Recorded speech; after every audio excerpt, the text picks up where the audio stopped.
Good morning. So you Mark and comments up.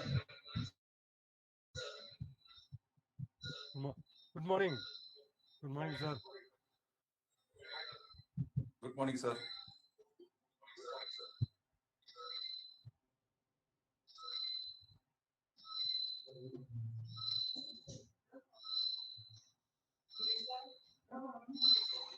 പത്തര കയ്യില്ലല്ലോ.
Good morning, dear participants. Kindly wait for a few minutes. The Vice Chancellor is expected to join us within a few minutes. Thank you.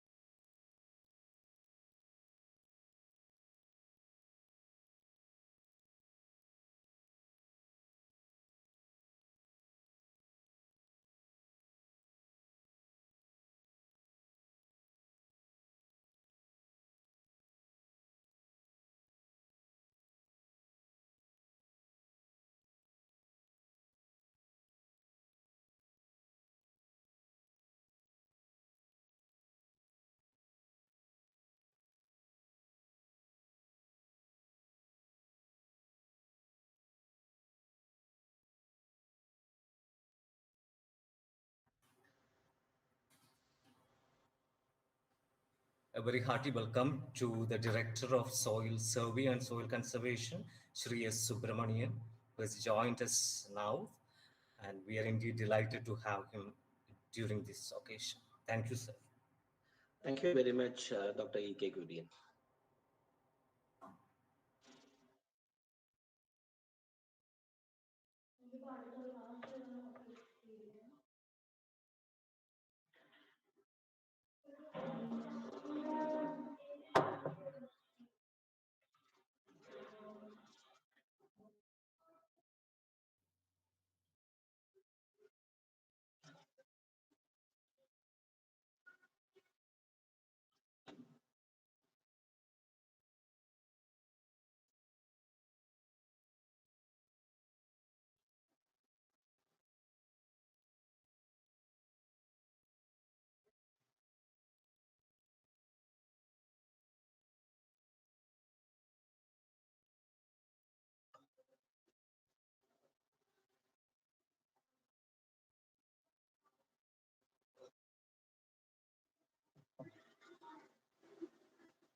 ഒരുപാട് സാധനം വെക്കും.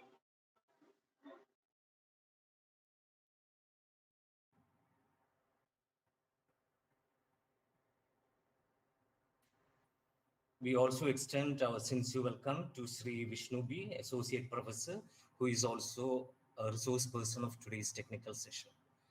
Thank you. Welcome, sir. Hearty welcome, sir.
Good morning, ladies and gentlemen.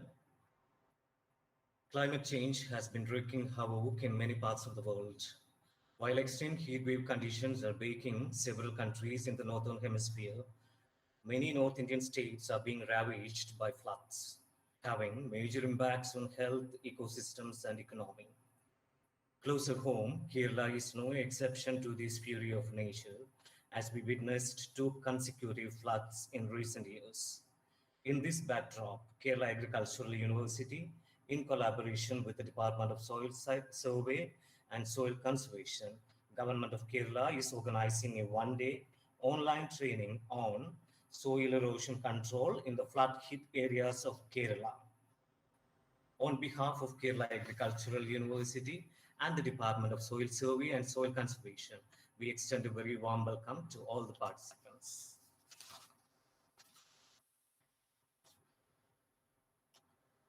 Now, let's move on to the inaugural session of today's program. May I request Dr. E.K. Kurian, Associate Director of Research Engineering, Kerala Agricultural University, to welcome the participants.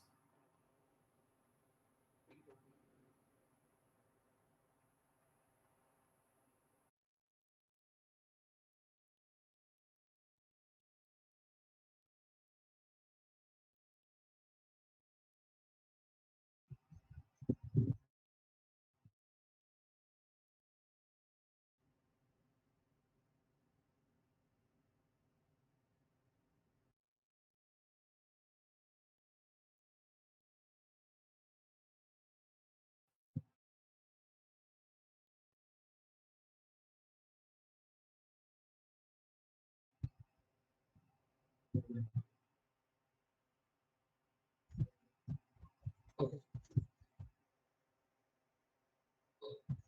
I am bestowed with the duty of welcoming the dignitaries and all participants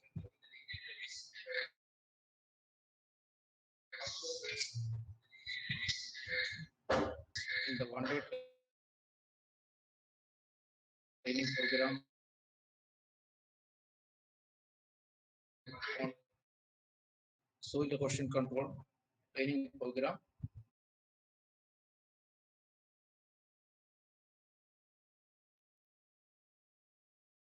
But due to unexpected conduct of the program,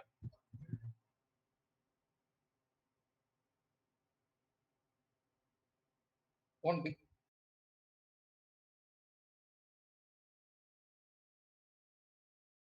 serious training, I could make initial contacts and staff was very cordial and helpful.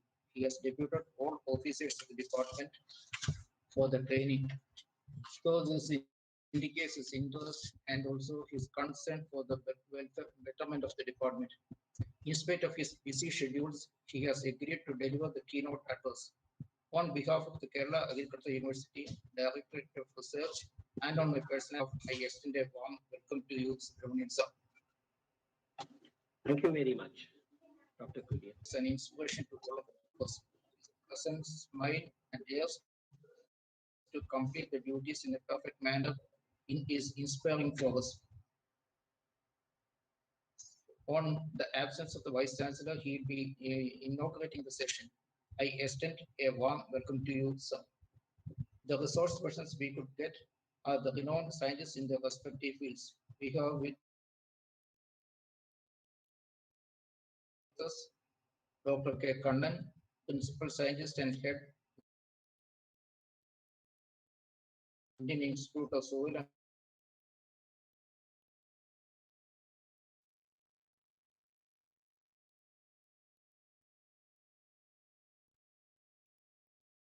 and Water Conservation Regional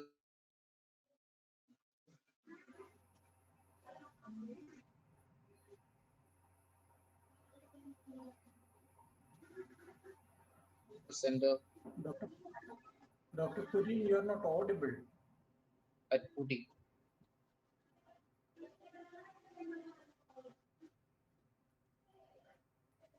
Professor of Geology of checkdowns today.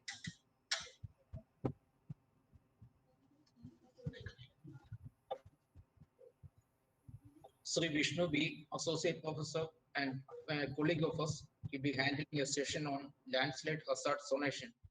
I extend a warm welcome to all the resource persons. The help and support of the officers at the Directorate of Research, the Directorate of Soil Survey and Soil Conservation has helped a lot for materialization of this training. I extend a warm welcome to all officers from the Directorate of Soil Survey and Soil Conservation. The participants for the training are the soil conservation officers, assistant engineers, district soil conservation officers, and assistant directors of soil conservation. I know that this is the time at which all the busily engaged with the execution of works.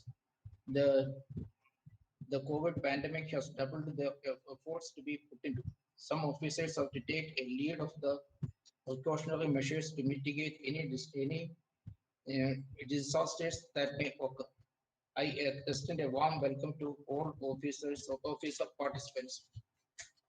And also one more important thing about the participating officers, most of the participants are alumni of the Kerala Agricultural University. I extend a special welcome to all alumni of the KAU. I also extend a warm welcome to my colleagues at the Directorate of Research, scientists of KAU, PG students of KAU, and all. I once again extend a warm welcome to all the participants. Thank you. And also our Director of Research, he'll be inaugurating our training program. Thank you. Thank you.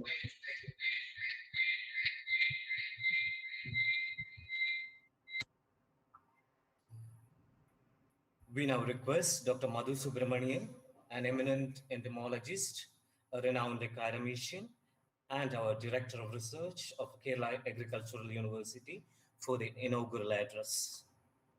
So please. Thank you, Dr. Saji and Dr. Pudin. Am I audible? Am I audible?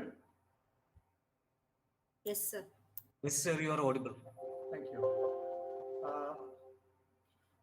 Sri Subramanian sir, Director. Excuse me, sir, we are not able to hear you. Is it the same with others? It's okay, sir. I can hear you, Dr. Yes, Madhu. I No, can sir, hear it's you. audible. Yes. Yes. So, thank you.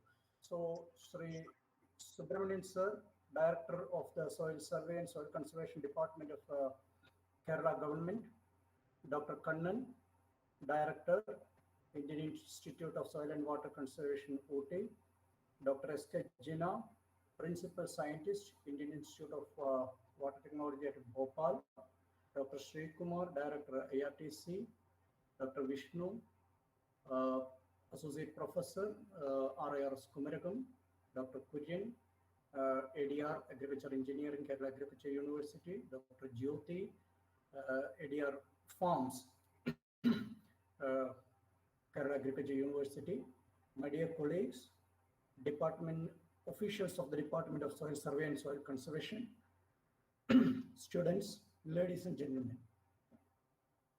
It gives me immense pleasure to have at least, I know most of the resource persons today, at least over phone, I have talked to Subramanian sir, I have talked to Kannan sir, I am also personally acquainted with Dr. Jina, except maybe Dr. Sri Kumar, I am personally acquainted with most of the eminent personalities here, and it gives me an immense pleasure to address you and welcome to this training program conducted by Kerala Agriculture University. The significance of soil need not be emphasized to anybody who is present here. It is from soil that we are born, and it is to the soil that we return. And it is the same with plants also. Plants are typically programmed to draw their sustenance, support, and nourishment and all the requirements for life from soil. And thus, soil is the most important and integral component for not only plant growth and inter alia to agriculture. And sustenance of humanity also depends to a great extent on soil, and that is why we have a separate department for soil survey and soil conservation under the government of Kerala. That itself tells a lot about the significance of soil. Now, we know the need the significance, we know a lot about the significance of soil. We know the need and the urgency to conserve our soils for the survival of life on earth. But to what extent we have been able to put into practice the need and the priority on ground remains to be addressed. The floods of 2018 and 19 were a rude reminder about our need to conserve our soils and their productivity. We know that most of the topsoil across Kerala has been disturbed through erosion, through deposition, through silting, salination, so on and so forth. And that told us that maybe time is running out for us. And we may, another flood, we had a flood when we never expected it after 90 plus years, but it was a root call that anything can happen anytime. Disasters don't wait to be invited. And if we are to support our people, our civilizations, our societies, we need to conserve our soils. So that was a root call that was given by the floods of 18 and 19. And in the following 26th ICAR Review Committee meeting, Regional Review Committee meeting, this was what prompted the then Agriculture Production Commissioner, Dr. Singh, to call to seek the support of ICAR institutes also in order to help develop an action plan to conserve our soils, especially in the vulnerable areas. We know what happened in Wayanad that took around 50 plus lives in a moment's time. So we need to conserve our habitats. And it was in response to this call, we have been trying over the last 1 year plus to have experts in soil survey, soil conservation, especially from ICR institutes, to come visit us, to interact with the officials of the Soil Conservation and Soil Science Soil Conservation Department, as well as the Academia of the Kerala Agriculture University, to draw out a plan that recommends immediate actionable points as far as for the government to follow. But unfortunately, in the wake of the COVID pandemic that has been running amok for the last 1 year plus, with that a physical interaction, that kind of a physical interaction that was envisaged did not materialize. But the significance of the topic, the relevance of the need and the relevance of conserving soils, and the need for interaction between academia and practitioners of soil conservation remains. And something is better than nothing. And it is in this context that after deliberating with Dr. Kannan, he was gracious enough. I have been talking to him over the last 1 year, and whenever I have talked to him, he has been gracious enough to accept our invitation and propose that he can come over anytime travel is permitted. And he would be happy to interact. He would be happy to visit some of the most disturbed topographies of the state and recommend conservation remedial measures. I've also been in touch with Dr. Sri Subramanian sir. He again has been extremely supportive of our request and has been immediately very, very proactive and very responded very quickly in deputing more than 60 officers to this training program. I thank you, sir, Dr. Kannan, as well as Subramanian sir, for their appreciation of this necessity of the hour and in responding in a matching manner. So that is how this training has materialized. It is in demand to the government of Kerala's request that this training has been organized by KAU with the support of ICR Institute for Soil and Water Conservation at Ooty. This is not an end, but I would like all of us present here that this should be a beginning of a new chapter in soil conservation and soil restoration as far as the state is concerned. is concerned. I also take this opportunity to draw your attention to the fact that Kerala Department of Agriculture has already moved one step forward towards ecological conservation in accepting the recommendations of Kerala Agriculture University, the Land Use Planning Board, and the State Planning Board in taking agroecological units as the basis for agriculture planning. And Kerala has now been officially demarcated into 5 agroecological zones and 20 agroecological units. Uh, yes, 20 agroecological units. And one of the major features for this demarcation is soil characteristics. The topography and the soil features of the soil remains one of the parameters on which this division has been initiated.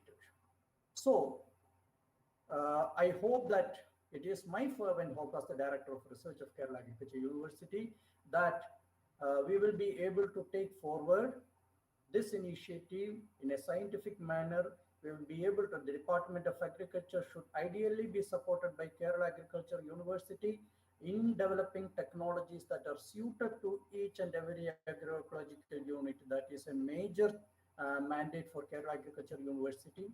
I also hope that the Soil Conservation and Soil Survey Department, they also have a major role in delineating the soils, in helping identify the features, in developing soil maps, and also in documenting the changes in the soils that are happening due to climate variations. So in this context, this training program assumes significance. I'm again reminded of the request from Sri Subramanian sir that this would not be enough. We need a face-to-face interaction. That tells a lot of his commitment to see that the objectives or the major mandate of the Department of Soil Survey and Soil Conservation are met in a scientific manner. Definitely Kerala Agriculture University will be bearing his words in mind, and I am sure that the first opportunity available, we will be following this one-day online program with an actual physical face-to-face training between our experts, not only from Kerala Agriculture University, but from ICR institutes as well, and the officers of the Department of Soil Conservation. On that note, and on behalf of the Honorable Vice Chancellor of Kerala Agriculture University, I declare this one-day training program for the officers of Soil Survey and Soil Conservation Department open with the permission of all of the dignitaries present here. Thank you. And I wish the participants a very productive and most informative time for the rest of the day. Thank you once again. Thank you very much, sir, for your valuable words of wisdom. Now, we are indeed fortunate to have Sri S. Subramanian, IIS, with us on this occasion. Sri Subramanian is the Director of the Department of Soil Survey and Soil Conservation, Government of Kerala, and is also the Chief Executive Officer of the Kerala Farmers Welfare Fund Board. Sri Subramanian has adorned several hats before taking up his present responsibilities. He graduated from the College of Engineering, Trivandrum, with third rank from Kerala University. He also holds an MBA from the MS University of Baroda. His illustrious career, spanning over 2 decades, saw him in various capacities as Assistant Director in All India Radio, Deputy Director in Press Information Bureau, New Delhi, Director of News, Doordarshan, Trivandrum, Director of Public Relations, Ministry of Defense, Government of India, to name a few of his several accomplishments. Sir, we feel extremely privileged to invite you to deliver the keynote address. So please. Thank you, Dr. Kurian. I hope I am audible. I hope I am audible. Am I audible? Yes, sir. Yes, You're sir. audible. Yes, sir. Yes, sir. Audible. Yes, sir. Yes, sir. Yes. Thank you very much, Dr. Kurian. Dr. R. Chandrababu, Vice Chancellor of Kerala Agricultural University, in absentia, who had agreed to inaugurate this one-day training program, noted academician and entomologist Dr. Madhu Subramanian, who is the Director of Research of Kerala Agricultural University, who, in his inaugural address, reminded us of the eternal relevance of soil in the sustenance of humanity in the new world. And Dr. E.K. Kurian, who gave his welcome address here, and who I understand that he is a professor par excellence of many of our officers who don various roles in the Department of Soil Survey and Soil Conservation. Dr. K. Kannan, who is the principal scientist of the Indian Council of Agricultural Research. Similarly, Dr. S.K. Jenna, who will be talking here to our officers on rubber check dams. Dr. Vishnu, Dr. Sri Kumar, my dear officers from the Department of Soil Survey and Soil Conservation, for whom Kerala Agricultural University is a prestigious alma mater which has turned out most of our officers. And dear colleagues, as I stand here to inaugurate or to give a keynote address on this issue, I am both happy and sad. I am sad because we have not heard the warning bells that have been sounded by nature. I am sad that I feel that the wisdom of humanity have somehow failed us in recognizing the stellar role that humanity is supposed to play in restoration of soil. But on the same note, I am equally happy that the intelligentsia in our society has recognized, or rather realized, the need for a concerted action to prevent degradation of soil.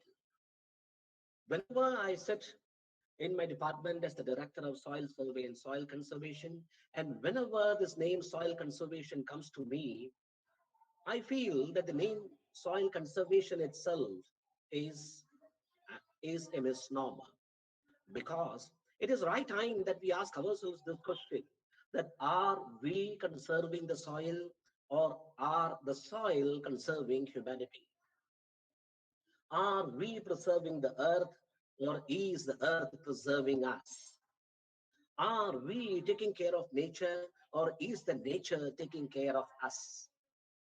Perhaps it is because of our own ignorance or our own fallacy with our own tryst with ego that we say that we take on the mantle of preservation of nature, protection of soil, and restoration of our natural habitat.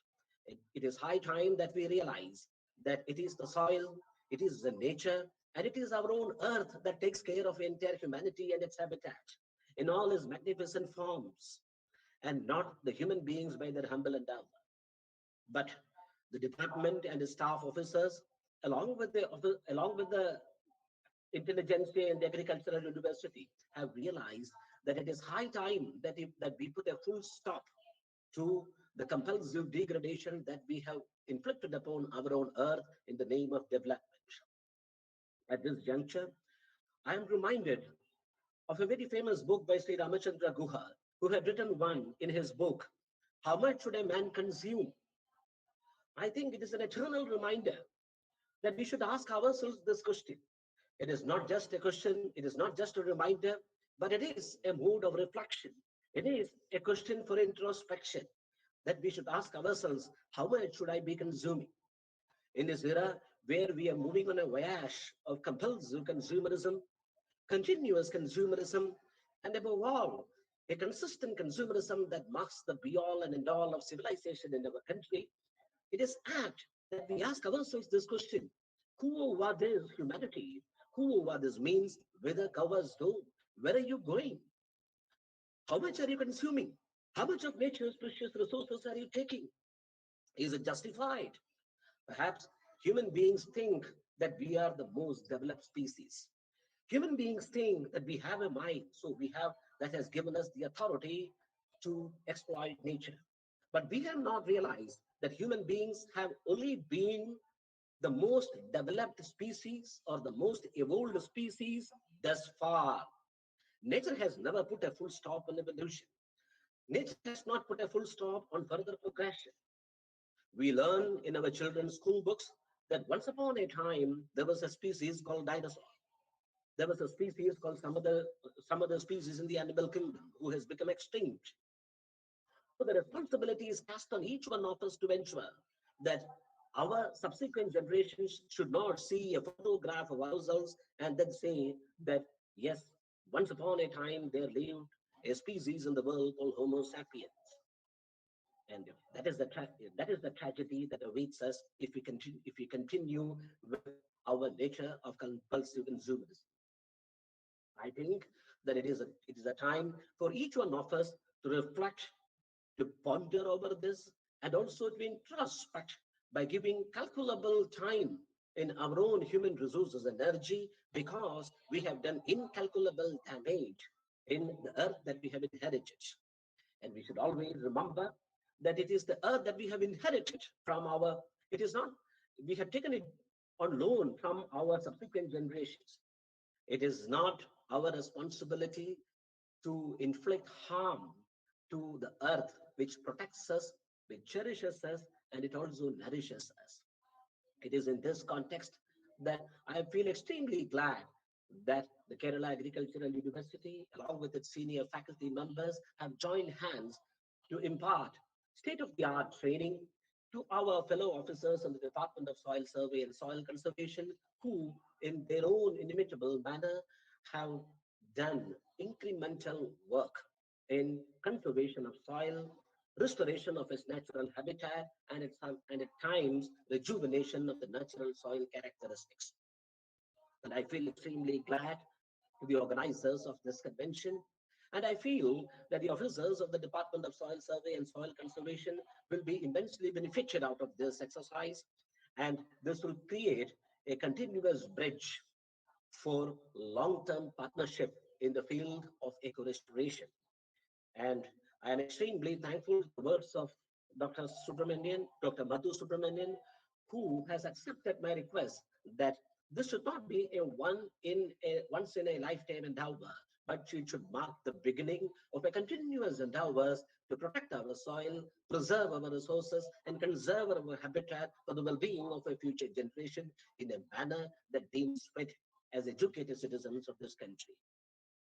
I am reminded again of the age-old saying that nature is very tolerant. Nature is very patient, but there is also a limit on the patience that we see in our nature. We should not provoke the nature. Perhaps the floods of 2018 in Kerala or in 2019 in the state are all reminders or after effects of the continuous provocation that we have been doing in an unbridled manner to our soil, to our earth, to our natural habitat, and also to our mother nature. At this time, it is good that our officers are also partnering with the Kerala Agricultural University. And I feel that the incremental effort that our department officers have been doing in their respective offices, in their respective areas in the field of soil conservation, can give a long intellectual fillip by a partnership with Kerala Agricultural University staff, especially Dr. Vishnu, Dr. Sri Kumar, and others who have pioneered the field of landslide management.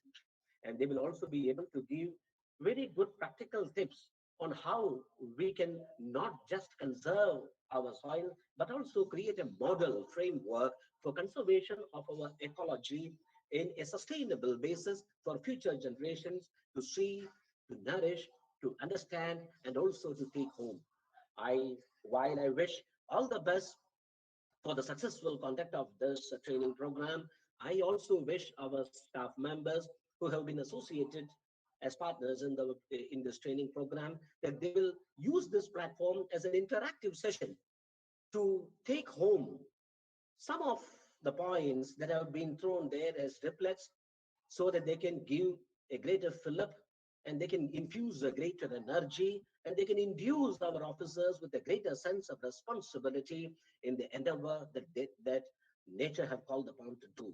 With these words, I thank the organizers of this function, Kerala Agricultural University staff, Dr. Vice Chancellor in his absentia, Shri Madhu Subramanian, Dr. E.K. Kurian, and others for having been condescended to impart this training program to our staff members. And I also wish all the best in this for the participants of the training program. The successful conduct of any training program is a quintessence of a tripartite agreement between the trainers, the trainees, the training academy, and also the training curricula. I understand that the training curricula have been ably designed by officers of the senior respective scientists from the ICAR and also Kerala Agricultural University. They and presided over by joint academicians from the Agricultural University and also from our officers who have been partners in this training process. And while I thank you organizers once again for having agreed to become part of your inaugural function by inviting me in this keynote address. I wish the organizers a very wonderful success, that they shall not only be successful but also herald a new dawn. Sri Madhu Subramanian in his inaugural address was saying that this training program should mark a new chapter. Mr. Madhu, I don't stop there. This training program should not be just a new chapter. This training program should herald a new dawn. It should herald a new dawn in our conservation efforts. It should herald a new dawn in infusing a right kind of conservation and responsible citizens in this country. We should not just be responsive citizens, but also responsible citizens in the way we use our natural resources. With this as part of the inaugural address, while I thank all the organizers of Kerala Agricultural University, Dr. Madhu, Dr. Kurian, and other Dr. Vishnu and Sri Kumar, and also my beloved staff members who have been associated with this. I thank you once and all and wish you all the best for enjoying the fruits of a very beautiful training program. Thank you and have a nice day. Thank you very much, sir, for sharing your valuable thoughts with us. Now, may I request Dr. M.L. Jodi, Associate Director of Research Farms, Kerala Agricultural University, to propose the vote of thanks.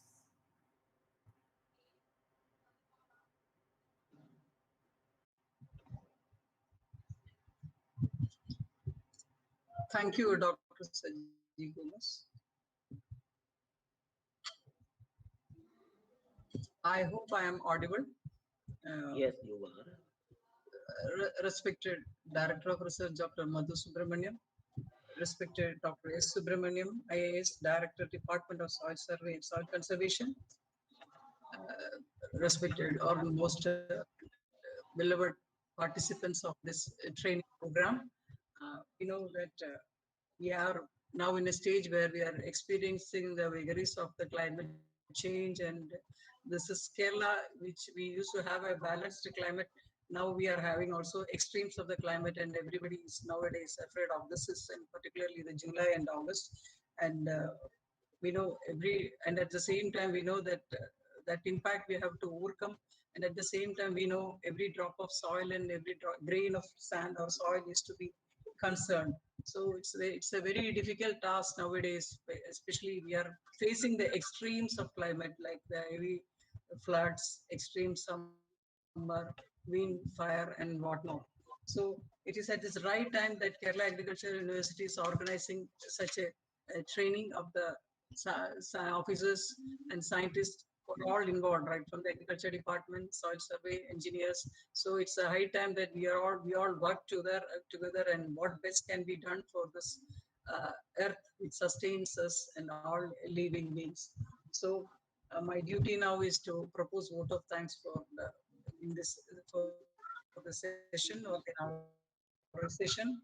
So let me take this opportunity first to extend my deep felt gratitude to our honorable, our most beloved Professor Dr. Madhu Subramaniam.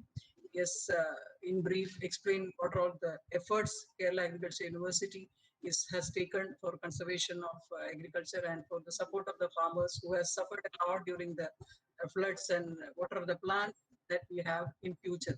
So thank you, sir, for this very informative talk.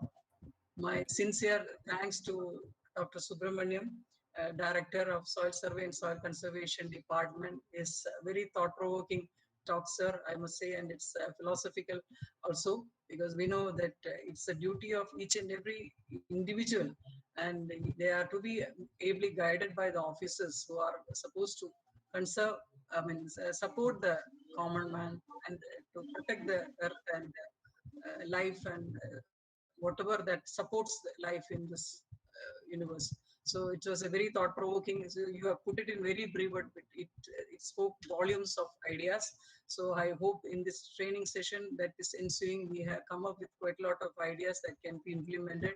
It should be a continuous process, as you had suggested. So my felt gratitude, and from the part of the university, I joined all the scientists of this university and officers for extending our warm, deepest gratitude for this keynote address. Thank you, sir, once again. I also take this opportunity to thank all the speakers of the coming sessions, Dr. Kannan, Dr. S.K. Jena, Dr. Srikumar, and Dr. Vishnu for having accepted our invitation and joined in this training program, which is, I hope, will be very fruitful. I also take this opportunity to thank all the participants, all the officers of the different departments, engineers, my own colleagues, and everyone who has joined in this session. And I wish this session will be very fruitful, and we will have some good packages developed to how to carry forward with this objective of conserving soil and how to overcome whatever that is happening nowadays, and also to see that it doesn't uh, is being not repeated every year. Because, climate change, human beings have quite a lot of role in managing this ill effects, or it should not happen. So that is the efforts that everybody is looking forward. So thank you all once again, and of course, it is on formality's sake, let me thank Dr. Kurian, who has taken all efforts for arranging this seminar, and all who has been taking very earnest efforts to make this training program success. Once again, thank you. Thank you. Thank you. Thank you, Dr. Jodi, for expressing your heartfelt gratitude to the participants. Now, ladies and gentlemen, we have come to the conclusion of the inaugural session. We will now start the technical sessions.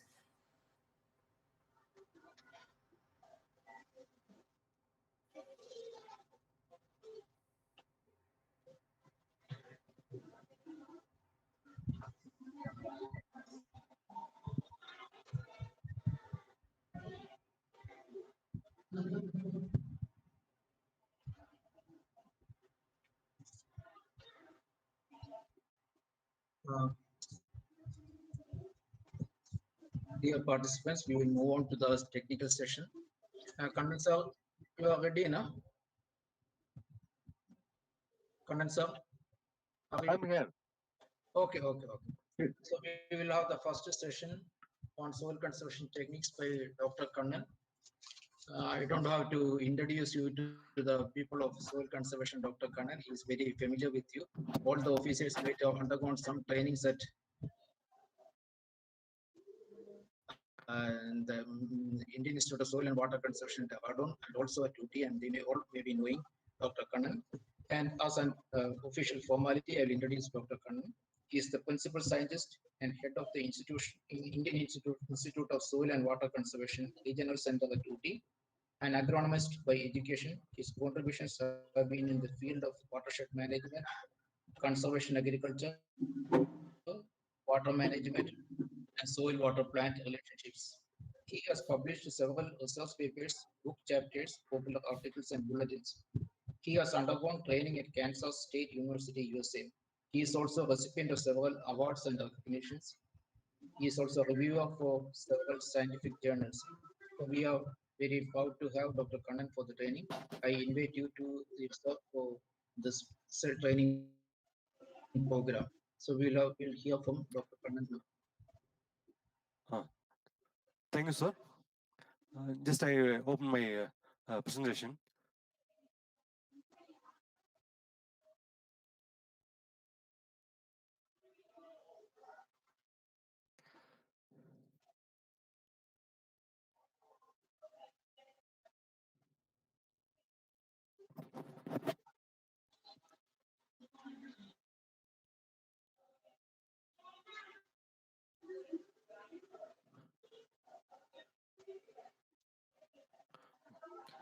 Sorry, is it visible?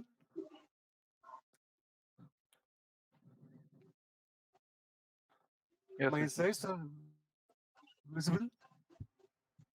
Hello? Yes, sir, it's coming. Yeah, yes, visible, sir. okay. Visible. Okay. Okay, thank you. Respected Dr. R. Chandrababu, Honorable Vice Chancellor, KU, respected Sri Subramaniam, Director, Department of Soil Survey and Soil Conservation, respected Dr. Madhu Subramaniam, Director of Research, KU, and Dr. Kurian, Assistant Director, and Dr. Vishnu, Associate Professor, Dr. Sri S. Sri Kumar, Director, Integrated Rural Technology Center, Palakkad, and my old colleague, Dr. Jenna from Bhubaneswar, officers from KU and Department of Soil Survey and Soil Conservation, Government of Kerala, and my dear students. Good morning to all. I'm Kannan from ISAR, Indian Institute of Soil and Water Conservation. So what is extreme events, the extreme hydrological phenomena of recent years have highlighted the fact that it is necessary to pay greater attention to the problem of flood prevention and soil erosion control. Since the relation between water and soil conservation and flood control is very close, perfect construction of water and soil conservation project is very important. We all know that during 2018-19 we had experienced even at Western Ghats, we also faced a lot of landscape problems like Kerala, which experienced heavy flood during 18-19. There are a number of serious problems of soil erosion in construction of flood control projects. Many reservoirs created to flood control and power protection near hills in Western Ghats are silted up heavily due to soil erosion, and floods are occurring frequently because of these soil erosions. Many river systems in India continue to experience severe and uncontrolled environmental degradation. This has resulted into increased soil erosion in the catchment, thereby causing a range of problems from custom loss of soil fertility and accelerated and also disturbances in vegetative cover and land use changes in agriculture and woodlots leave soil vulnerable to erosion.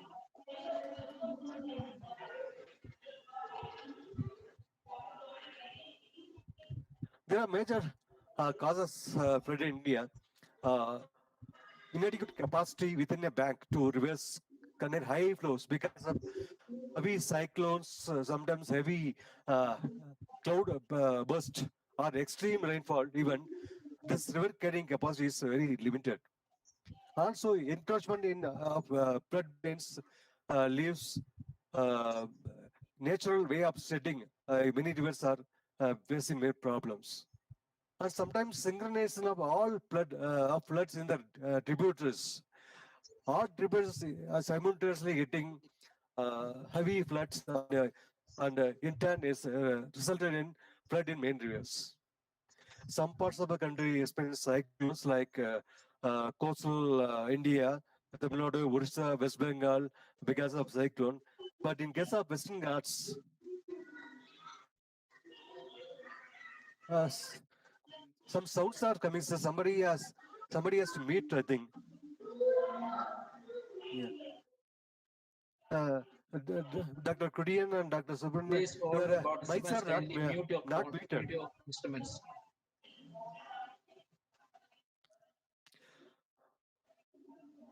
But in case of Western Ghats, we always experience landslide and flooding due to heavy downpour, cloudburst, and extreme weather events. One day rainfall, sometimes we are experiencing 800 millimeter rainfall. 2010 we got 800 millimeter rainfall in one day, 24 hours. That causes heavy landslide in the Western Ghats. And 2018-19 heavy floods in Kerala. In unplanned growth of urban areas also causing problems in flood control. Reduction of carrying capacity of urban channels. Because of heavy soil erosion from catchment area, many streams, the carrying capacity has been reduced because of heavy soil erosions. We all know that in Western Ghats, the annual soil is as high as 40 tons per hectare per year. This resulting in siltation of not only reservoirs and dams, but siltation of rivers channels, with finally causing flood. Many agencies they are working with flood control and landslides. For example, Indian Meteorological Department also working which forecasting the flood, but only it can forecast, but it cannot prevent. And uh, department like disaster management, they come into picture in post flood management. But we, the soil and water conservations, we uh,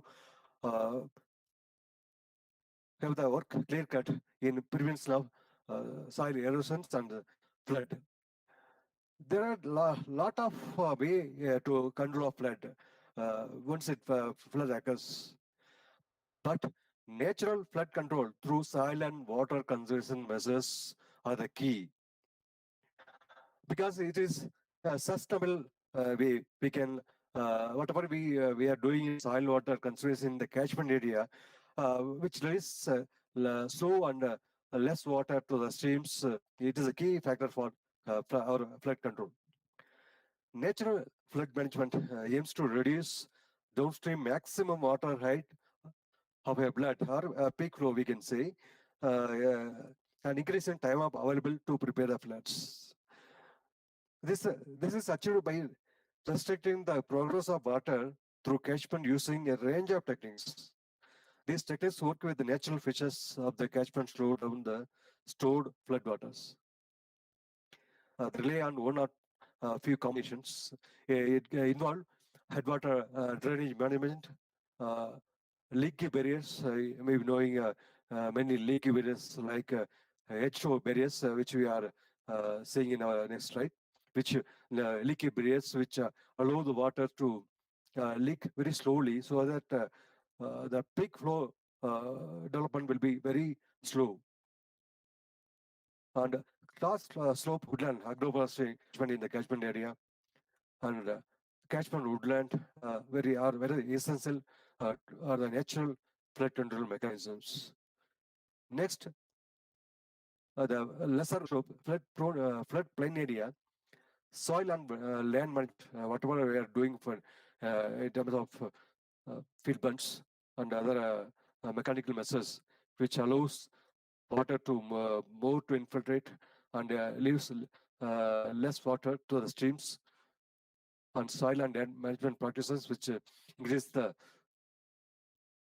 soil health and good growth of crops, uh, also which reduce the runoff and river restoration, offline storage areas. Many historical parts which are dried up, they can be used for diversion of the flood. And floodplain woodlands also, riparian woodlands. The plantation of tea species near riparian zone or floodplain area near the rivers also prevents the quick flow runoff.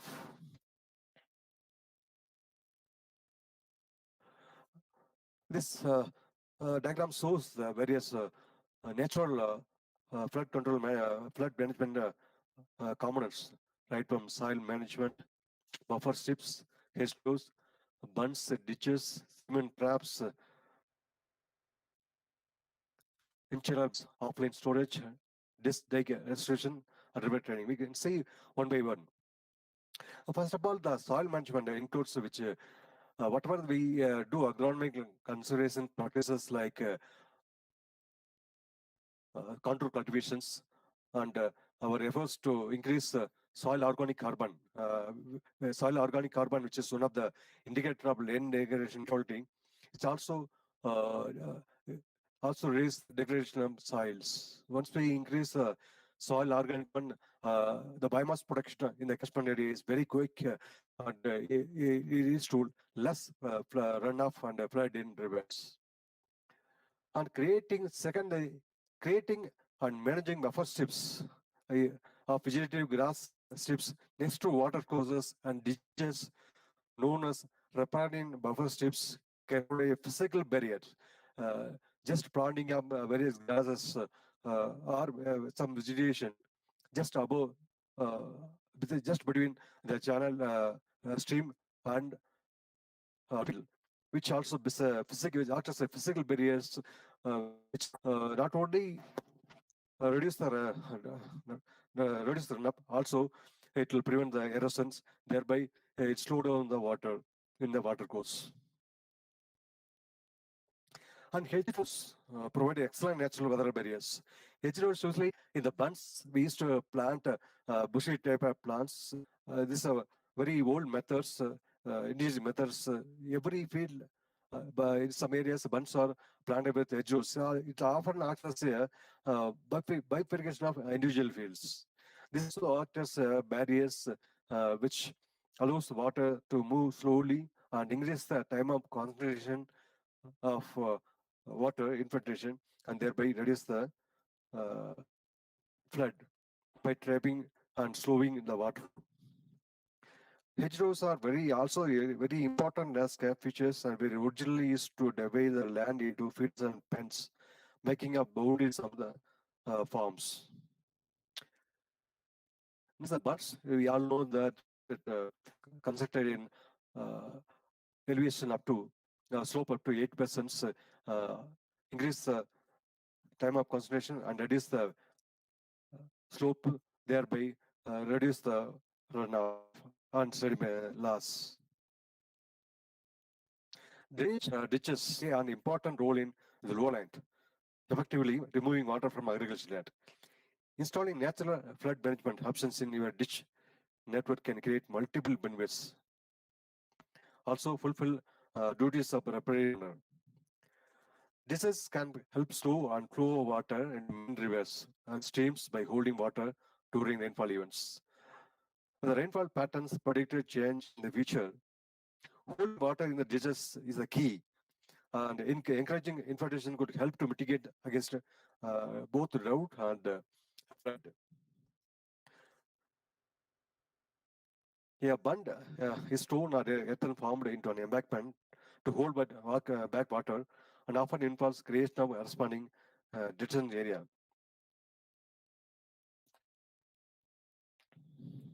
Human traps are small to medium scale runoff attenuation. All we can see in our following slides, just overall pictures with the picture with the photographs we can see in our following slides. Sediment traps are small to medium scale runoff attenuation features that can provide localized slowing of surface flood water and used across a catchment can accumulate a result in a reduction of flood peaks in downstream. In addition, these features can benefit water quality by returning soil and nutrients, effectively minimizing the ability to fecal bacteria and fertilizers from recharging water courses. In channel barriers, runoff is returned in the depression of for a shorter period. Offline flood storage pond uh, offline flood storage ponds constructed adjacent to water courses. During periods of high flow, some of the river flow can be diverted to offline these ponds are lakes which are historically found in the water course, or we can consider small water storage pond. During the peak flow, we can part of the water can be we can divert through some dike management. We can divert this water to pond, thereby can reduce the peak flow in the downstream side. This Offline storage basins can be combined with in-channel barriers such as leaky woody dams, which divert flow into a designated offline storage areas. And also ditch site restoration and management in the streams. Many streams are silted up, so widening the ditch, widening the streams are some streams are eroded, side walls or banks are eroded. So restoration of these banks and widening up ditch by restoring can reduce the peak flood. And lastly, the river training is some form of management of river systems, which also is sensible for peak flow management.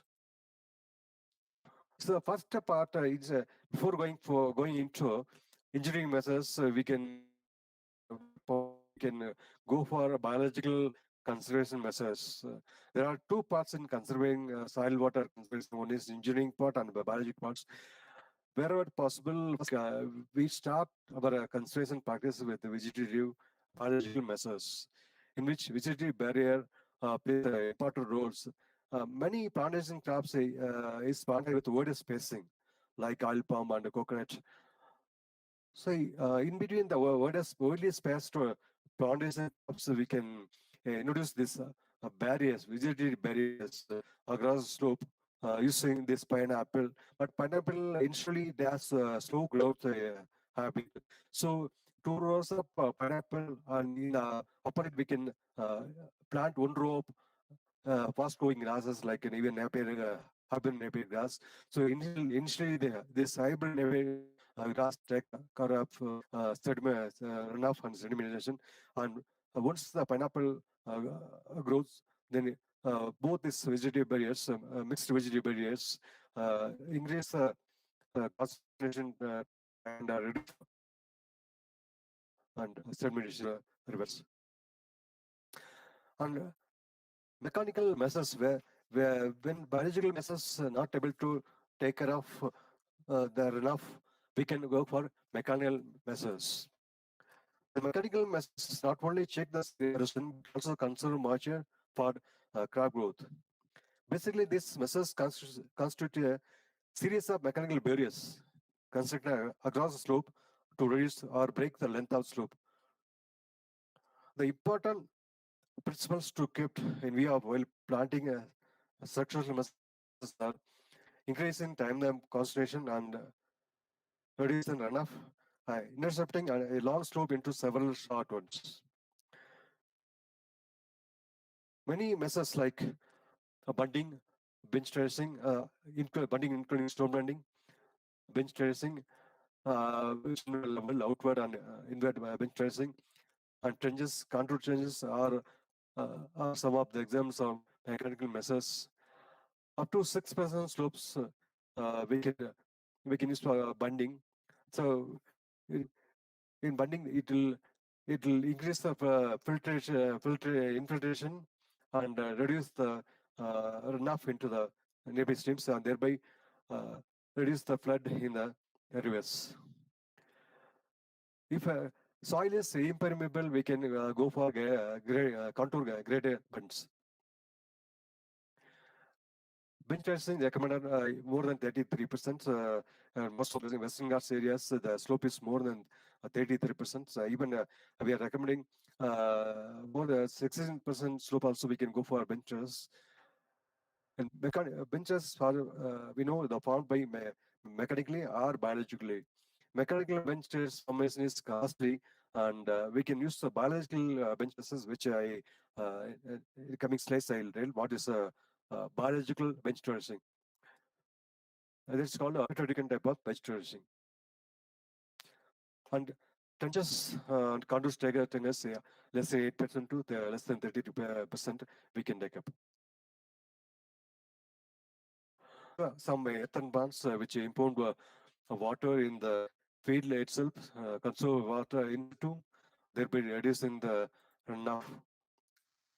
These are some contour examples of contour earthen bund and stone bund. Wherever the slope is about 6%, we can go for these measures. On more than 6%, we can go for trenches. In trenches, there are several types: continuous, staggered, and graded trenches. In continuous trenches, we are taking trenches of 40 centimeter depth, 30 centimeter uh, width, and continuously across the slope or on contour. Wherever rainfall is less, we can go for continuous contour trenches. For plantation crops, for high rainfall areas, we cannot go for continuous contour trenches because it impound more water and it leads to landslips. So we are suggesting staggered contour trenches, in which first 2 meter length basic trenches of 45 centimeter depth, 30 centimeter width, and 2 meter length. The next 2 meter uh, there will be no trench. The next trench will be taken about a 2 meter interval. So the line next second line will be uh, taken alternatively. And graded trenches, wherever infiltration is problems, there we go for graded trenches, 1% slope, so we can safely dispose water. We can use these trenches any type of soil and rainfall.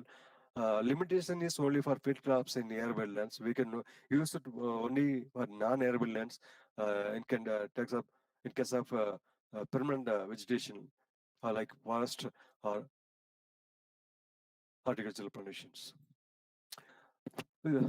It's a continuous trench. Wherever less rainfall, we can go for a continuous trench. The first one is the top one is a staggered trench. The second line of trench is taken wherever the gaps are there, so that we can safely dispose water and we can trap sediments. The the But when we take the trenches, we should also very careful that in high rainfall area, we should only harvest 30% of runoff rainfall. So rest 70% should be, we should let it down.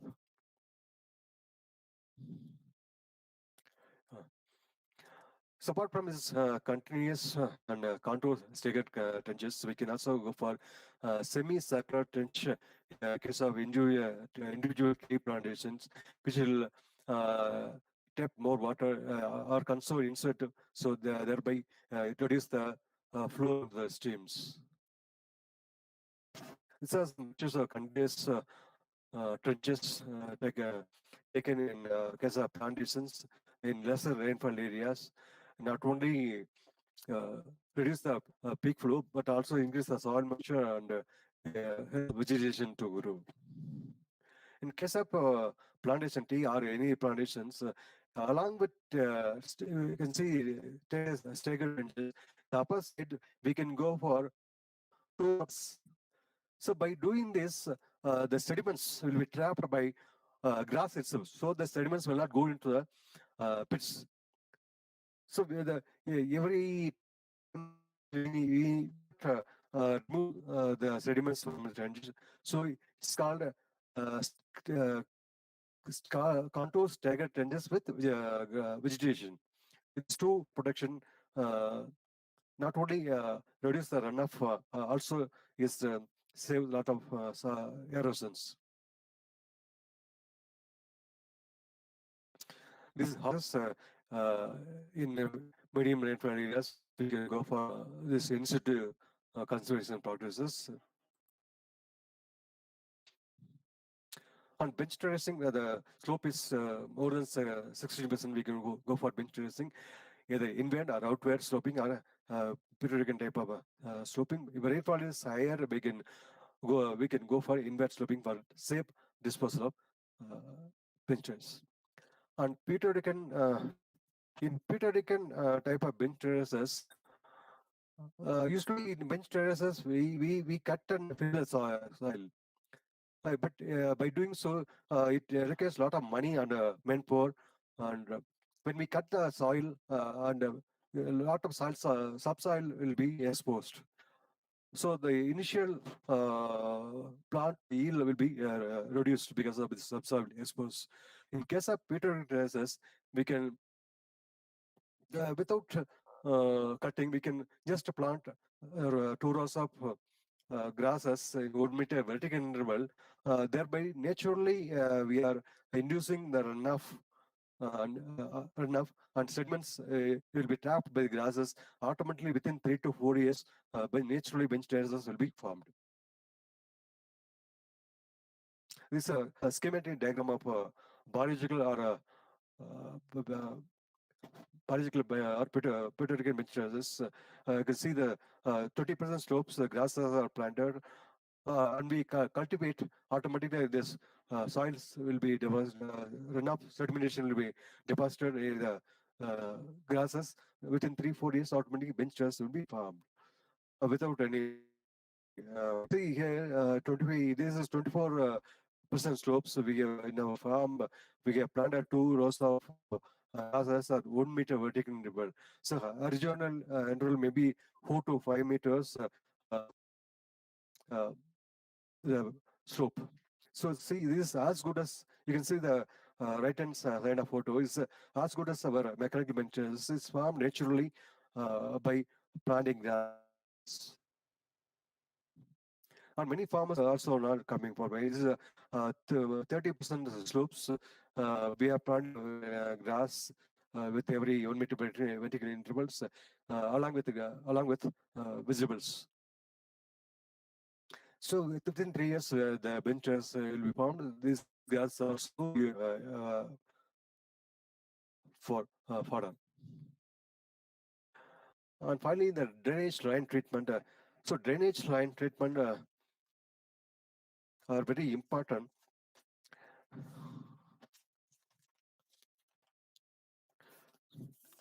because this this drainage line is very important because it's the essential features of water set which carry runoff and sediment flow. They may have very different forms such as drainage channel gullies, stream rivers, and torrents. They are all suffers due to uncontrolled runoff. So this drainage lines assumes a special significance of flood management.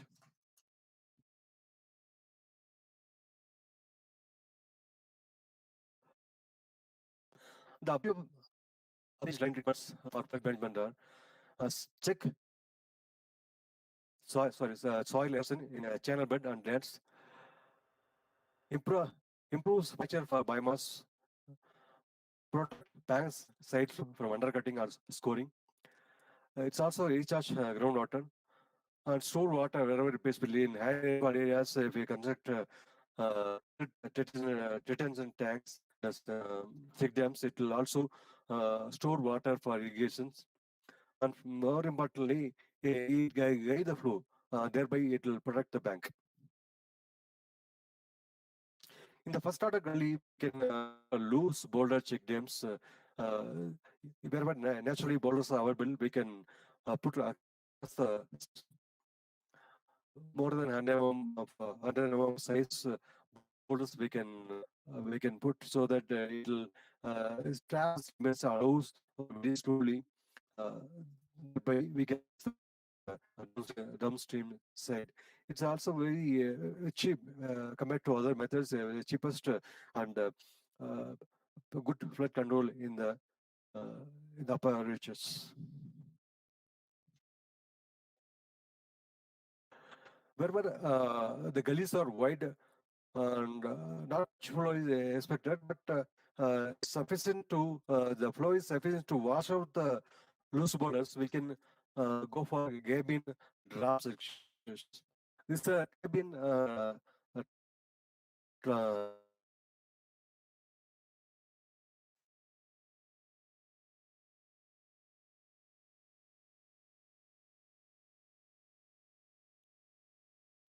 excuse me. This cabin stones are put in the gauges of 8 to 10 cages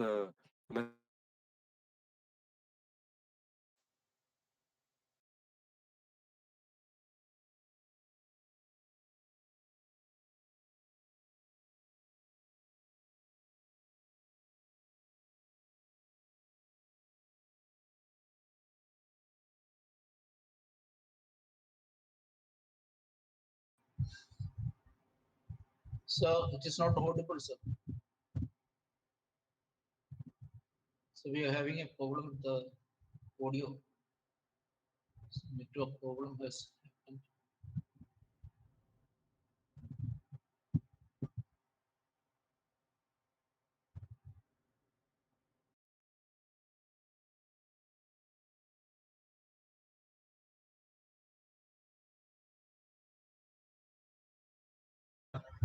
Percent event.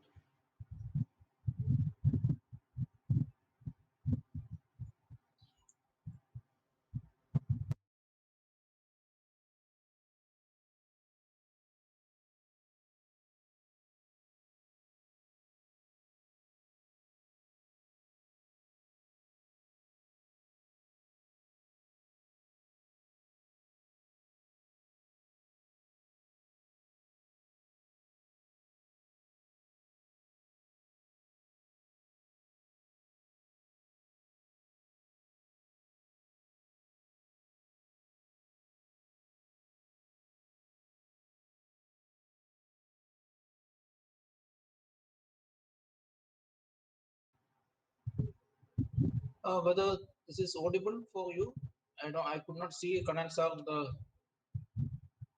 participants list also. Something happened. He has left somehow.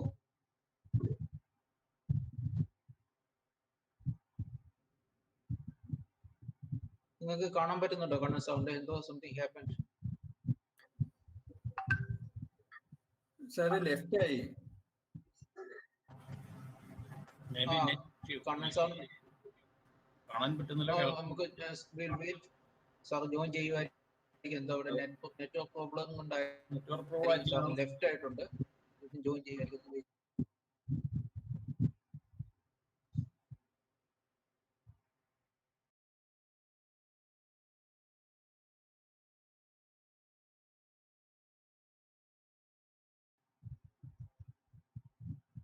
നമുക്കൊരു കുറച്ചു നേരം wait ചെയ്ത് നോക്കാം സാറിന് join ചെയ്യാൻ പറ്റുമോ ഇല്ലയോ എന്നുള്ളത് നോക്കാം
ഞാൻ കണ്ണൻ സാറിനെ കോണ്ടാക്ട് ചെയ്യാൻ നോക്കിയിട്ടും കിട്ടുന്നില്ല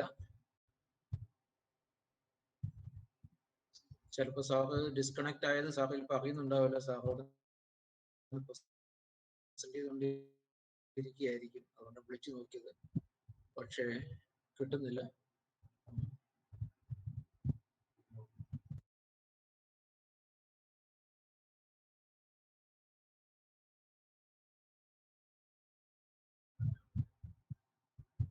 ഡോക്ടർ വിഷ്ണു നമുക്ക് വിഷ്ണുവിന്റെ സെഷൻ സ്റ്റാർട്ട് ചെയ്താലോ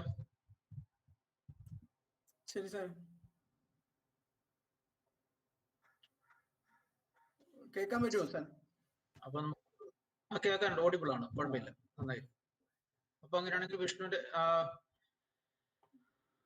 now we will have the next session by Sri Vishnu B, Associate Professor. We'll After hearing from Kannan sir, we will do something else that we'll give him some other time afterwards. So anyway, we will hear from Dr. Vishnu. And Dr. Vishnu, I want to introduce him to all of you. Many of you may be knowing Dr. Professor and Sri Vishnu B.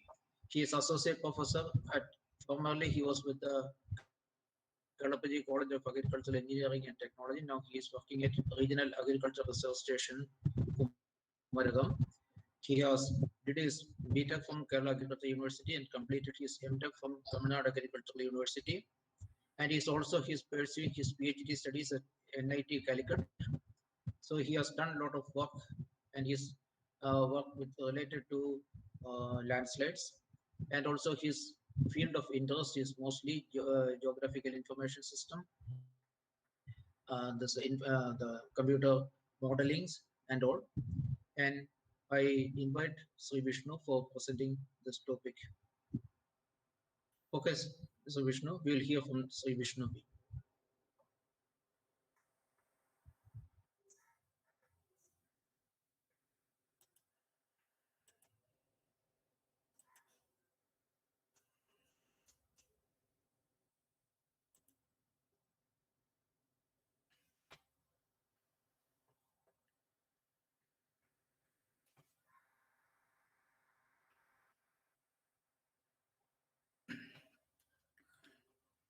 Respected Director of Research, respected ADR Engineering, Dr. Kujin sir, and the distinguished officers of Department of Soil Conservation and Soil Survey. Many of people are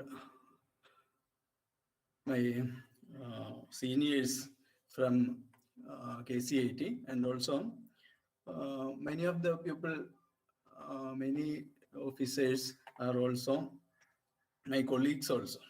So today I will have a small presentation on the landslide hazard zonation. So is my slides visible? Yes, sir. Yes, sir. Okay.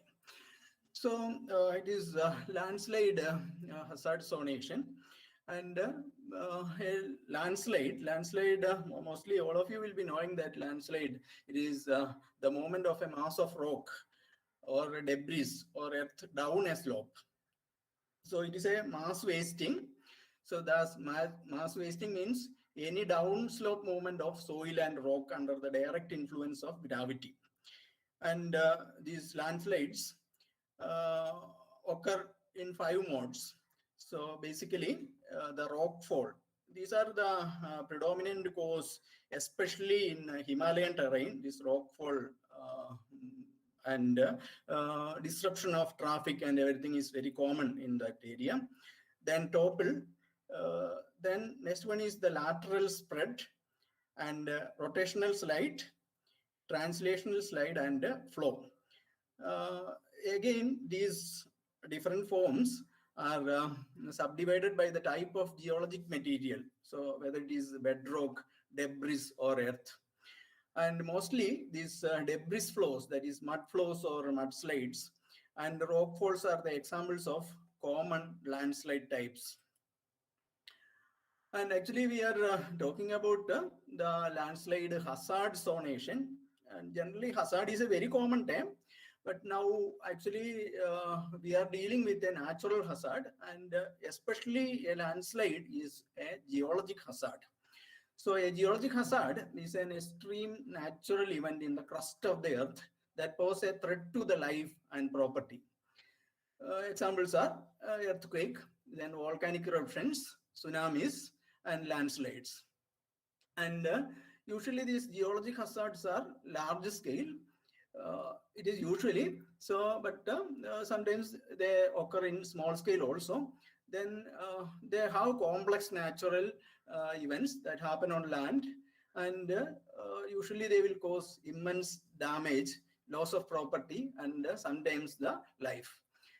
And according to research done by the Defense Terrain Research Laboratory, that is a part of the Defense Research and Development Organization, DRDO, and they have studied many landslides. Especially, it is since it is quite important to study and mitigate the landslides in the Himalayan terrain, especially most of the Himalayan terrain are in our borders. So the Border Roads Research Organization and also the Defense Research Laboratory are studying these effects to mitigate that thing.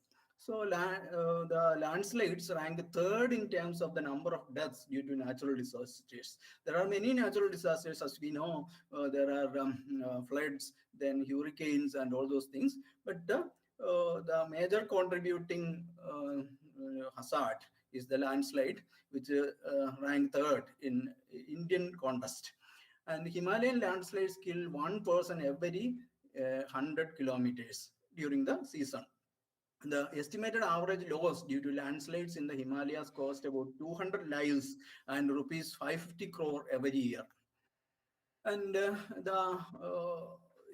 historically, if you see the last 50 years, the Malpa landslide, which occurred in actually the 17th night to 18th of August 1998, that almost 210 to 255 people were killed. That is a small village, Malpa, was entirely wiped out, and this was the result of a huge rock mass falling from the top. Actually, that place is actually, it is covered with ice and glaciers, and it slipped off. And meanwhile, it broke into small pieces and came down into the village. And there were a lot of pilgrims visiting the Himalayas. And one of the noted persons who died in that disaster is the Odissi dancer Pratima Bedi, who was the wife of Kabir Bedi. And you can see that initially it was so much green before it occurred, and there was no symptom or nothing which denotes that imminent hazard will happen. But finally, actually, what happened is that tons of soil and debris flowed down, and there was a river called Sharda River, and partly that river was actually blocked also due to this. And actually, because of this, actually the India government seen the major damages due to landslides. Again, during June 16th of 2013 at Kedarnath in Uttarakhand, devastating floods. And this is actually the worst landslide in India, because about 5,700 people died in that mishap.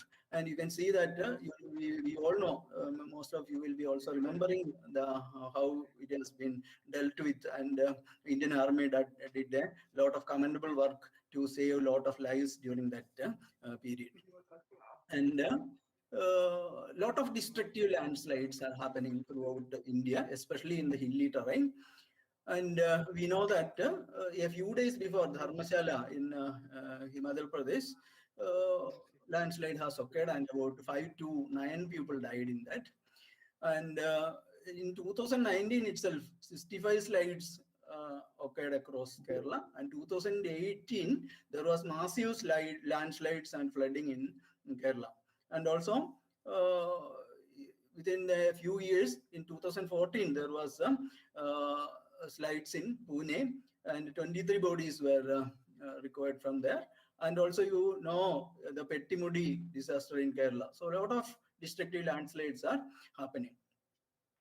And when you come to the slides in India, actually the landslides account for considerable loss of life and damage to the roads, human settlements, agricultural fields, and forest lands in India.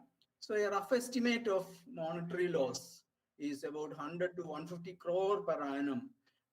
And this actually 0.42 million kilometer square area. That is about 12.6% of the total land area of India, and about 19 states and union territories, and about 65,000 villages actually falls under landslide. And when you come to the Kerala landslide, during the 2018 floods and landslides, about 200 deaths and major destruction in mountainous regions of the state occurred. And the estimated loss due to the floods was actually more than the state's annual plan during that period. That is about அவன் 25,000. பேசி அது கட்டாயிடுச்சு. நான் வந்து ஃபுல்லா 1 hour பேசி முடிச்சிட்டேன். அவங்க இடையில கூப்பிட்டாங்க வரலன்னு. யாரோ டிஸ்டர்ப் பண்ண எடுக்க வரல. அப்புறம் தான் எல்லாம் பேசி முடிச்சு ஆல்மோஸ்ட் முடிச்சிட்டேன். அப்புறம் சொல்றாங்க வரல, அதனால அடுத்தவங்க போட்டேன். தெரியலையே. So between 1961 and 2013, more than 270 valuable lives were lost in 67 major landslides and hundreds of minor events. So Kerala is actually quite vulnerable to the landslide hazards. And the Geological Survey of India during that time, actually that is the nodal agencies to study these landslides. So they have emphasized the land use planning and zoning regulations to reduce damages from landslides and strengthen disaster preparedness. And failure of hill slopes modifications, that is cut slopes, carried out for developmental activities and plantations in disaster prone areas are a major actually problem in the rain related events.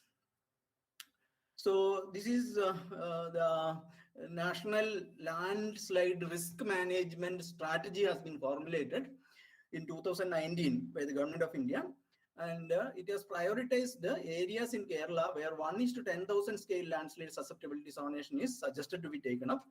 That is, these are the stretches, about 4 area has been identified. That is Neriamangalam Munnar stretch, that is the Kochi Dhanushkodi Road, NH49 stretch between the Neriamangalam and Munnar. Similarly, in the Calicut Gudalur Road, SH28 between Varikada and Nadagani. Then next in the SH44 Mulamattam Painavu. Then in the Munnar town. Actually, you can get a landslide zonation map of Kerala from the SDMA, that is the State Disaster Management Authority website, and I have given the link at the bottom, and you can visit the site and you can directly get there from there also. And when you see the landslide risk management importance, actually our government and we were not so much aware of this tragedy till the Malpa event, that is about 255 people died, happened. So 3 national level task forces were constituted during that time, and in 2005 we have enacted the Disaster Management Act, and NDMA, National Disaster Management Authority, has been formed under the chairmanship of the Honorable Prime Minister, and also NDMI, National Disaster Management Institute, has been formed to train people in that thing. So if you see the national authorities, mainly the National Disaster Management Authorities and its sub-regional centers, that is State Disaster Management Authorities, and its constituent things form our national body to deal with the landslide risk.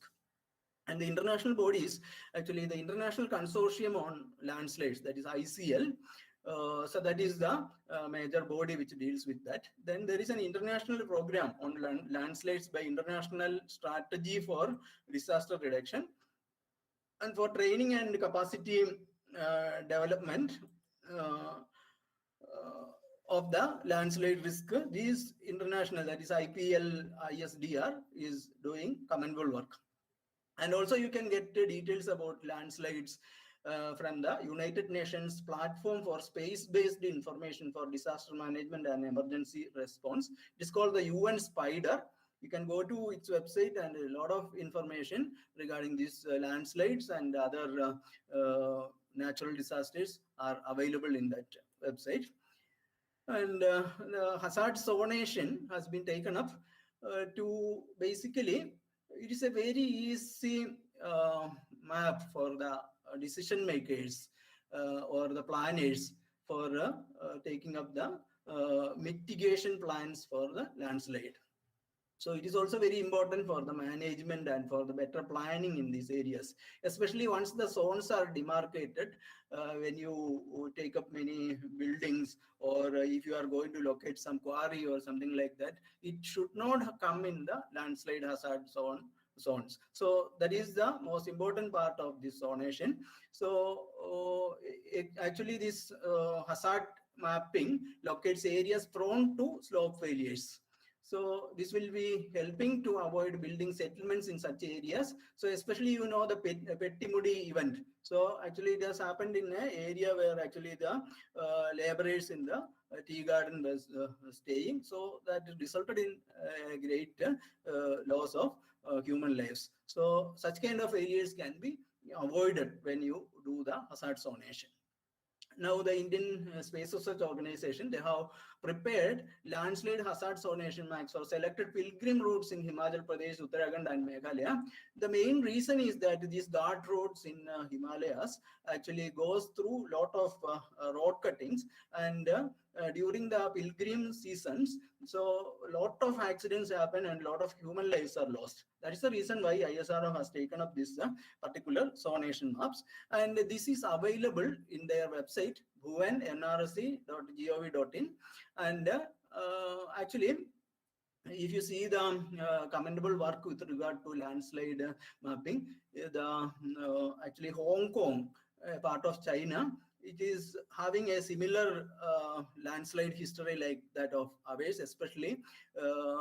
So if you see the world, they have taken up a lot of work, especially the landslide mapping, hazard zonation, and they have a yearly warning system which prevents any loss of life whenever there is a landslide happening. So because they had taken up all historical landslide, and if you visit their website, you can see that entire early warning system and all has been planned. So on similar lines, actually, the ISRO has taken up a rain-induced landslide early warning system. So it is taken up only in an experimental basis, but now they are expanding that.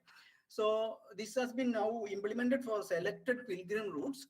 So you can see that it is especially in Himalaya pilgrimage time. You can see this. It is also available in the bhuvan.nrsc.gov.in. So you can see the disaster management information support page, and from there you can see the early warning system. So actually, this is in every place wherever this this kind of live early warning system is there. Actually, they will be linking the rainfall intensity with the intensity of landslide. Now whenever a rain happens, there is a network of rain gauges from which they will be real time getting the rainfall data, and that will be correlated to get the at what place there is a possibility of hazard, and that way actually they are managing that hazard. Then actually the hazard zonation techniques. There are many hazard zonation techniques. Basically, it can be broadly classified into qualitative approaches and quantitative approaches. In qualitative approach, actually you will be taking up only the distribution of events and geomorphic analysis. Only two things. One is that we will have an inventory of whatever landslide has occurred in previous history, and that will be linked to the geomorphological properties of the land. That is the only thing which happens. Whereas in the quantitative approaches, you will have the statistical data on how much landslides has occurred at what place and how it is linked to rainfall, geomorphological factors, and all that things. So basically, these quantitative approaches can be broadly classified into 4: statistical analysis, then deterministic approach, probabilistic approach, and artificial intelligence approach. That is, in statistical analysis, actually, you will be doing some statistical measures like bivariate statistics, multivariate statistics, and all such things to derive the landslide probability from whatever has happened in the history. And second is actually a deterministic approach. In deterministic approach, actually, you will be using some numerical model with some physical aspects connected with the landslide. And the third one is actually probabilistic approach. So in that probabilistic approach, probability distributions are used to predict the possibility of landslide. And in artificial intelligence, actually, you will have ANNs, that is artificial neural networks, then SVM, that is support vector machine. So then hybrid SVM practices and fuzzy clustering. So there is an approach which integrates this qualitative and quantitative approach. It is called actually a semi-qualitative approach. And it is actually one of that is actually the multi-criteria decision analysis. It is also called a SMCE method. So one of the most important in that is the analytic hierarchy analysis, that is AHP. And also you can have fuzzy set based analysis, then weighted linear combination, ordered weighted average, etc. Now the question is how you are going to select which one is to be adopted. That is whether you adopt a qualitative approach and a quantitative approach or semi-quantitative approach. Definitely the quantitative approaches are better because it directly takes the real life data, and but the qualitative approach just sees the quality of what happens, and in the quantitative actually you have the numerical quantification of what happens. But there are many factors. So because there are, what is the purpose of the investigation? Whether you are going to do some soil conservation work there, or you are going to make, especially when you are going to deal with the environmental impact assessment and all, when you are going to build some, give permission to some factory and all, then also you will do that kind of analysis. So what is the investigation purpose? Then the extent of the area, that is what all, or how much area you are going to study. Then the type of mapping units. So how the mapping units are selected. Then the scale of the final produced map, whether it is in macro scale, meso scale, micro scale, or something like that. Then the type of data to be used is very important. In many of the cases, even if you want quantitative approach, enough data will not be available.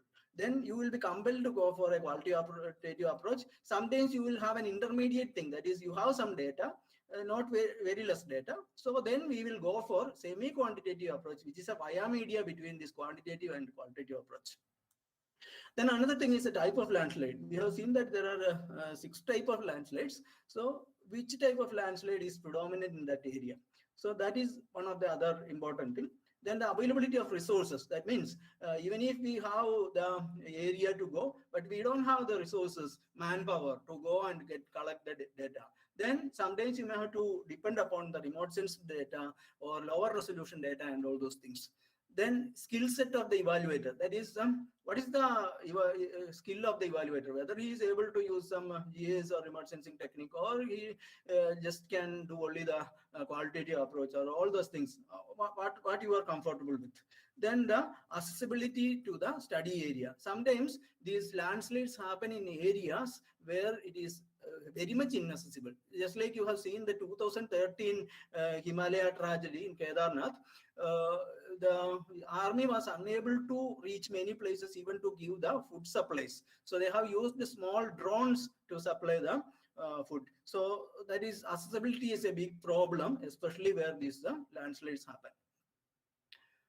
Now landslide zoning. So what is this zoning? So now we have seen that what is landslide, what is hazard, and now next is what is zoning.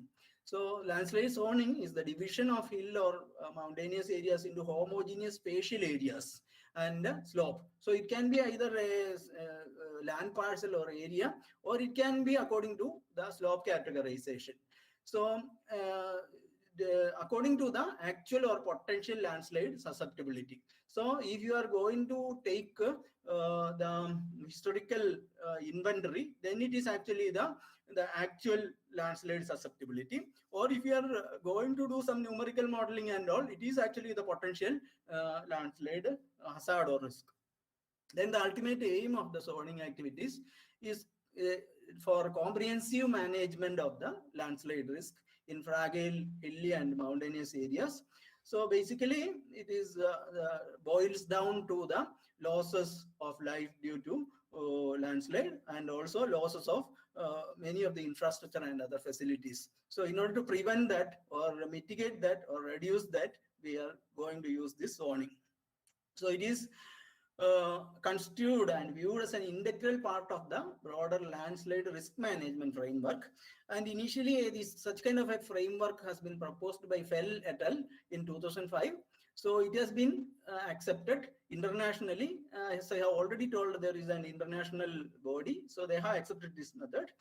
And landslide zoning is also being carried out for specific purposes and for regional, local, and site-specific planning, as well as safe and optimal use of land mass. So it can be basically we have seen the state map, and there are district boundary map, district level maps also. But if you want at regional scale and very local site specific, you may have to do your own mapping. Otherwise, SDMA has mapped up to the district level.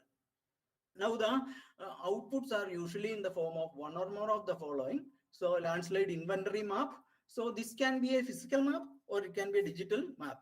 Then the landslide susceptibility map, landslide hazard and risk maps, and you will have associated reports also with that. So this is actually the landslide risk management framework.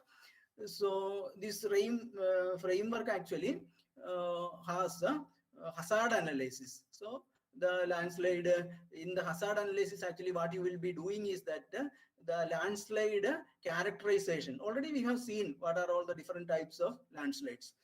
Then the analysis of frequency. So this frequency, especially agriculture engineers will be very much familiar with that, because we are doing in hydrology frequency analysis of rainfall and all. So similar kind of frequency means how many numbers occur in a period. That is actually the frequency analysis basically depends upon. Then the consequence analysis. So when a particular landslide happens, what will be the consequence? So a probable scenario also will be put in there. So that is actually a consequence analysis. So characterization of the different consequence scenarios and analysis of probability and severity of the consequence. Next thing is the risk estimation. So what is the risk? So that risk assessment will depend upon the risk evaluation versus the tolerance criteria and value of judgments. So there is a tolerance criteria. Just like in soil conservation, we will take a soil erosion limit above which we will consider that erosion is happening, below which we will consider that is geologic erosion. So that is actually the tolerance criteria. Then the value judgments and risk tolerance criteria is done in this risk assessment.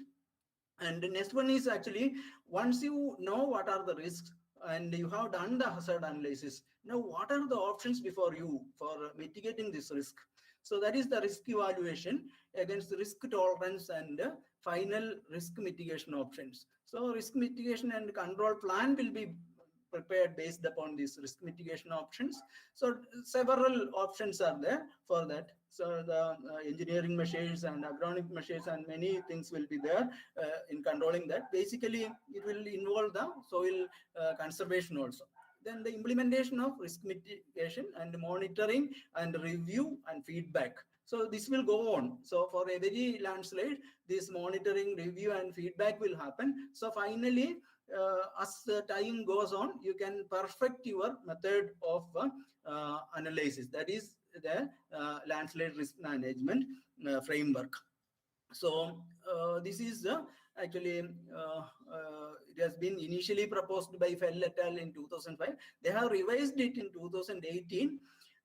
And the publication I have already given. It is the landslide risk management in landslide risk assessment. It's a book, landslide risk assessment. So it is a chapter in that. Now, next one is actually landslide susceptibility zoning. So this is an example of a landslide susceptibility zonation done in the Tiruvambadi Grama Panchayat by KSD MA. So the landslide susceptibility zoning uses an inventory of past landslide incidents. So you have how many landslides occurred, what was the intensity, what was the exact point where the landslide occurred. Now we will assessment or prediction of the spatial areas with a likelihood of landslides in the future. Now what we are doing here is that we have the position of the past landslides.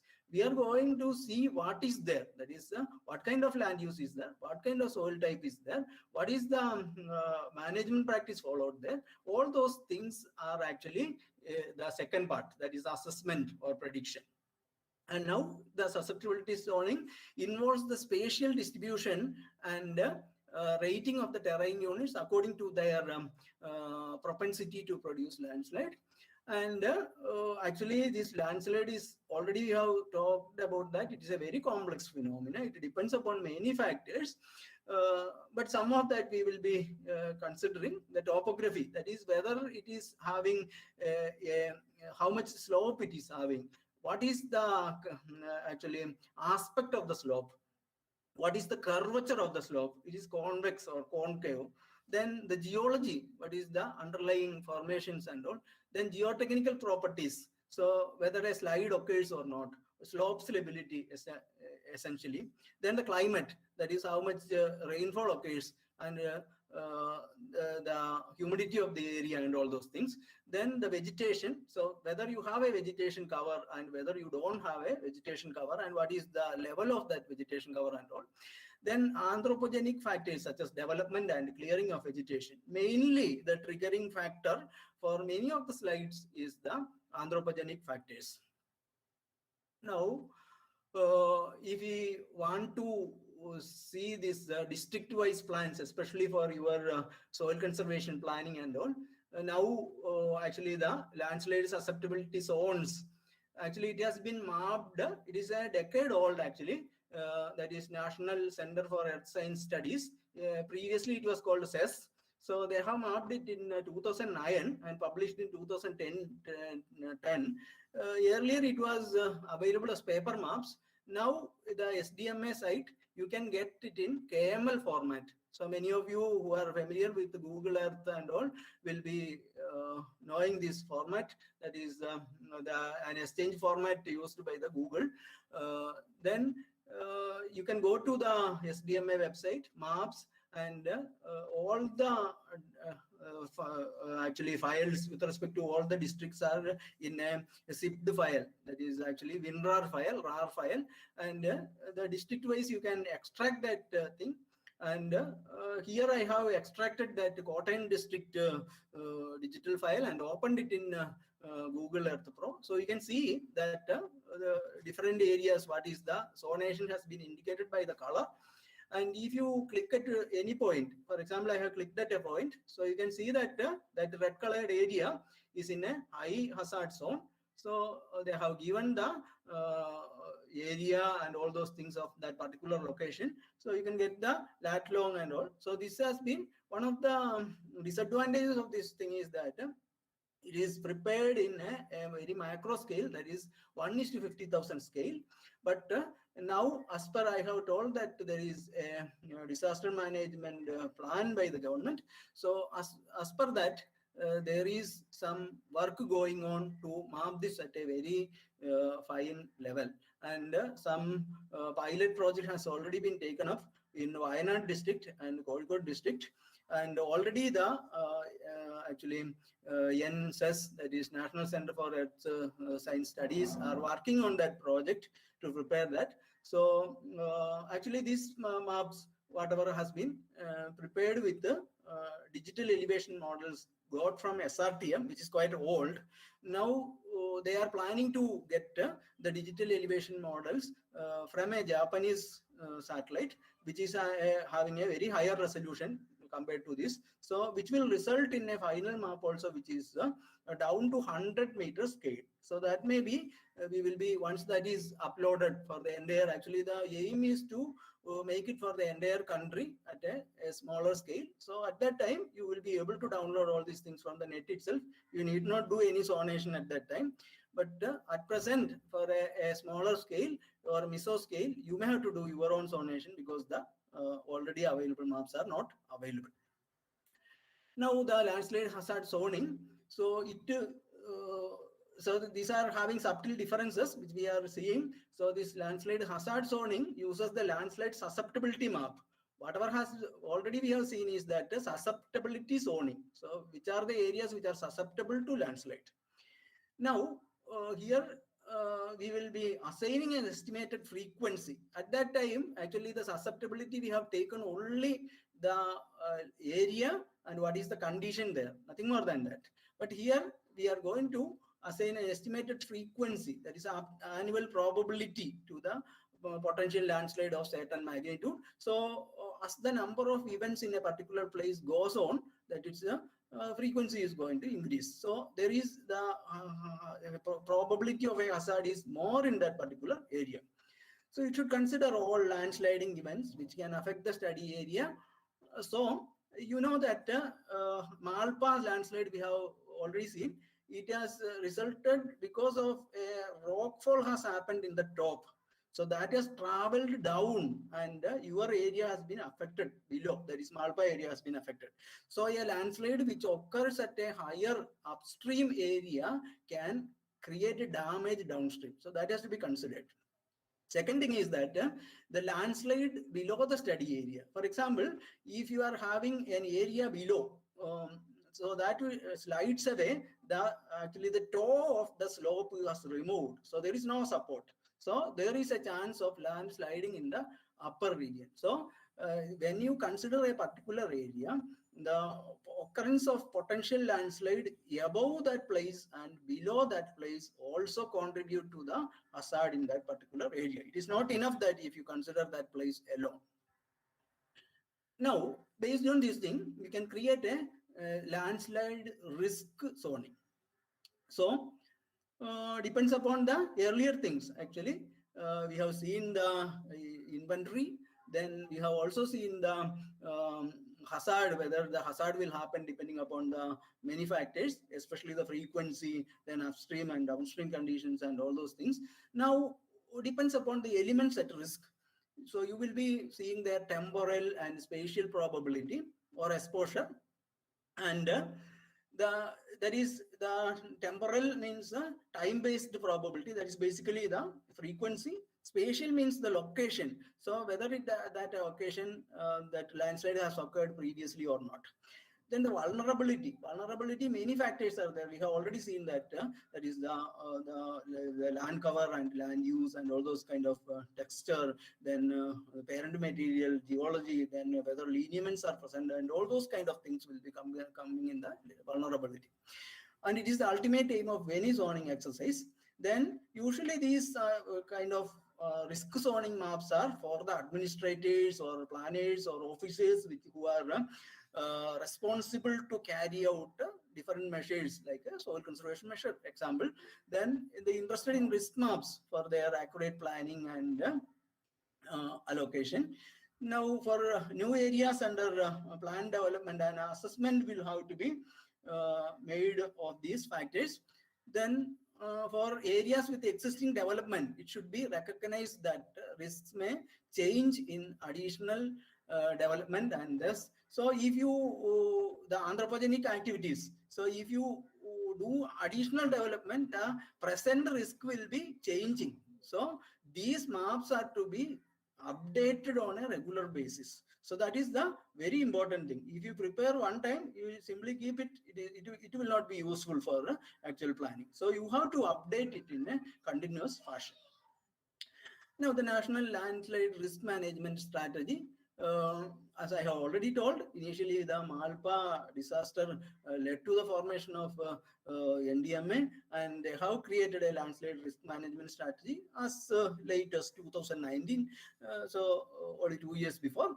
Now, actually, it envisages the generation of user-friendly landslide hazard maps for the entire India, and it also plans to develop landslide monitoring and early warning system. I have already told ISRO has already made some real-time monitoring system for the pilgrim routes and the awareness programs. That is the reason why they have created the NDMI, an institute for training. Then this is not only for the officers and other, they are doing awareness programs with the pupil. I have already told about the Hong Kong. So they have done this in a pupils awareness campaign everywhere. Whenever there is a possibility of landslide happening. So basically it is linked with the rainfall events.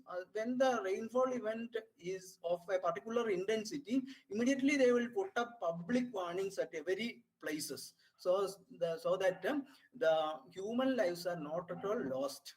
So then capacity building and training of stakeholders. So you have to plan people who are going to actually train people to achieve this thing. Then the preparation of mountains on regulations and policies. So you know that these zone regulations and policies will ultimately decide what will be the land use it will be put into. Then stabilization and mitigation of landslides, and it also envisages a creation of a special purpose vehicle, that is SPV, for landslide management. Now this NLRMS, they plans the landslide hazard zonation. So it covers aspects of reliability, validation of landslide zoning maps. So actually the reliability and validation means once you create the land zoning map, you have to validate it, whether it is actually work in the field or not. So that is actually the reliability checking and validation of these zoning maps. And it proposes future plan of activities of landslide zoning. So I told you it is a continuous process. Once you make the zone, it is not over. So every year now the development happens. Then as you know, the rainfall pattern changes, everything changes. So it is a continuous updation process. These landslide zones will go on updating based upon the changes. Then the recommends landslide hazard zonation maps to be prepared at the following scales. That is at the macro scale, 1:50,000 to 1:25,000. These are the maps. That is 1:50,000 maps which are available at that is NDMA site and also our SDMA site. Now at MISO level, this is being planned. That is to prepare it at 1:2. That is where I told you that already they are doing work on that.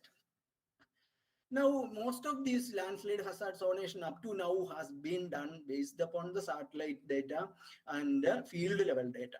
Now, you know already that there are a lot of improvements in the technology. Now, unmanned aerial vehicles are available, and actually, in addition to the remote sensing satellites, for MISO's level map preparation, LIDAR has been used. But this LIDAR is a very costly thing. So now the technology is improving in such a way that you can use an unmanned aerial vehicle. So usually what is used by a photographer to take marriage photos and all from above.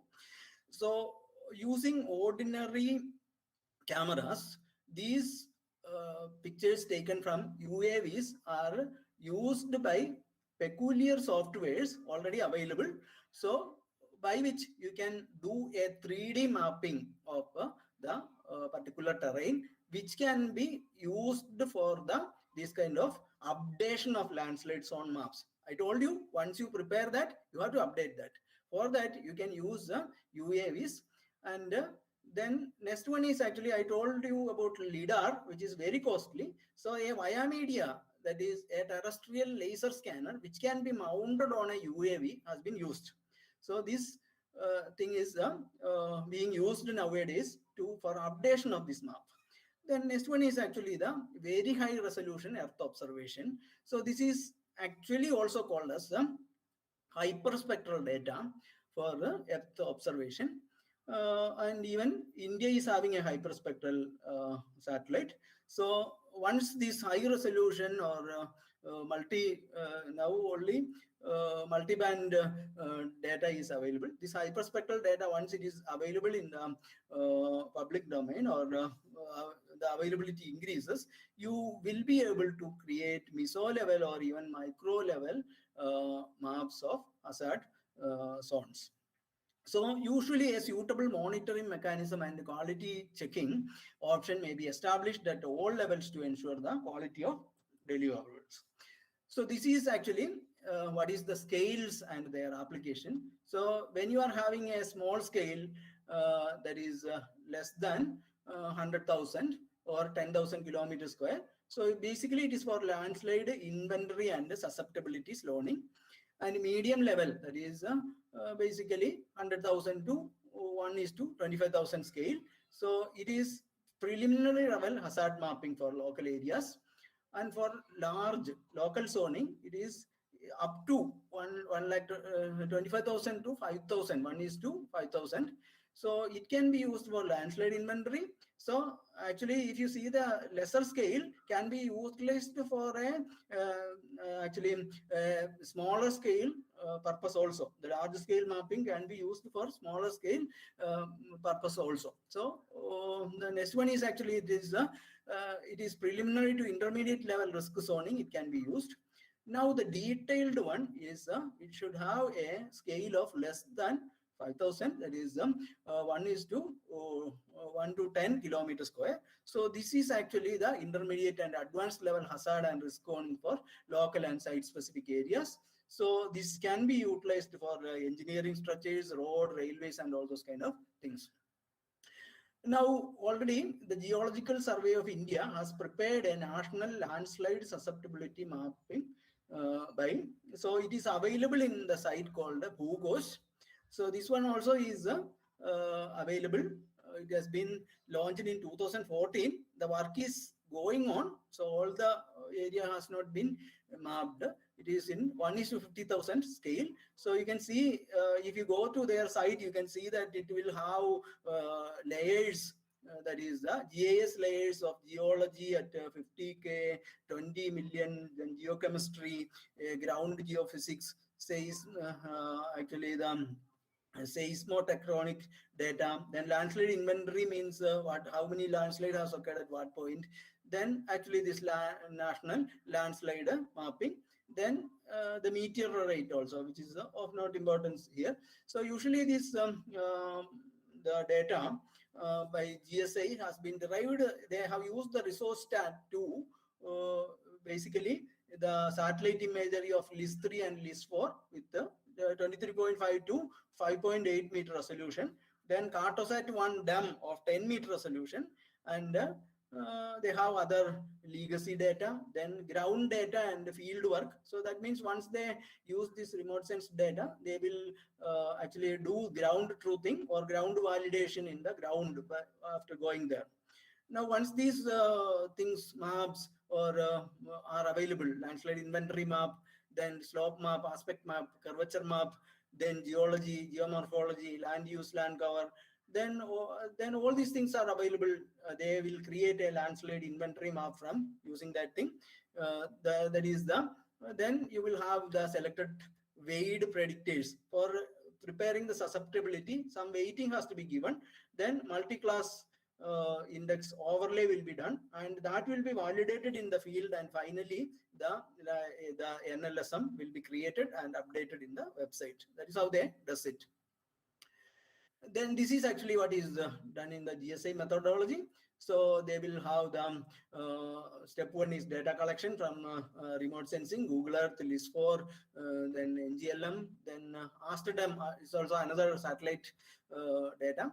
Then pre-field visual interpretation and field validation, that is done for land use land cover classification. Then thematic maps are prepared, that is land use land cover, then geo map, SFM, fault fracture. All these are geological aspects which are very important. Then slope aspect and curvature of the slope. Actually, the curvature of the slope is very important in landslide, especially the convex curvature slopes will be sliding faster than concave curves. So that is very important. So then landslide. Then spatial association analysis will be done. And the next step, the third step, is the calculation of Yule's coefficient.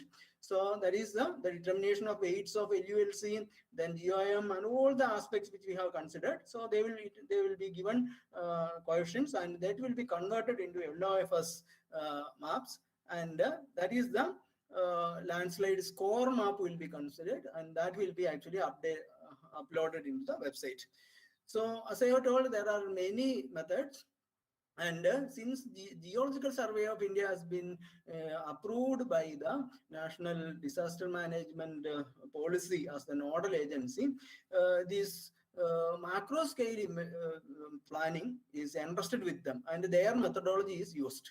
But the Bureau of Indian Standards, they have formulated two IS codes. The initial code, actually it is IS 14496, part 2 was initially created. That is for a macro zonation, that is 1:50,000 scale. So it is the preparation of landslide hazard zonation maps in mountainous terrains, guidelines part 2. So this is actually initially proposed one. Now in 2020, they have creating another one, that is for mesozonation, that is up to 1 lakh 10,000 to 1 lakh 25,000 scale. So actually their procedure, that is the procedure envisaged in IS Part 2, IS 14496 Part 2 is having a desk study. That is it's some old technique, because they are acquisition of topographic maps, that is physical maps which are available earlier, then acquisition of aerial photographs, and that is actually used for updation of this existing topographic map, then acquisition of regional geological map, then they envisages field study for lithological and structural map at a 1:50,000 scale, then identification of factors for hazard evaluation, that is from inventory, then slope morphometric map, relative relief map, rock outcrop and soil cover map, land use and land cover map, hydrological map.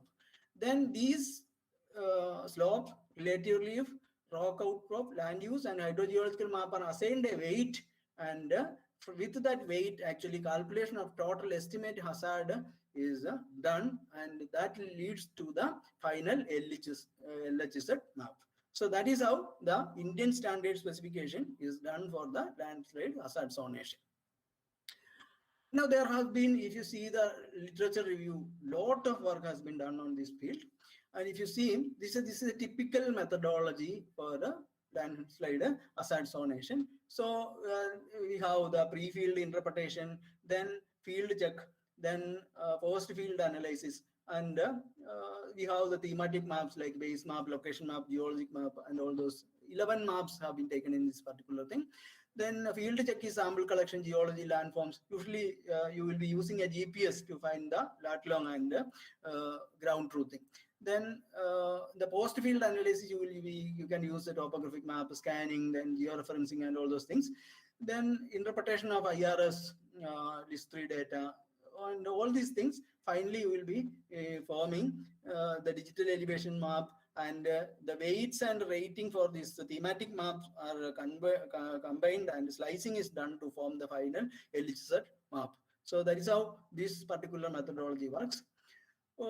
This is that particular thematic layers. As I already detailed earlier, there are about 10 thematic layers in this particular case. There is elevation, slope aspect, then slope angle, distance from the road, lineament density, stream density, soil, rainfall, land use, land cover, and the normalized difference vegetation index.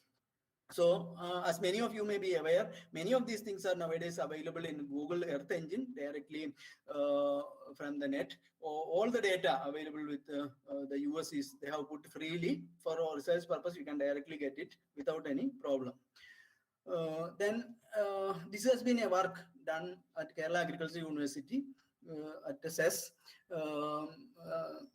So we have done a student called Asla has been done the landslide hazard zonation for the Nilambur Taluk. So we have taken the Nilambur Taluk, and the landslide inventory has been collected from the Geological Survey of India, and there has been a compiled landslide inventory of Kerala by Muralidharan and Kumar in 2007, and 33 debris flows, 10 sloped slides, and 3 cut slope failures happened afterwards. So that are the, and each one, that is the location, lat long, and where this landslide has occurred has been collected from there. Then a digital elevation model, actually Cartosat DEM has been used for the, it is downloaded from the Bhuvan web portal, and this is the digital elevation model prepared. Now we have the other data collected from the Kerala State Land Use Board, KSLUB, land use, geology, soil, drainage, and road map. Then rainfall data has been obtained from the world climate data. And the thematic layers were prepared, that are the slope aspect, soil, geology, land use, road, rainfall, and elevation. So this is the slope map which has been created. So next one is the soil map. So different soil areas. Then a geology map was also formed. Then the land use map has been created by using a supervised classification of the area. The rainfall distribution map also has been created. So this is the elevation map. This elevation map can be got from the digital elevation model. So we have the, for each one of the things, we have assigned a weight And now for classification, this is, as we have seen, it is a semi qualitative approach, that is not fully quantitative approach. So we were using the analytical hierarchy process, or AHP, for this purpose. So this AHP has been developed by Sati in 1980, and it's a multi-objective, multi-criteria decision-making approach.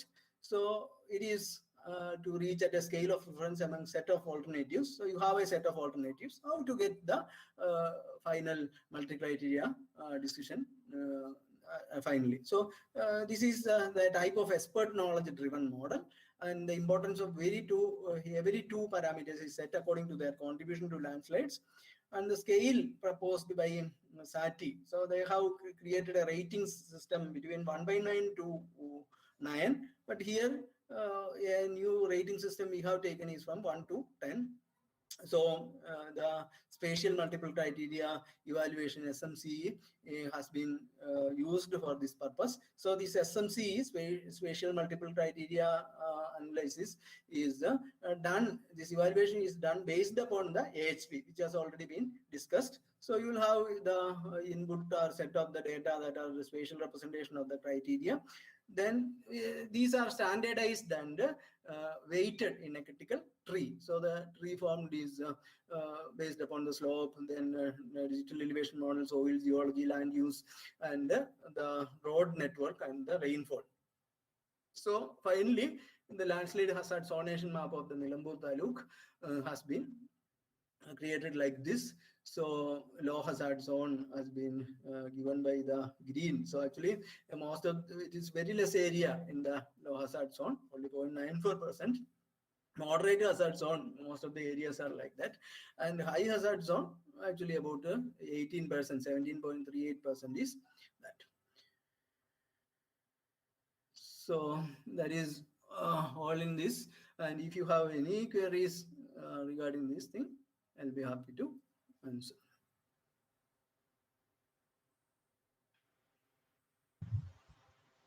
Thank you, Sri Vishnu.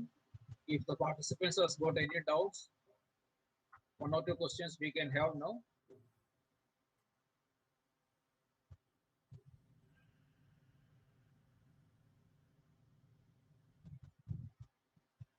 If the participants have any questions, you can ask one or two questions. We have got the time. And another thing, our condenser is waiting. Otherwise, Okay. if no questions are there, we'll continue with the condenser's presentation. And one more thing, we have Sir, posted how much a time link I got? for feedback. And the last condenser, the last slide was drainage line treatment for flood management. Hello. Drainage line treatment for flood management. Okay. We can continue with the condenser. Drainage line treatment.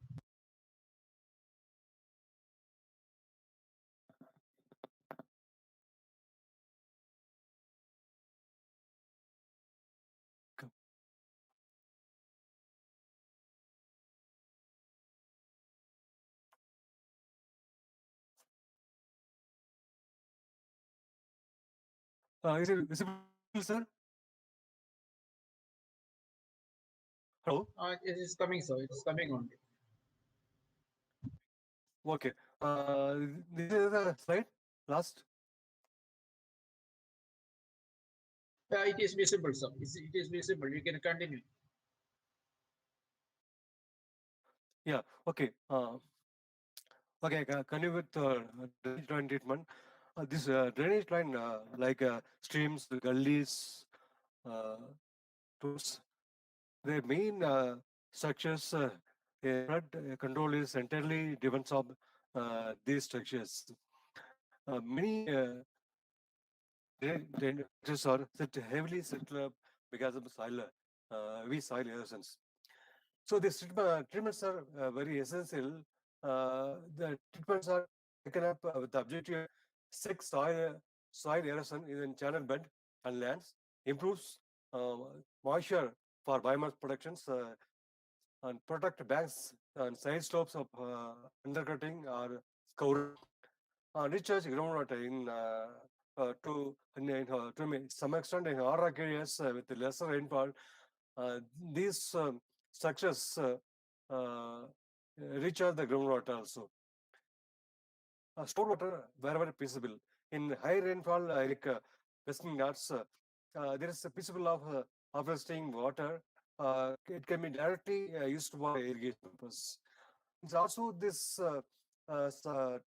treatments of these structures are very essential for flow guidance and bank protections.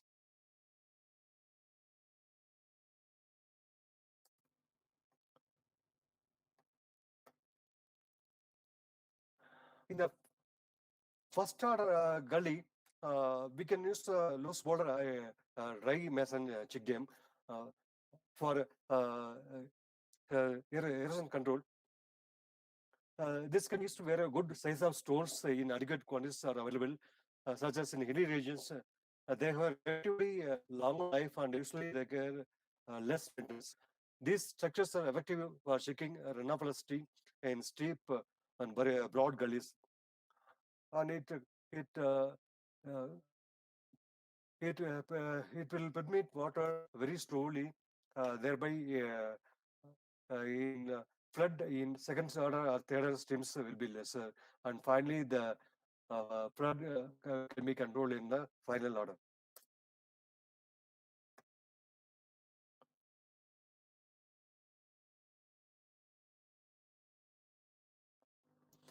When the gully is somewhat wider and rainfall is very high, capable of washing the dry stones, we can go for Gabin drop structures. In Gabin drop structures are constructed in upper reaches of gully course for returns of debris. You can see the pictures here. The debris carrying capacity within the this series of structures is reduced because of reduction gradient of this gullies. I can see the series of gully structures, Gabion check dams, which will not only reduce the soil within the streams, but also slowly it will allow water. If the stream is still broad, affect more water to come, we can go for cabin check. The cabin check, the difference between cabin check and cabin drop structure is that in cabin check dam will have the sidewall also. Whereas in smaller gullies where cabin drop structure are there, there be don't sidewalls. So this gamins are a rectangular structure, yes, used by GA 8 to 10 10 gauge galvanic iron, in which we can place it from very strong stones so that it arrests soil erosions and in the upstream side, and only water will be allowed to permeate to the third order stream. If you treat many second order gullies with these gaming structures, we can reduce the peak flow rate in the third order and finally the fourth order gullies and the entire river systems. These are some examples of Gibbon check dam. As far as streams, we can go for temporary structures called this brushwood check dam, very visible. Usually, this brushwood check dam is a single layer or double layer. We erect with vertical post of 1 meter height. We can interconnect with brushwood, and usually it is constructed above the small stream. The stream, whenever less flow is there, it is allowed. When the water flows more than the stream, it will stop and it allow very slowly turn the water, and thereby we can reduce the peak flow in the second order stream. And it is copying Gabion stream bank protection wall, wherever wall of the soil is very loose in the streams. It's prone to eroded by stream. We can use this stream bank protection wall with the Gabion. And areas where the river near streams, where a lot of agricultural fields are there, we expect more silt deposit in the rivers. In that areas, we can go for silt detention tank, a small RCC check dam with a full setup like head wall extension, wing wing wall, and you can see the lot of agricultural fields are there near the streams. Condenser, please not. The Yes, slides sir. are not moving. Slides are not moving, sir. We are still on the objectives of drainage line treatments.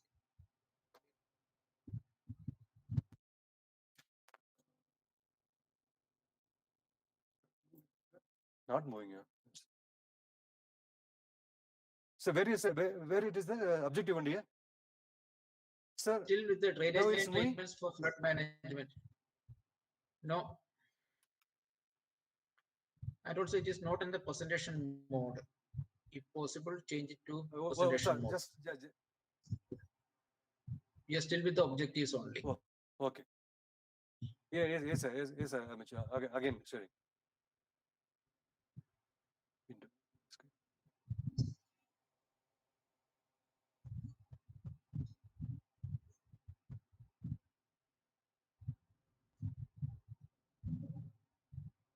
Hello.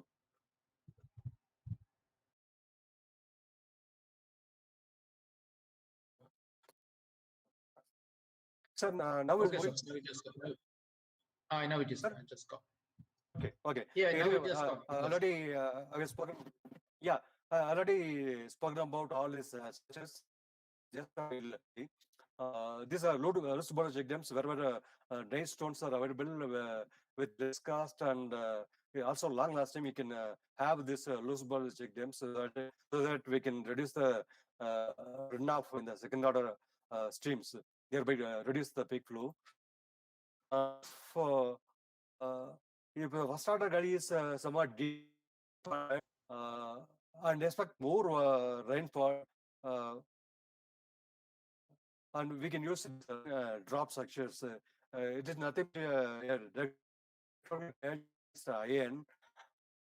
8 to 10 quite thickness.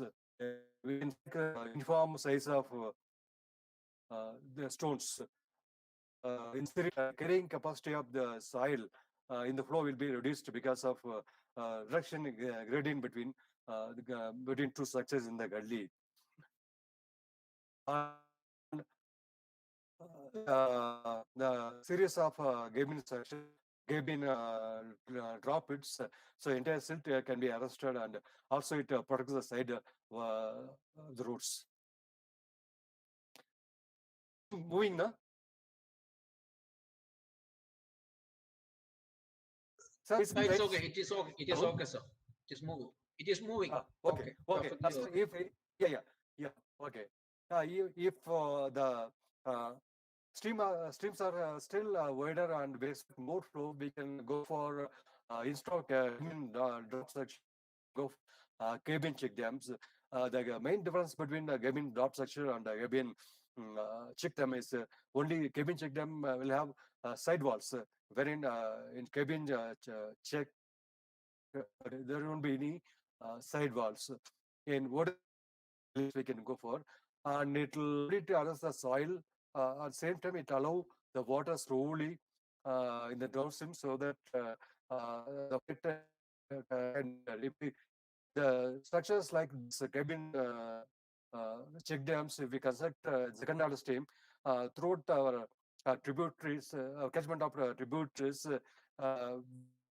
can easily pay the flow or pay a big flow of fourth order stream and river. These are some examples. In the first order streams, we can still for semi-permanent structures like brushwoods, check dam we can have using the method, but effective in slow the water. Either we can erect two layer vertical post of, to height of 1 meter, and in between it can be connected with brushwood so that it will check effectively the flow. Usually, it is constructed above the streams, first of the streams, because if flow is very less, it allow the water in the downstream. If sudden flow is big, then over the stream, the water is stopped by this brushwood, and slowly it will be led on to the stream. Or we can you can see left side figures. We can simply put across one tree trunk, and we can cut in middle so that water can be inbound, and slowly it can we can send it to the downstreams. If the soils are very loose, then we want to avoid by streams. So that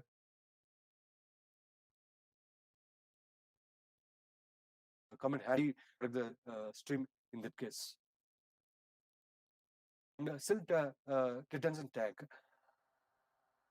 In the having a lot of bearable lands, we'll expect more silt in the second streams. You can see silt by because of nearby arable lands. Is pictures panoramic view of this silt retention tanks. You can see large field wherein all silt is coming and in the stream. It is a complete RCC sectors with the head wall accession and side wall and wing walls with uplands, complete structures. In the high rainfall areas like Kerala or Nilgiri Hills, we can still, apart from the retain the silt, we can harvest the water, retain irrigation also, because the variety of the flow. These are some structures of silt retention tanks. I'm not going to such designs because I'm getting late. And next, many forgotten ponds that may have been natural and passing over long periods, times have been filled, and simplicity suit modern agriculture. And many natural ponds are dried up, and we forget to use these ponds. So wherever these natural ponds are there, we can divert this water by dike height, through a dike height, and we can divert this water to a nearby lake or ponds so that we can reduce the flow of water during high rainfall period. And another important point is riparian tree planting. This is specific type of trees is naturally found adjacent to water sources. Trees can be planted to reduce banks erosions and slow rate of overland, and increase in sediments deposition on land and again river also. And another important point is wetland tree plantings. Now the wetland conservation is getting a momentum because these wetlands are very important for getting water during not only during rains period, it also very important for flood control. Some of these trees consist of tolerating spaces. For example, in subtropical or temperate regions like Ooty, we can have willows and alder. We have in our farm also we have a lot of willows and alder in wetland, which reduce the flow of water. And also it secures the ecosystem, wetland ecosystem. Similarly, in tropical regions, we go for terminaria species. So poorly drained areas, unsuitable for farming are the most appropriate locations, enhancing water storage and sediment evacuation. It plays a very crucial role in control of peak period flow. And river and plain floodplains are very essential for flood control. Now, many floodplains are converted to urban either agricultural field or urban buildings. We can adding natural features like meanders or so natural woods inclined to the to, towards head. Uh, the water-based like water flows can be regulated. This natural water storage approach prevent flood in the downstreams. Streams. Coming to landslide management in Western Ghats, because of presence of high clay layer after 2 meter depth, uh, whenever we get rainfall during south monsoons, the water accumulation build up above the clay layer. So due to aerostatic process in Western Ghats areas prone to landslide. Some of the structures anyway landslide cause everything was committed by in this essence. I just try to show some of the structures used for landslide prevention.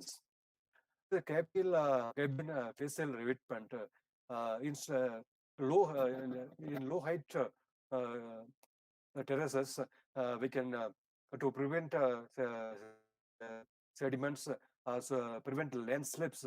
Mostly here Western Ghats not landslips occurs because of higher static pressure, which leads to um, uh, heavy deposition of silt in the roadsides. So this cabin facial revetment stop the landslips to place the entire field behind this revetment. We can say the slope stabilization using cabin structures. The entire narrow roads from to Guru to Guti, you can see wherever vertical cut is there or any deep slope adjacent to roads is there, you can find this in because it's a permeability, it allows water, so the structures flexibility will be maintained unless wall. In revetment wall, flexibility will not be there because of this cabin cages and permeability of water. The flexibility according to the scores, it also takes the shape. So it's the best Gabin slope stabilization using Gabin is best method for landslide control. Or we can go for panel retaining wall. In between PCC wall, some panel should be there with uh, loose rocks, so that the permeability of these walls is highly increased. It's a toe supporting wall with permeable holes. If it because any hydrostatic pressure always higher is, so by toe supporting wall we can prevent landslides. But very recently we are working on jute geotextiles. You can see roadsides stabilization with jute geotextiles because sometimes because of high rainfall, seeds, maybe grass seeds or any tips, any weed seeds will be washed away. So that seed bank will be very less in low land. If you lay down the jute geotextiles and sow seeds, so it will be it will not be rain and not carried with the runoff water. So easily it can generate within season by mass. It slope will be established. So our center has taken up many slope stabilization with the use of geotextiles. And finally, coming to the river training structures, our institute headquarters is doing a lot of work on river training structures. It includes check dams, spurs, sills, panels, porcupines, and bank protection as well. It can be transversal, let's say perpendicular to the river, or longitudinal protection, like following river sidewall using sandbags and channel lining or wave pile or cabin lining. The river training structures can be classified based on action, like direct protection works and indirect protection works. Direct protection work means protecting the bank through cabins structures or sandbag bagging. Indirect protection means to modify the flow conditions to protect the erosion-prone bank, such as person. For direct protection works, we can the example is cabin wall, and indirect protection measures is person. Because time limit, I'm just going. On direct protection works, I told cabin wall. It consists of cabin stone grates in the consider and sand layer, a towel, and longing opera. Longing opera is nothing but a sloping gaming structures. Below that, gaming structures, geobaric filters will be there over the riverbed, so that it can be stabilized. And coming to realization, we can go for either porcupines and or spur. A porcupine is but vertical pillars, either concrete or wooden. Is tied like a trapezoidal design. If you keep on the bank of river, the water which passes through this porcupines, the velocity will be reduced because of frill movement. Thereby, we can protect the banks. This is called studs and spurs with spurs and studs with 4 to 5 meter length. We can put across our river course near our stem. The distance between two spurs or studs is 5 times of length. Suppose the length where spurs or stud is 5 meter, the next spurs will be 25-meter apart. When the flow will hit in the studs or spurs, it will get diverted towards downstream sides, so that our bank will be protected.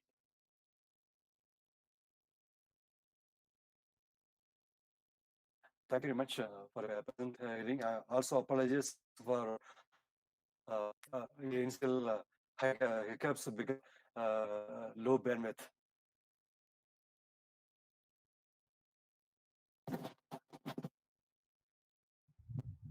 Thank you, Kansa, for the nice presentation. Even though we had some difficulties, we know that he had some problems with the connectivity. Somehow, we could get a nice presentation from Kansa. Uh, and another thing, we got some more time. If you got any doubts, you can ask. And also, those who got doubts on that with the Vishnu's topic can remain. And during the lunch break, we'll have some discussion with Sri Vishnu. Now you can raise some questions to for discussion to Kanansa.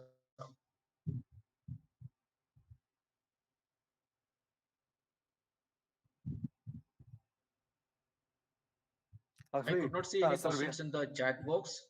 If one by one, you can ask.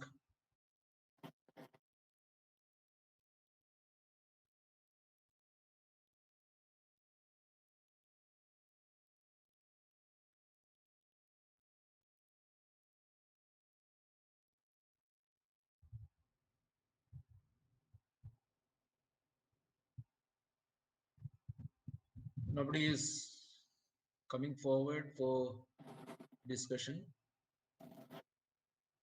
And I think nobody is coming up. Otherwise, one thing we can do, you can send the questions to chat box. We'll get the answers later and then we'll post it to. One more thing is that I have posted a form in the chat box. May please take a few minutes for answering that, filling in that form, and you may please send it before the close of this training program. And otherwise, this Sri Vishnu is available. So those who want to discuss something about Vishnu can remain, and others can break for the lunch, and we will assemble right at 2 o'clock. We'll have the session by Srinivas sir. Thank you, Dr. Kannan sir, for the interesting presentation. Thank you. Thank you for calling me. Thank you, sir.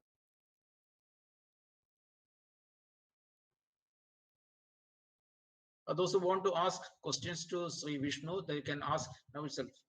No problem. He is there to answer the queries. I could see many questions in the chat box. You can ask one by one.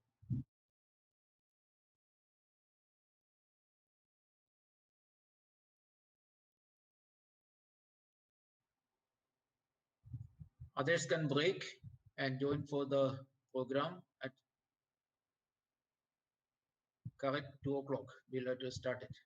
Here we are running by time only.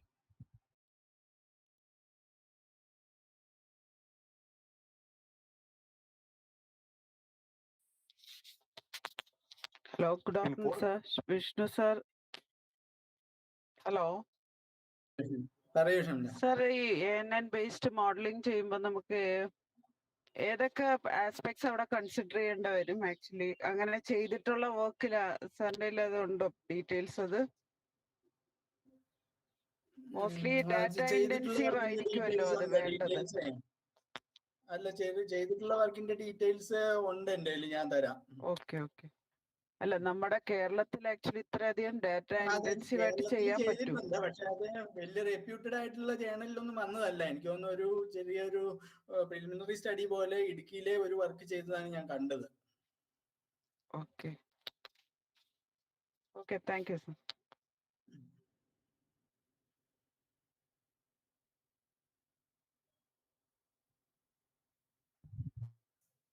Kannan sir is still available, no? Sir, Kannan sir? Yes, sir. Yes, sir. This Shamla, you can ask the question to Kannan sir also.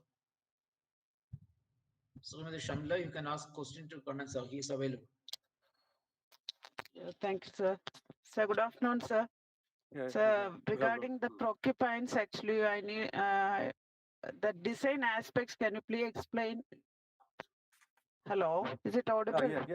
Yes. Can you please explain the design aspects to be considered for while recommending a porcupines, like whether we can go suggested for big rivers and all?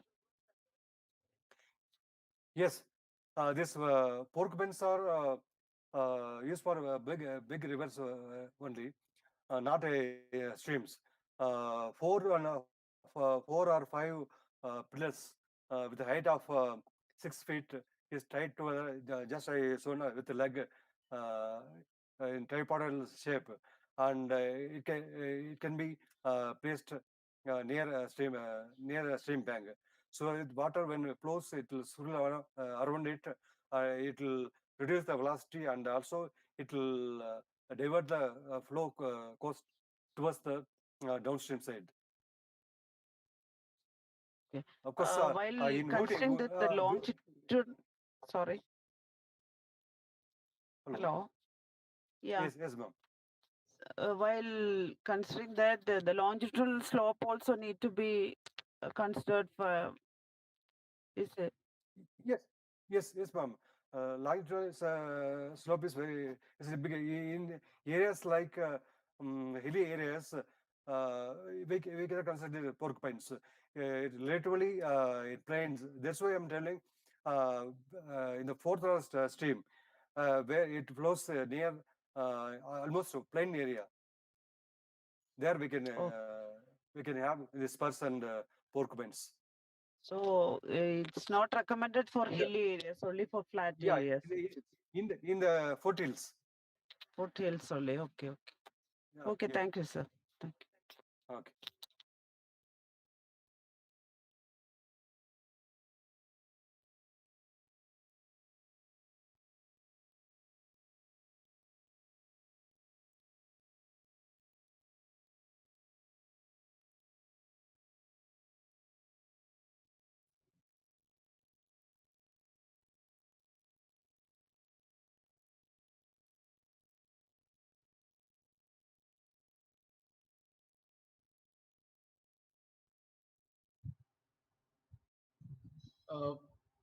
Please don't hesitate to discuss your queries.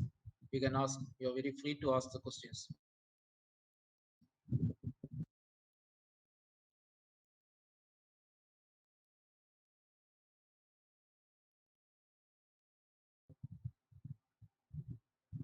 Both the resource persons are available. You can ask either to Engineer Vishnu or to Dr. Kannan.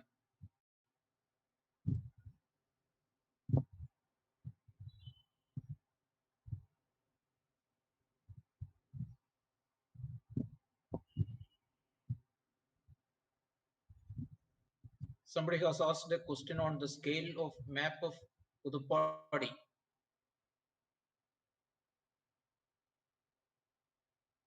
This is the question to, it is from that district soil conservation officer. You can ask directly to Dr. Vishnu. I think you are asking about the micro level map which has been done for Kozhikode.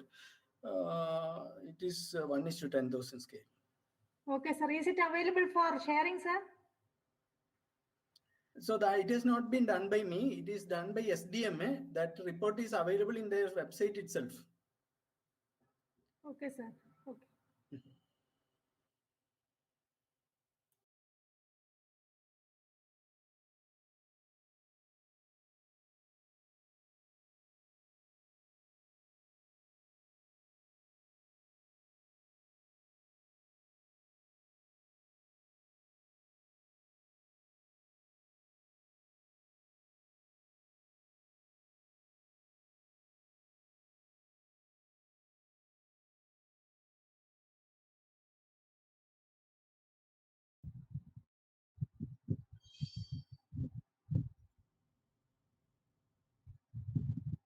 If there is no further questions, we'll close the forenoon session and we'll start the afternoon session right at 2 p.m.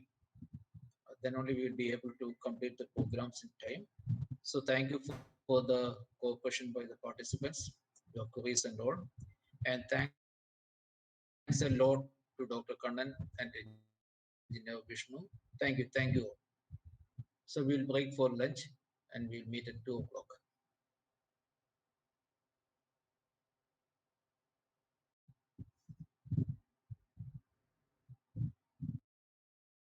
You don't have to leave the meeting, you'll continue just doing it after lunch. Participants, no need to leave the meeting. They can continue in the meeting itself and join by 2 o'clock.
Good afternoon, Sayumar sir.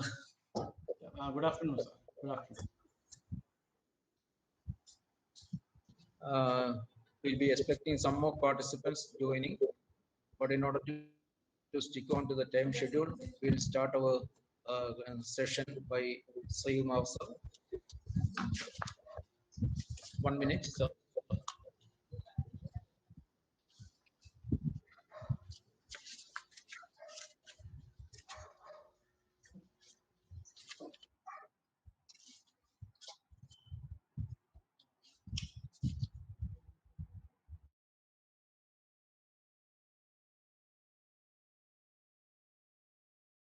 We'll start the session for today's afternoon. So we have the two resource persons, and the first resource persons, that is Srikumar sir. Dr. Srikumar, he is the director of Integrated Rural Technology Center, Mundu, Palakkad.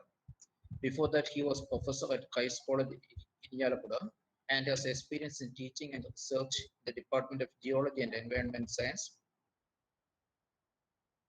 His area of interest include environment and related studies, and he had been a resource person in Government of India UNDP program. He was also coordinator for disaster management for the UGC.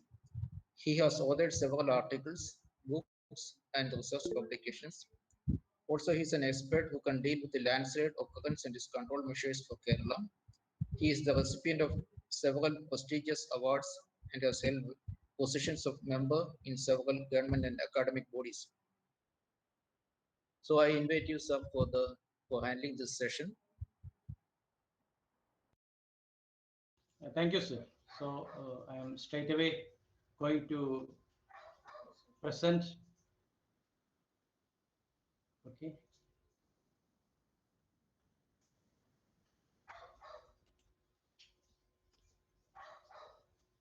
Okay.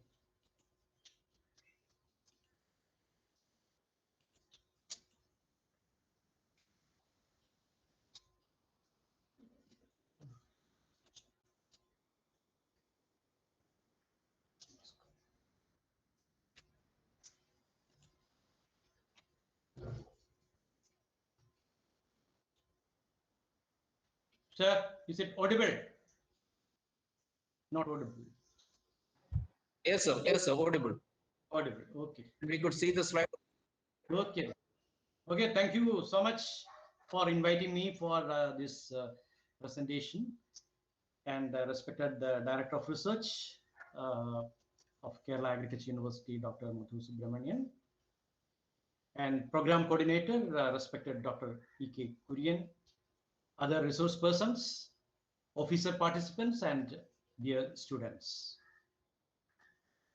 And in the forenoon session, I was there. I heard Dr. Kannan. He explained the extreme rainfall events and how vulnerable Nilgiris is, and water soil conservation. And you see that all the natural resources that must be, the development of natural resources must be based on watershed basis. That is a very important point with regard to Kerala in the new 5-year plan. So we must focus on that. The water, soil, all the natural resources, even the flora and fauna, all must be protected, and we must see the restoration plan based on a watershed basis. This is what we expect in the coming 5-year plan. And you see that I had Dr. Vishnu also very in the initial stage, and he how geospatial technologies can be used in landslide hazard zonation mapping. I was not able to hear him completely. I don't know whether I am also giving some clues regarding the geospatial tools, how it can be used in hazard zonation mapping. So let us see. And so this is the most very, the recent, the worst disaster, landslide disaster that happened, Kavalapara incidents, all this picture has come in every media. And you see that the extreme rainfall in August 2019, this happened in a rubber plantation, and you see that the slope modification, particularly the terracing and rain pits, that actually one of the, can be cited as reasons for these kind of disaster that happened in Kavalapara. Of course, you see that the extreme rainfall during the 2 or 3 days, that is very important triggering factor for this landslide. That is true. And you see that 35 houses lost and 44 partially damaged houses are there. And you can see new cracks have been developed on the other side. And you see that if the rainfall continues, the vulnerability of the other part of the slope is also under threat. And you see, this is the situation that we see in this region. And we have to see, as far as the landslide is concerned, we have to see 2018 and after landslides, and what we call the landslides before 2018 years. We have to, see these two separately, because the nature of the landslides and the widespread occurrence of landslide happens in 2018, 19, and 20. And coming to the next one, this is the anatomy of a slope failure. You can see that this is the crown where the landslide initiate. When it is started from here, we call that one as the crown. And you see that it slowly creeps down, and you see that more and more material comes down because of the weight, and you see that it will flow due to gravitation. We call, as a geologist, we call all this one as a mass wasting process, because the process that is related to due to gravitational attraction, that is the main factor influencing all these kind of disasters. So it's called mass wasting process. You can see numerous cracks that is developed along the sides, and you can see this is called the toe, because this is the last part where this debris flow or something, or the landslide that stops here, and these are all the places. This is the anatomy of a slope failure. And you can see that this is the thickness of the overburden, that is includes the topsoil and also the highly weathered rocks below the topsoil is also included under this one. And the whole material, that is why I use the term overburden, the topsoil plus the highly weathered material below this one. And this is the hard rock. This is a fresh rock that you get, and you see that the overburden that will slip down with water that will flow down, and that is the typical debris flow that is occurring in Kerala. And when you examine the causative factors, you can see that rainfall, as far as Kerala is concerned, rainfall is the triggering factor for all the landslides and related processes in Kerala Western Ghats. And you see that the earthquake, yes, of course, in Himalayas and also in some other parts of North India, you see that the seismic factor is a very important factor that is affecting the landslides. Then some of the other factors, that is the natural factor that we see, is the relative relief. You can see that the slope and height, that the relative relief is a very important factor. It is not the height from the mean sea level, but relative height, that is the place from where we are standing and also the top of the hillock. That height is a very important factor in making landslides. Then drainage, of course, if you examine, I will show you some of the maps in which you can see that most of the landslides happened during 2018 and 19 is very close to the drainage system. So you can see in many cases that shows how the landslides are related to drainage systems. And then the lithology, of course, you see that the material, the strength of the material, we call it as the cohesion and friction angle of the material. And these two engineering properties are decisive in making landslides, cohesion and friction angle. And particularly in Kerala, we have laterite. So that is the most important rock type above the hard rock, and that is making the problems here. Then we have the joint pattern. There's a geological parameter that you see, that you can see number of joints. They are planar features that is cutting across the rock, and how it is sloping. These joints, or they are not they are not fractured actually, but the fractures with a slope, with a very smooth plane. So this is a very important factor, geological parameter, that decides the landslides and mass wasting process. Then I've already told you that the engineering properties of the material, and pore pressure at potential slide surface is a very important factor. And you see that it is because of the water pressure. Intense rainfall causes the water, and the water cannot flow downwards or laterally, and therefore water accumulate in that portion, and due to the cumulative pressure, the landslides can happen. And also the thickness of the overburden. You see that if a slope is 90 degree and there is no overburden, so there is no chances of failure. But if a slope of 30 or plus, 20, 25 or plus, and having thickness of overburden, say 2 meter, 3 meter thickness of overburden material, then you see that area is very critical. We have to give much attention to such areas where the overburden thickness is very high. 2 to 3 meter is sufficient for making good landslides and debris flows. And they are all natural factors. You see that these are all natural factors that is making a place or a hill slope vulnerable to landslides. And anthropogenic factors, of course, in Kerala, you can see that not only in Kerala, in different places, you can see that man-made factors are very important. Quarrying is a factor. Reservoir-induced seismicity is a factor. Land use practices, the change in cultivation and deforestation.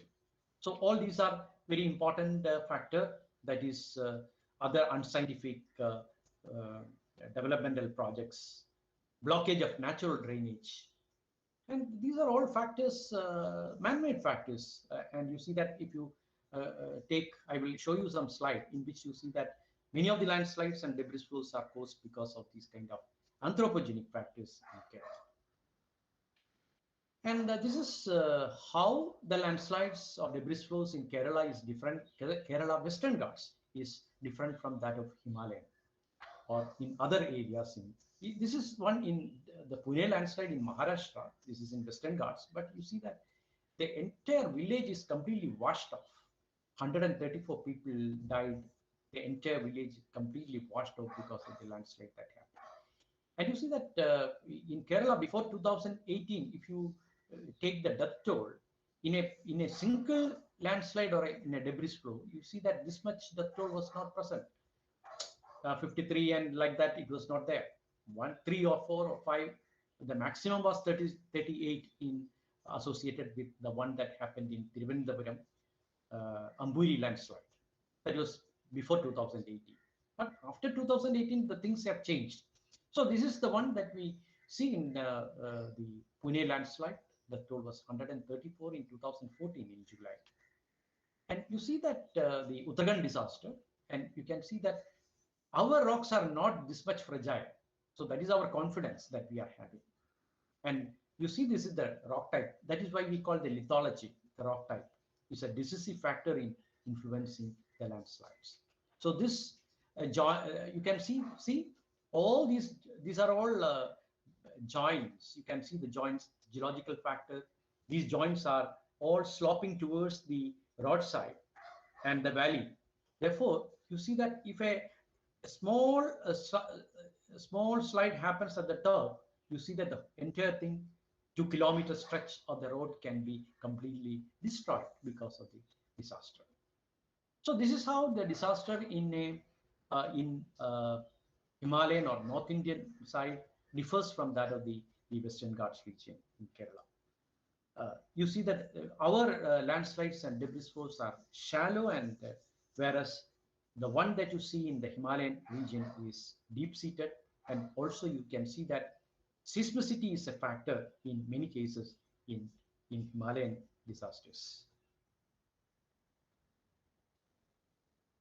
And you know, so I've been doing this kind of landslide research for the last 3 decades, and you see that it's very difficult for us to forecast a landslide. Okay. And what we can do is we can identify certain, I think Dr. Vishnu might have said hazard zonation. We can say these are the high hazardous zones, these are the moderate hazard zones, these are the low hazardous zones. Like that, we can make a zonation. So we can restrict our development activities or other land use practices according to the zone. So that is the possible way. And we are trying to reduce the risk, so what we can, how we can reduce the risk, that is the loss of agriculture area, loss of infrastructure, loss of life. This can be reduced one by vulnerability. We have to reduce the vulnerability, and the second thing is that we have to increase the capacity. So in Disaster Management Act 2005, DM Act, that implemented in India, and also we have also in Kerala, we have got Disaster Management Act and Disaster Management Policy. And you see that after that, we are giving emphasis for this one, not only for landslides, but for cyclone or for tsunami or for sea erosion. So we are trying to reduce the vulnerability. And you see that we have got a very good mechanism for warning system or forecasting system for tsunami. We have got similar mechanism is there for the cyclone. In 1999, Odisha super cyclone when happened, we didn't have a kind of what do you call the warning system. And you see that I mean, thousands of people died because of the cyclone that hit the Odisha coast in 1999. But the things have changed. And you see that when Hudhud cyclone hit along the coastal tract, or the one that happened in Oki cyclone that happened along the coastal tract of Kerala. So we were able to track how what is the direction in which the wind is moving, at what time the wind will touch the land, And you see that we were able to do that, and we can give the forecast. But as far as the landslide is concerned, we cannot give a forecast for that one. Only thing, this is our limitation that we have to understand. Only thing is that we can identify certain areas, vulnerable areas. We can say that you have to restrict your activities there. That's all. We don't know when it happens and at what time it happens. We cannot say. Nobody can say. So only thing that we can say is that we are trying to identify the areas, locate the areas, and we try to develop some mitigation techniques so that the slope becomes stable because of the bioengineering or other kind of techniques. So this is what we can do in a landslide area. And what are the different types of slope failures in Kerala? I don't know whether anybody have described this one. One is called the debris flow. നമ്മൾ കൂടുതലും കേരളത്തിലെ മലയാളത്തിൽ പറയുന്ന ഉരുൾപൊട്ടൽ, debris flow.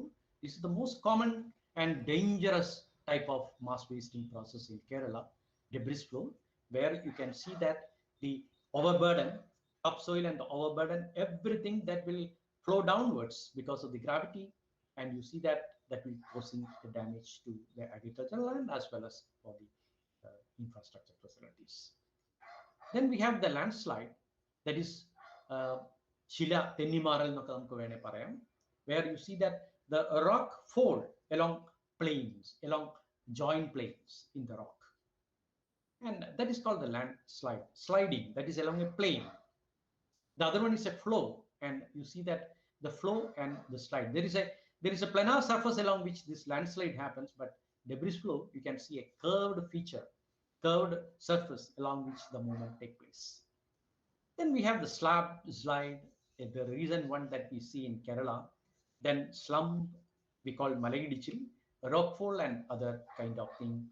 Chilapadanam we call. And the recent one, a very important thing that we see and a very common one, it's very dangerous to the agricultural land, is the ground subsidence. You can see in many places, Idiki, Kannur, Malappuram, everywhere you can see the ground subsidence because of the soil piping.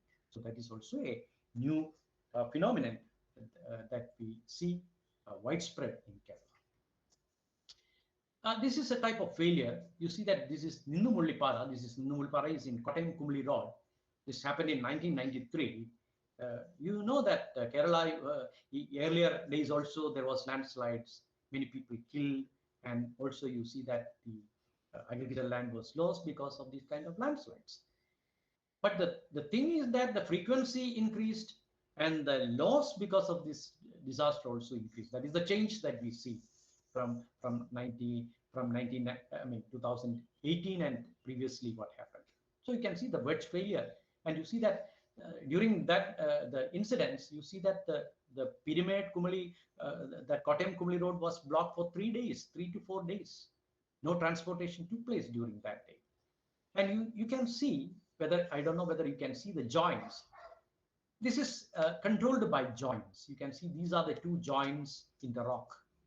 And water percolated down, induced pressure, and you see that along the intersection of these two planes.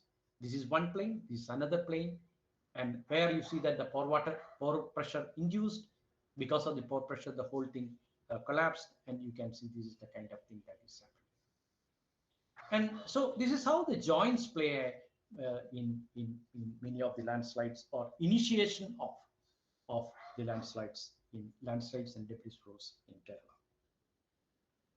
And this is one that Pullurampara, a very, very important debris flow that happened in Pullurampara. You can see this debris flow. You can see the overburden is flowing down. This is the hard rock. You can see the hard rock. The 1 meter, 1.5 to 2 meter thick overburden that has come down, that has flowed down because of the gravity and caused the damage in Pullurampara in Kozhikode district. This is what we call the slump. You see the change in the slump is in Mulamatam in Edatu in 2007.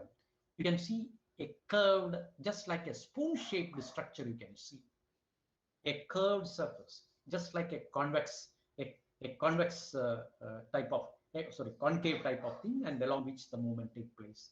And you see that the movement of the material comes down here. And I'm still doubtful. I am of the opinion that this kind of slide that happened in Putumala, but it is a larger scale, covering a lot of areas. This is a smaller one. It's a small scale one. The other one is a larger one that happened in this area. So this is the nature of the movement of the material in a curved plane.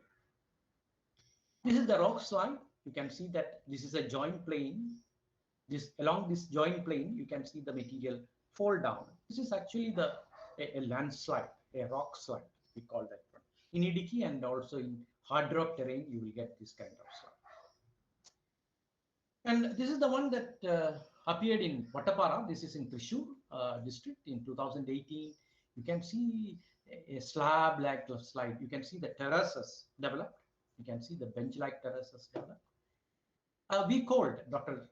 Shankar from National Center for Earth Science was also there. And we described this kind of incidents as called aborted landslide. Because you see that this actually landslide, the initiation of landslide started here, but that didn't culminate as a matured landslide. That is what happened in slab slide, Vattapara in Thrissur district.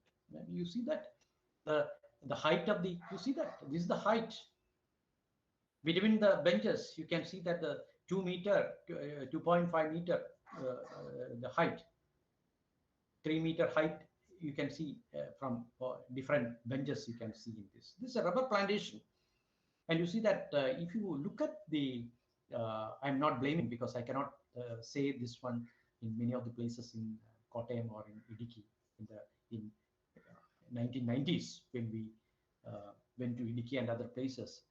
People never understand this kind of thing because 60% of the landslide had happened in rubber estates in the previous, before 2018.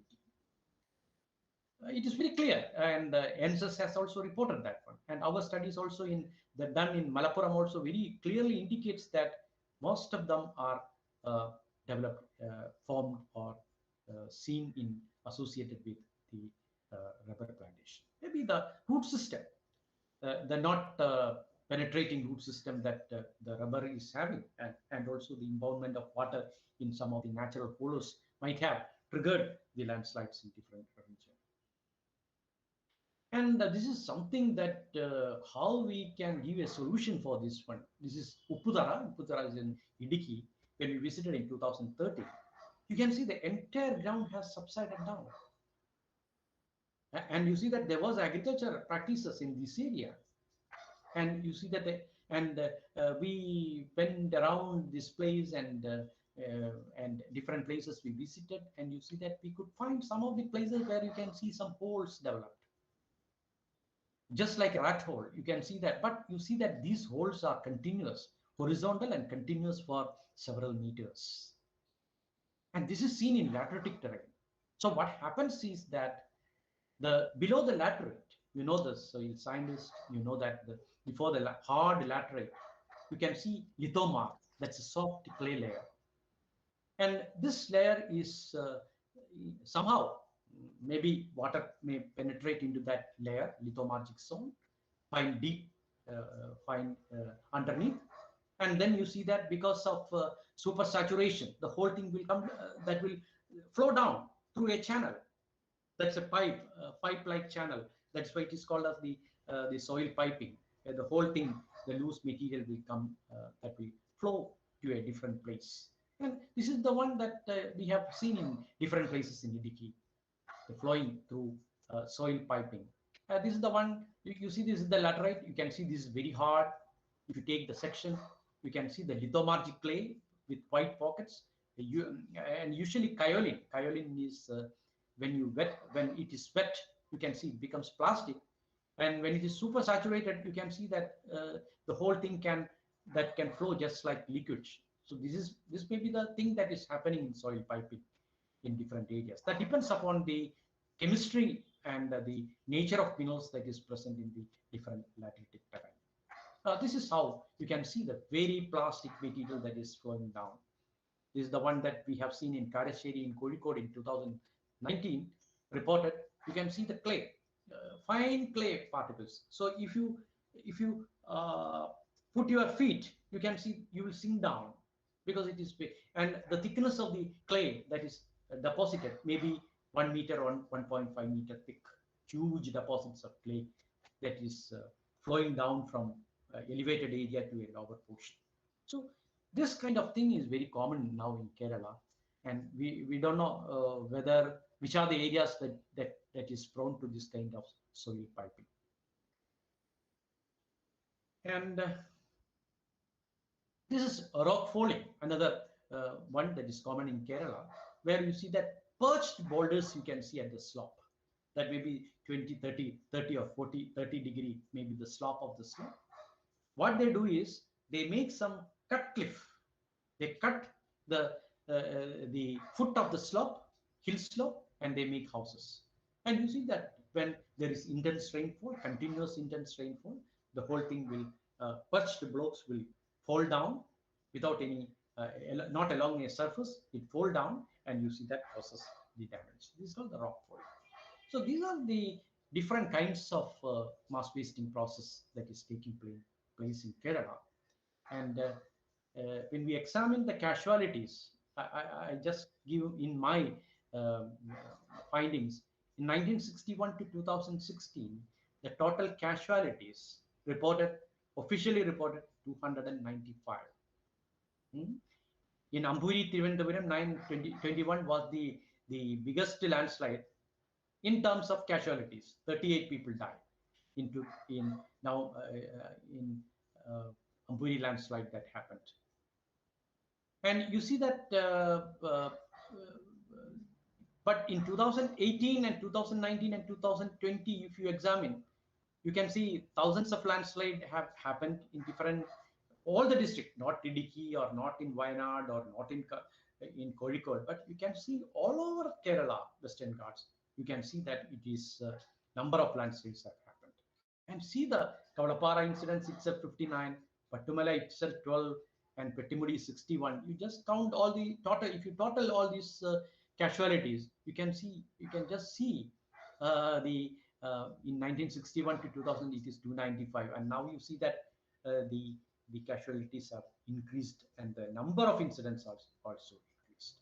And of course, when we examine the rainfall pattern and the type of rainfall that is happening, that's a very important factor. There is no doubt in that. That is making the problem much worse. And just an analysis of different major landslides that happened in 2013, 2010, like that, 2007, 2004. I have taken, if you look at the causative factors, Kunjitani in Idiki, debris flow happened in 2013 due to slope modification. Methotimala, that is again you see that the blockage of water, the natural, the topographical hollow. You see that the normally you see that by casual looking we cannot understand the topographic hollow. You find the topographic hollow in a place. You never try to block the water. So this is a very important thing that we find in Methotimala, Nindumulipara. Here the joints is the main factor. Vadavadu is it is not a high hilly region. It is only in Kottayam, Vadavadu in Kottayam. This is caused because of the toe cutting and steep cut slope. Upudara, erosion of loose, I have already said, subsidence. Pashukadavu, this is a place, border of this Kozhikode and Kannur district, where you see that the repeated landslides are happened.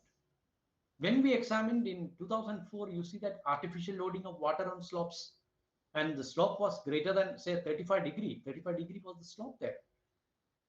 And the loading water, artificial loading of water on such slopes, if the thickness of the overburden is high, then naturally the landslide or debris flow will happen. We could have prevented that. So when you go to Kakkayam, you can see the slum that happening. Kakkayam in Kozhikode, steep slope and joints are the main factors, causative mechanism. Chengara in Malappuram, slump, that is again in a very interesting. Changara one in a rubber estate. The slum happened in a rubber estate, and you can see the whole what do you call the whole hillock is moving. You can see the movement of the hillock, and you see that because of by seeing this the movement of the material, you see that people from the neighboring region was evacuated, and the further casualties were avoided because of the response of the village officer and the Tahsildar, evacuation of the people from the region.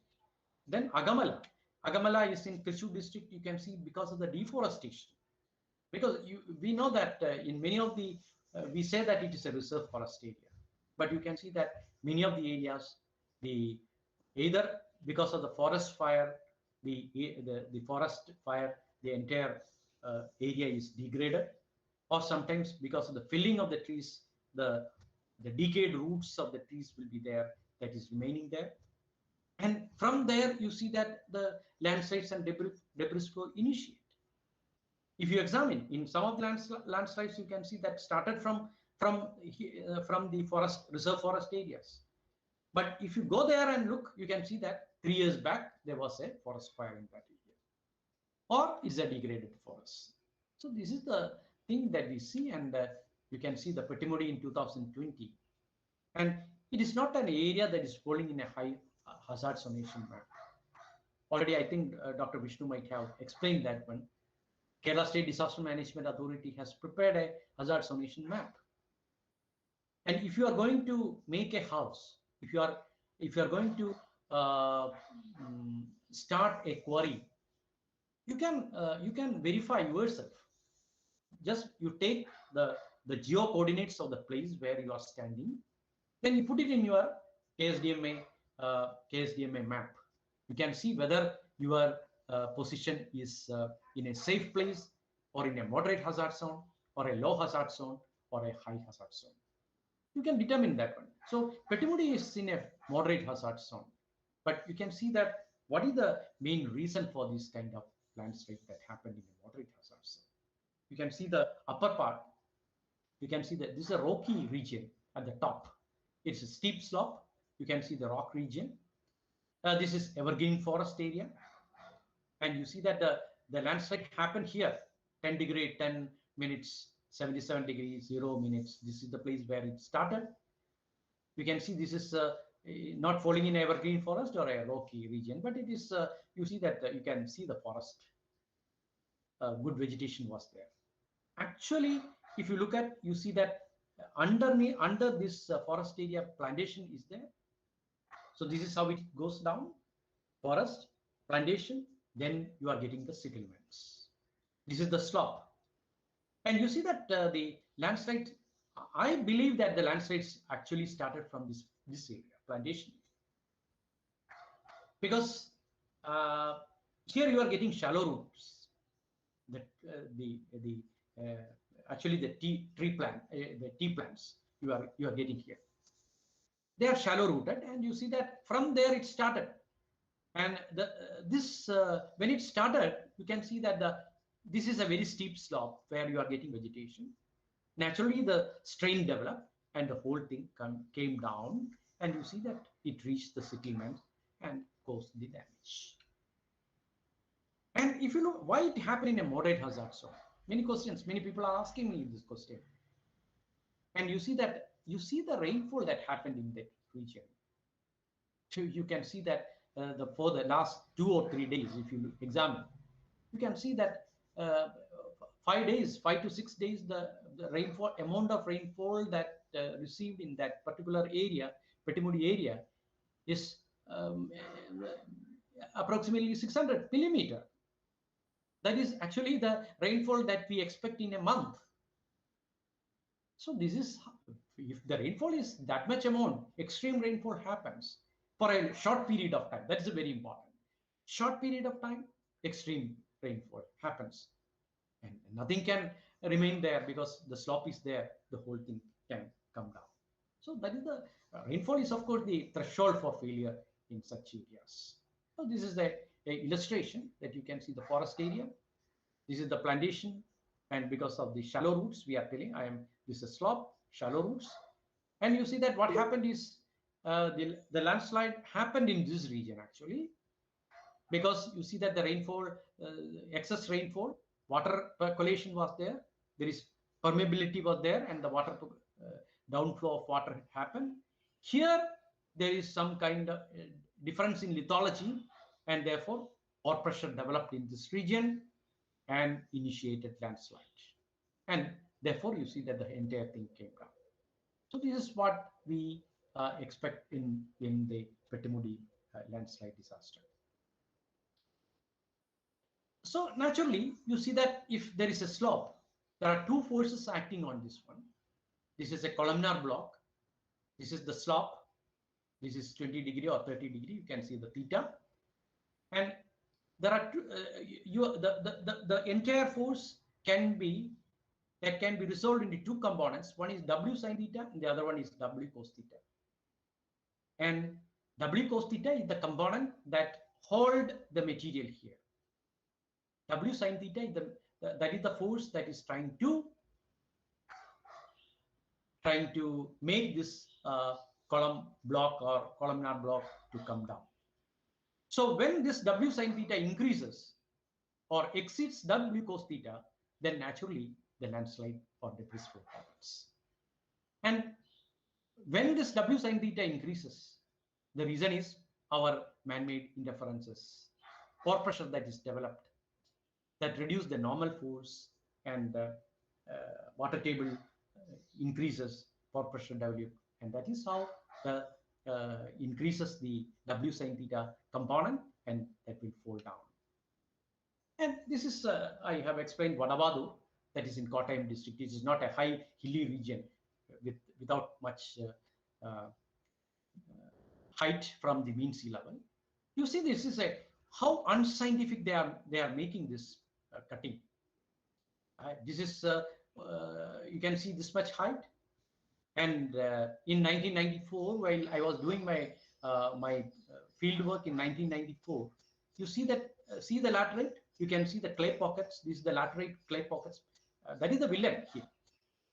And you see that these clay pockets, the water cannot move down because it is porous, but it is not permeable. So when there is rainfall, you can see that what happens is the water percolates down, water cannot come down. So you can see a spring here, development of a spring during the rainfall season. A spring is developed here. And you see that this is in 1994. I told the people, you can see number of houses, what they are making. They are increasing the agricultural land.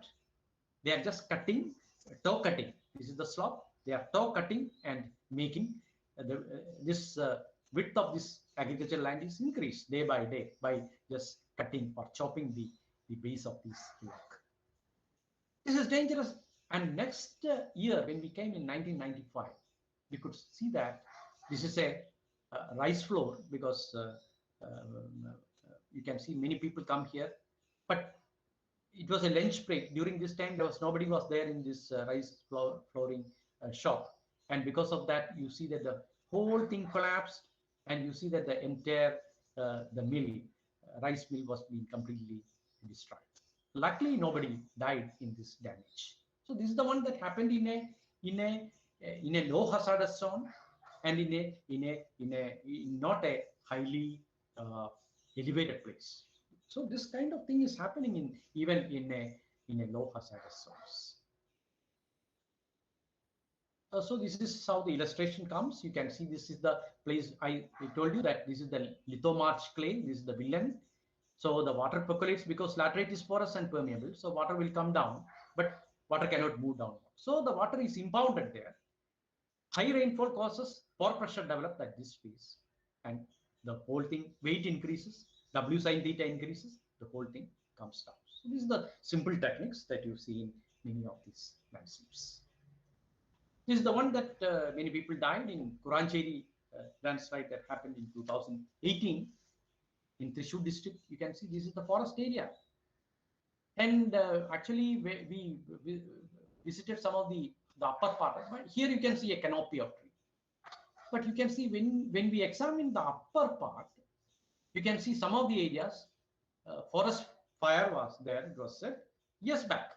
And you see that whether this has influenced the seepage of water, we don't know. And so this kind of thing is happening in many places. Kurancheri landslide that killed some 18 people in Thrissur district. This is another one. This is in a forest area. You can see that the landslide, the debris flow that started here. Agamala is in a degraded forest area, in a reserve forest area. And you see that a number of settlements were there at the base of this hill slope.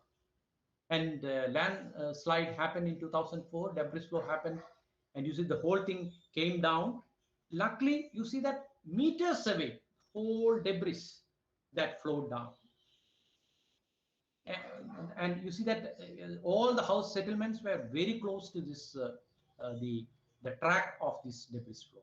Luckily, the people, and we reported this one to the Tahsildar, and you see that the entire settlements were evacuated from this region, because after this landslide, you can see that what is happening. You can see, just see on the very near to that, you can see number of cracks developed, and these cracks are very important because when we if you use some stick, you can see 3 meters depth for these cracks.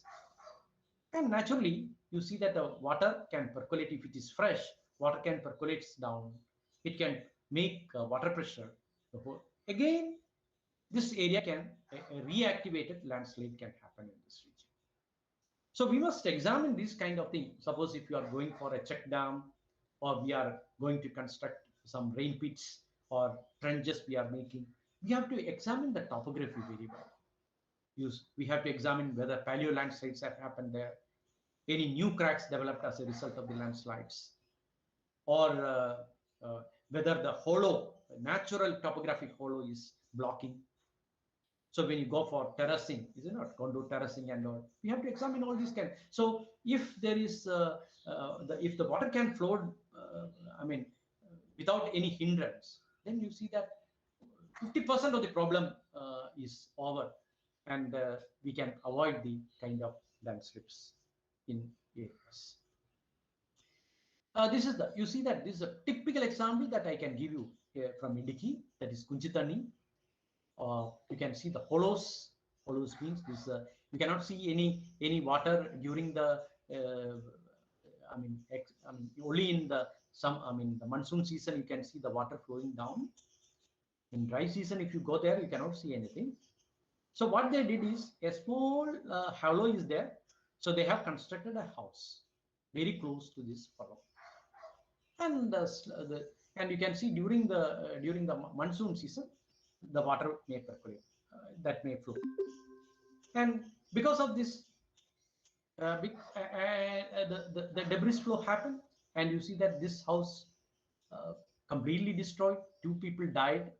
People who were in this house were died because of this landslide.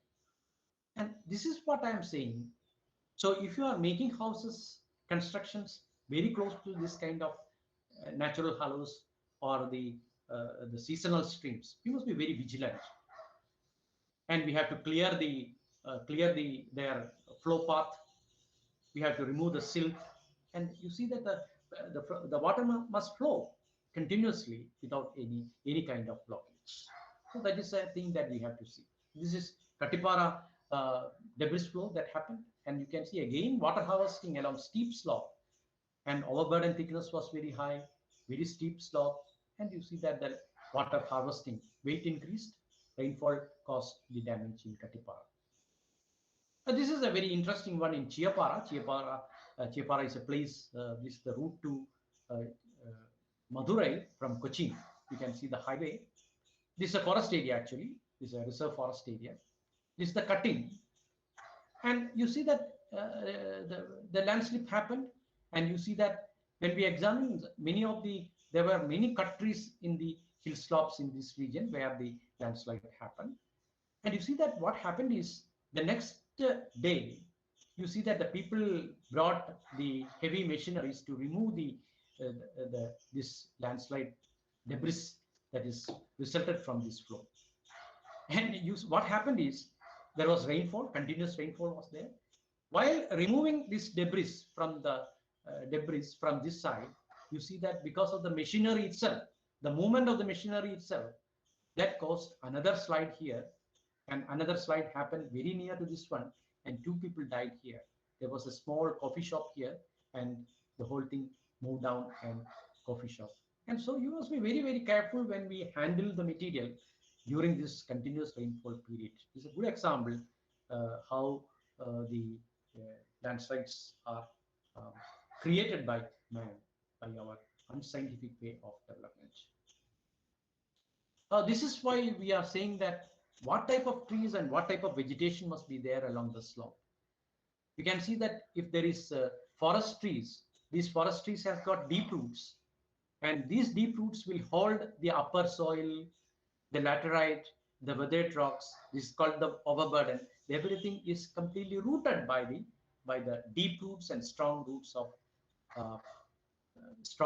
of trees, forest trees, wild trees.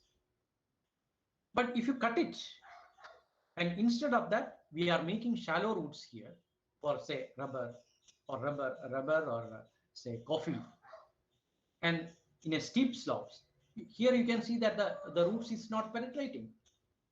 The binding capacity or root bolting is not there. So when there is excess rainfall, you see that the water percolates down. Because of the excess rainfall, you see that the water pore pressure is developed at this interface. This is hard rock. Water cannot move down. So this water will be collected at the interface of this impervious crystalline rock and the pervious material. So that will build up pressure. At this phase, the whole thing will come down.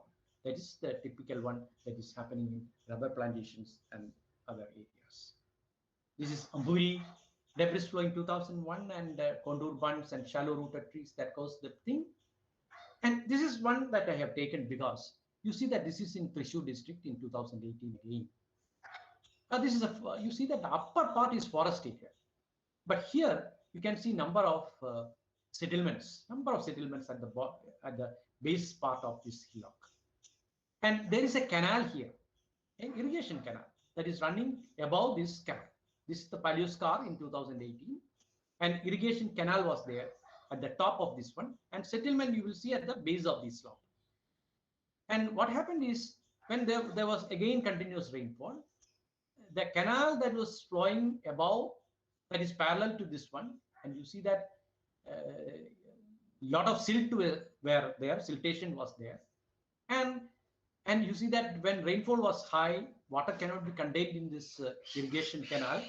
The whole thing, you can see that the whole thing broken, and you see that initiated the landslide here. So what we are telling is that you must be very careful.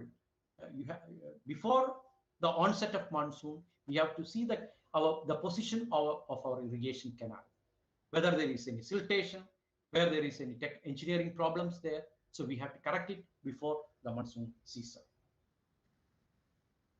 This is another good example where you can see the government college Munnar in 2005. Number of landslides and debris flow happened in this region during this 2005 in Munnar. And you see that this is also because of the wrong land use practice that created the landslide in this region. And empowerment of what? Because they constructed the college, and you see that they made a kind of court there. Okay, at this part they have made a court. This is a laterite mound. They have made a court here. They have actually excavated the laterite from this region and built this college. And above this one, they have constructed a volleyball court. So what happened is that the natural flow was blocked here, and you see that happened in 2005. The whole even now, if you go to Munnar, you can see this this college is abandoned, and you can see that the ground floor is completely filled with water, with clay and water content. You can see here. So this is how wrong land engineering practices is making a factor for inducing landslides. And this is the Puttumala. And Puttumala, again, Wayanad, if you look at, we have got the hazard zonation map. When we put the Puttumala region, you can see it is very close to moderate hazard. It is not falling in a high hazardous zone. Here also you can see that this is the main factor is, of course, it is rainfall that happened in Puttumala. Of course, some kind of land use management was also a factor. Cumulative, you can see that in all the debris flows and landslide, it is not one factor that is causing the landslide, but the cumulative effect of number of factors that is causing the landslides. That is why you see that in hazard zonation, we take into consideration number of factors, and we evaluate the factors and give weightage and make the hazard zonation map. This is the Wayanad landslide in 2019. When we examined, you can see that many of them, these are all the, some of them are falling in high hazard zone, some of them are in moderate hazard zone. And we could find that many of the ones that happened in moderate hazard zones are because of the wrong land use practices. And you see that many of them are very close to road cuttings. Road buffer is a very important influence in Wayanad failures in 2018. And you see that I think I'm running out of time. It is 3 o'clock already, and you see that landslide susceptibility mapping is a very important. It is a very good thing, but only thing is that is in a large scale. So we can use that one. So once you get a high hazardous zonation, we are taking. I have made maps considering the factors like slope, relative relief, aspect, curvature, drainage density, drainage frequency, and all these things. And we have made a map for this one. This is a Panchayat map for Karivarakunda Grama Panchayat. You see that this is the very high hazardous zones and moderate hazard zones like that. And what are the things that we can do there? What type of agricultural practices? What type of impoundment of water? Watershed map? So that we can suggest. These are the recommendations that we can give based upon the hazard zonation map. And you see that, and what I am saying is that we can make a hazard zonation map. It is good. That is to understand, to plan to plan the development schemes and other things. We can use that one. But once you get the hazard zonation map in a large scale, we can go for micro level geotechnical analysis. At least where the risk is small, where the people are leaving, more people are leaving, where settlements are more, there you can go for geotechnical and geological analysis. And you say whether it is prone to failure or not, or give suggestions, engineering measures and other things. So I am not going into this. And you see that anthropogenic factors like toe cutting, blockage of drains, land use practices, artificial loading of water on slopes, quarrying and blasting, deforestation are all factors that is making a slope vulnerable to landslide. So what are the management strategies? Ecologically sensitive zones, a spatial planning that we can go for the spatial planning, building codes we can suggest. These are the areas in high hazardous zones. We cannot make building with a height greater than this much meter. We can plan that one. That is very good. What type of vegetation you can suggest? So these are all things that we can do based upon as a management strategy. And you never permit the building construction very close to the natural drainage, and where it is a steep slope, not a gentle slope, but it is a steep slope. That's a very important point. And afforestation with suitable species in upper forest areas with serious degradation, that is very important, because agriculture, the settlement, people living at the base of the hillock, or the people doing agriculture practices at the base of the hillock, they may not be knowing what is happening. So afforestation must be there must be a plan for identifying the degraded areas and doing afforestation. So eco restoration is very important. So because that is, and also the regulation of traffic during monsoon period along ghat roads, micro level studies I have mentioned, and also ground penetration radar studies is very important. I have told you that soil piping, we cannot see that one on the surface. That is happening within the underground. So only the GPR study and all the cases suspected areas, we can go for DPR studies, and that will be essential in Kerala in many of the region. And also in engineering structures, retaining walls, strong foundation, geotextiles can be used. And also you see that the bamboo is a very useful uh, plant that can be used in many of these areas. And you see that varieties of bamboos, we have to see what type of bamboos is useful in a particular slope with a that soil type, so that we have to find it out. And what type of you see that if it is an embankment, we can go for vetiver, but vetiver and geotextile, that is very good combination. But in a steep slope, what type of vegetation that we have to encourage, that's very important. So this bioengineering aspect is very important in protecting the slope. And also you can find the threshold value of failures. We need more rain gauge stations. In Wayanad, we are doing some experiment. We have set up so many rain gauges with CUSAT and Hume's Research Center. And if there is rainfall is greater than 120 millimeter in 2-3 days, we inform the public that the rainfall is so much, and sometimes the landslide can happen. So if it is in a high hazardous zone, we can evacuate the people from that region. We can send them to the shelters, and that is a safe area. So this is how we can mitigate the effect of the landslides. And you see that the hazard zonation map is 70%. We have validated our map, and 70 to 75% where it is validation is there.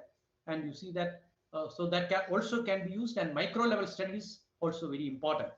And you see that now a new thing that we see in many of the hill slopes is wind loading, because rainfall is there. Along with the rainfall, you see that strong wind blow that will cause additional force that may tip the balance of the slope soil, and that is unexpectedly that is happening in forest areas.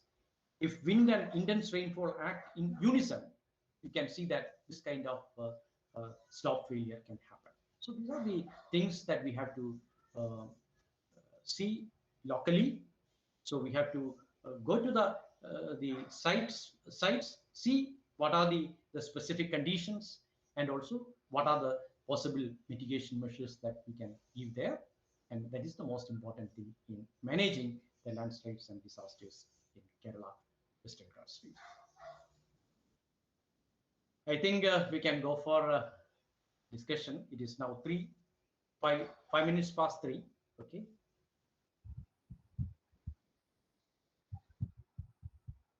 So we can have some discussion on the topic.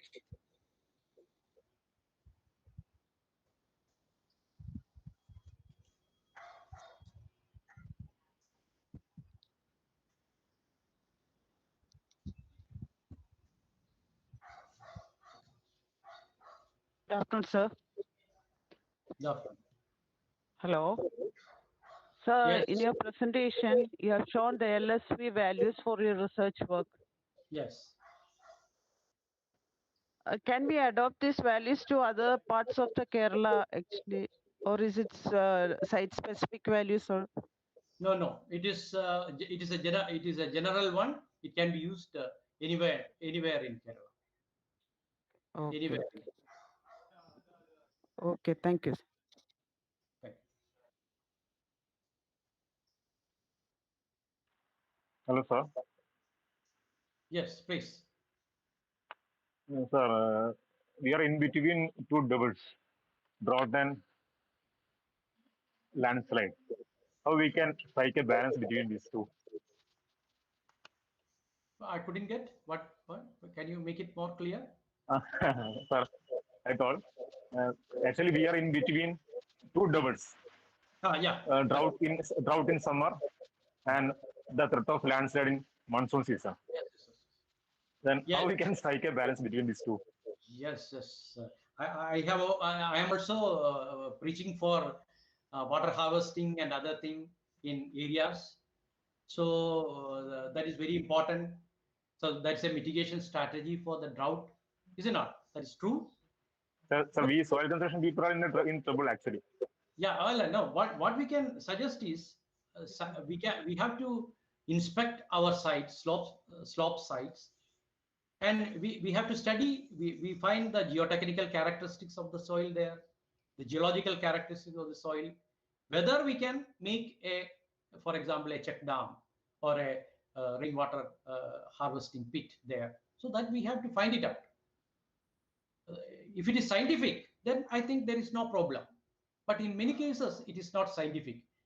People make, you see that I remember in some of the areas in Kozhikode, earlier in 2020 and all, the panchayat said that we will give money for you, you make rain pits. So they have made rain pits in steep slopes, and that caused the problems in many of the areas like Pachukadavu and that regions. So what we can do is a micro level study.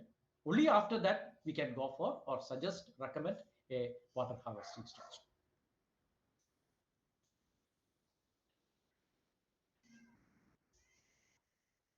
Okay, thank you, sir.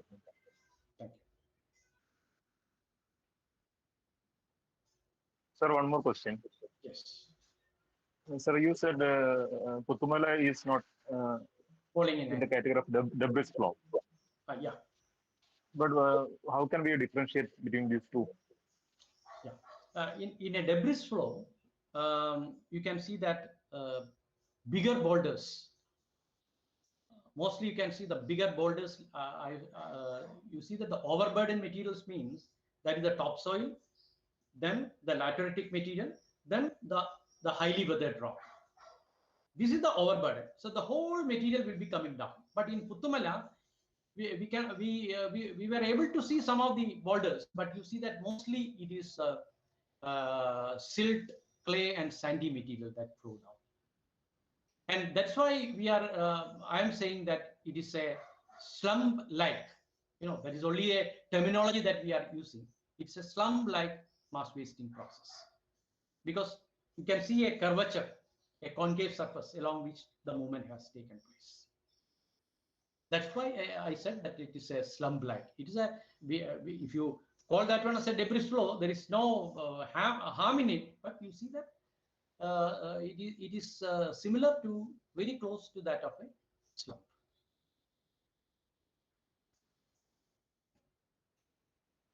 Okay, thank you.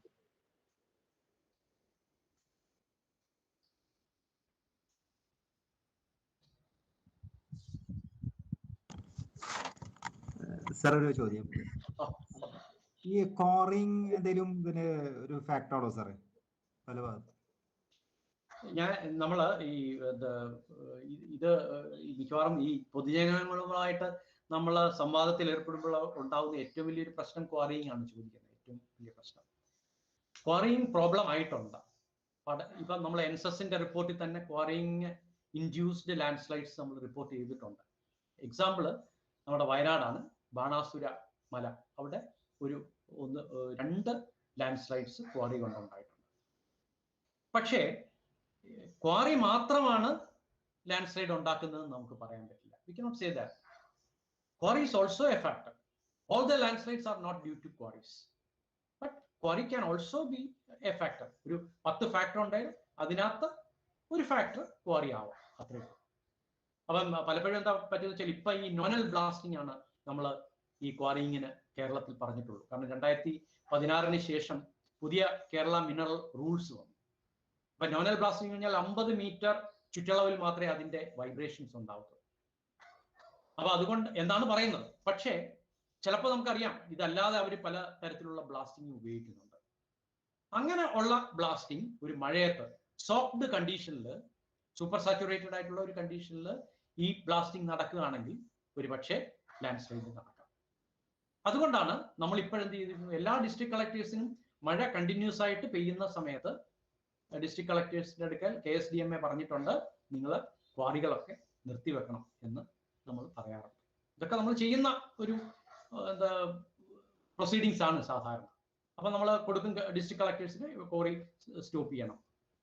അപ്പൊ അത് പാലിക്കാറുമുണ്ട് പലപ്പോഴും. പക്ഷെ സംഗതി ഇതാണ്, നമ്മൾ ആ scientific method അല്ലെങ്കിൽ പലപ്പോഴും മഴ പെയ്യുന്ന ഒരു സമയത്ത് ബ്ലാസ്റ്റിംഗ് കൂടെ, ഇപ്പം ഇല്ലീഗൽ ക്വാറിക്കാരൊക്കെ അങ്ങനെ ചെയ്യുകയാണെങ്കിൽ തീർച്ചയായിട്ടും അത് ലാൻഡ് വഴി.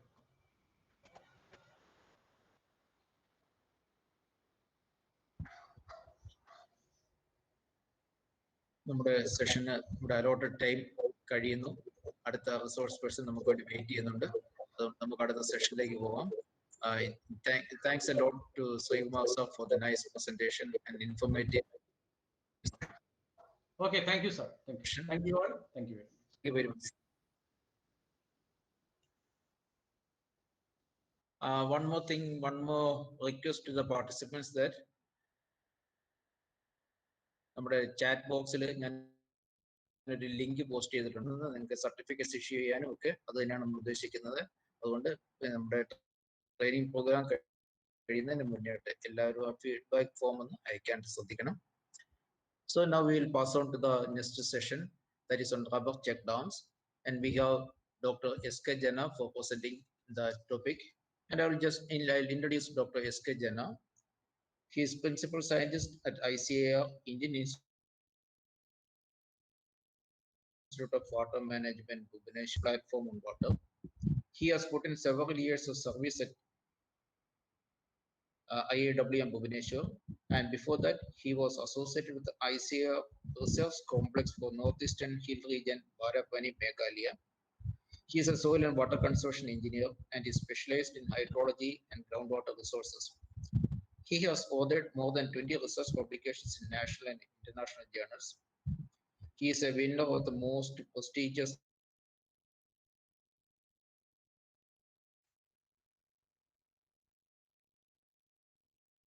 Jawaharlal Nehru Award, man behind the development of rubber check dams, for presenting the topic. So I invite you, sir, for the presentation. Thank you very much, sir. I'm trying to share my screen, and please confirm whether.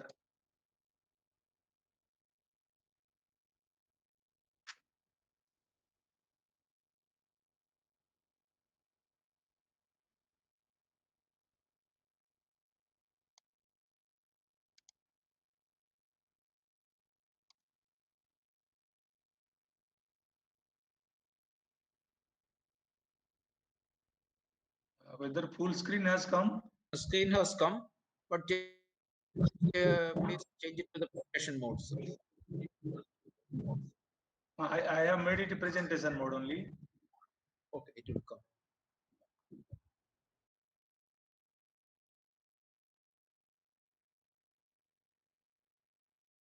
But it is still in Has the it come, sir? other mode only. It hasn't come to the presentation mode. Okay. It hasn't Because the come. file size is little bit big, so wherever there is a slow internet connectivity, it may take some time. Okay. Let me check once, Okay, then I sir. will. Okay. Whether it is going to the next Okay, slide sir. now? Okay. Has it gone Okay, to the sir, next? we'll see. Okay. Sir, whether No, it has no. anyone else actually? Please confirm. Sir. No, What sir. about the other participants with the first slide?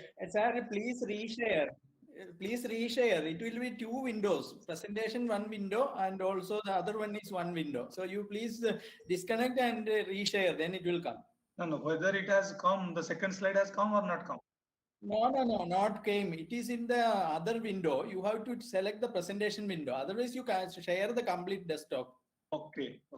Let me do that otherwise.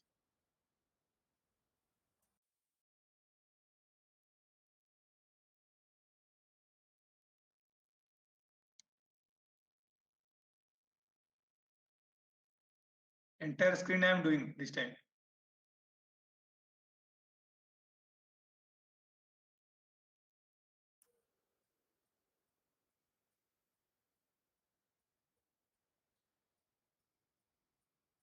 One second.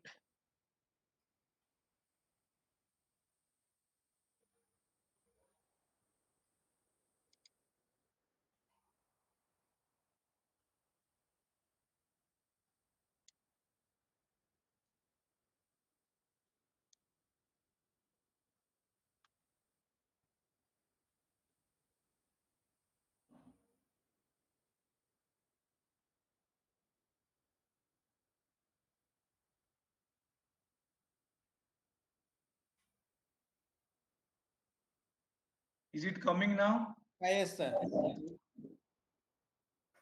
Full screen? Yes. Please hide that meeting share that pop-up. I don't know. Actually, there is a pop-up that please hide that.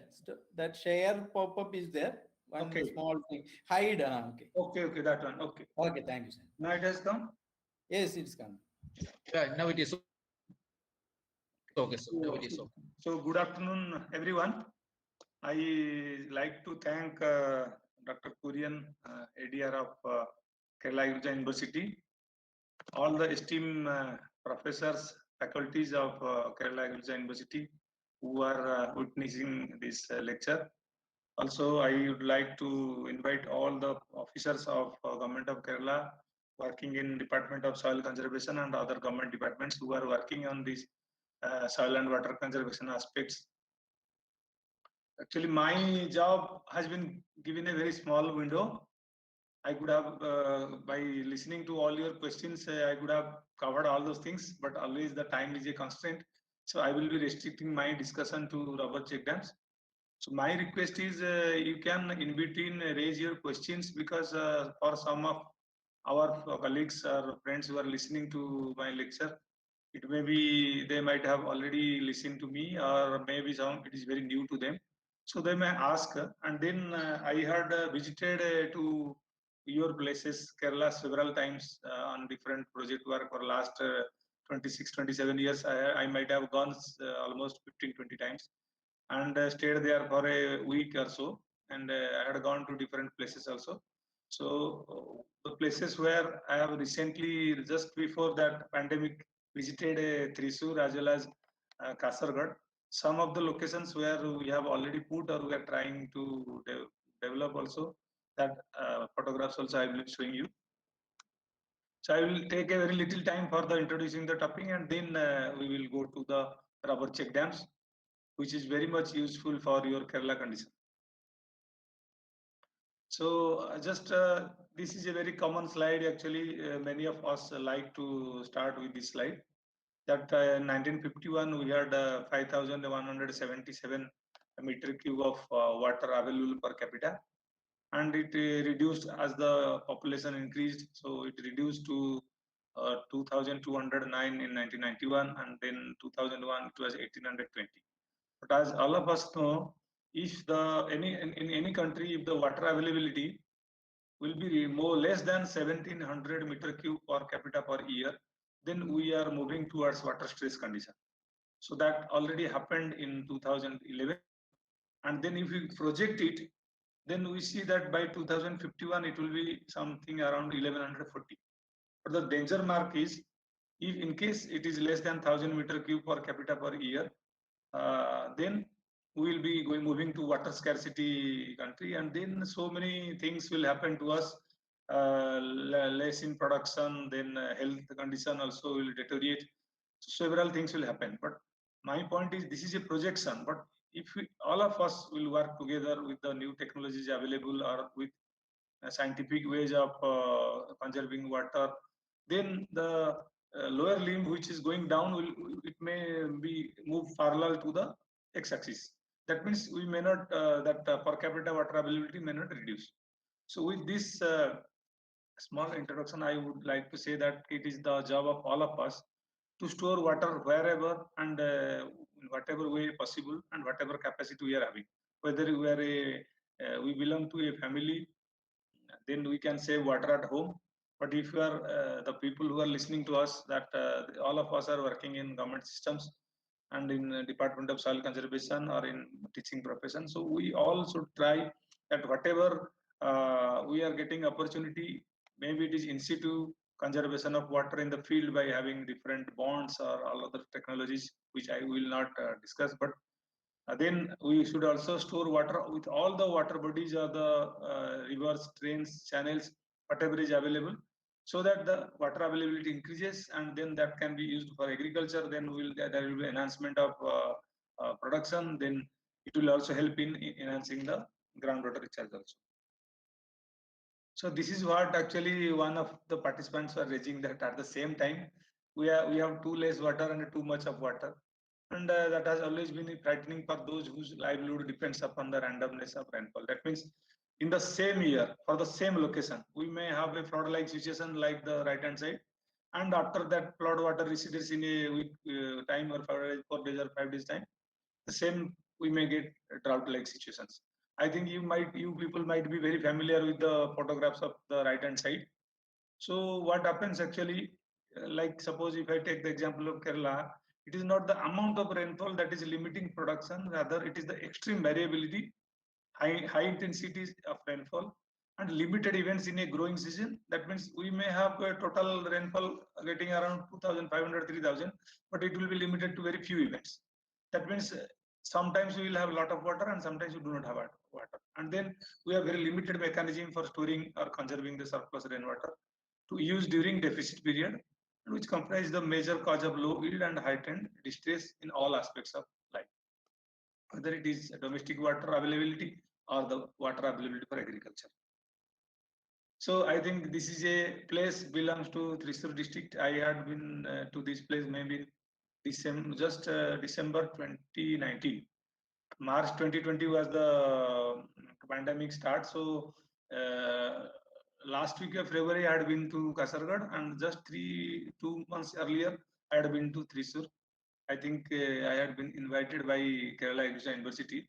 So they had taken me to different places. So I am just showing you at one location. This is water conservation in the, let us say, on the stream.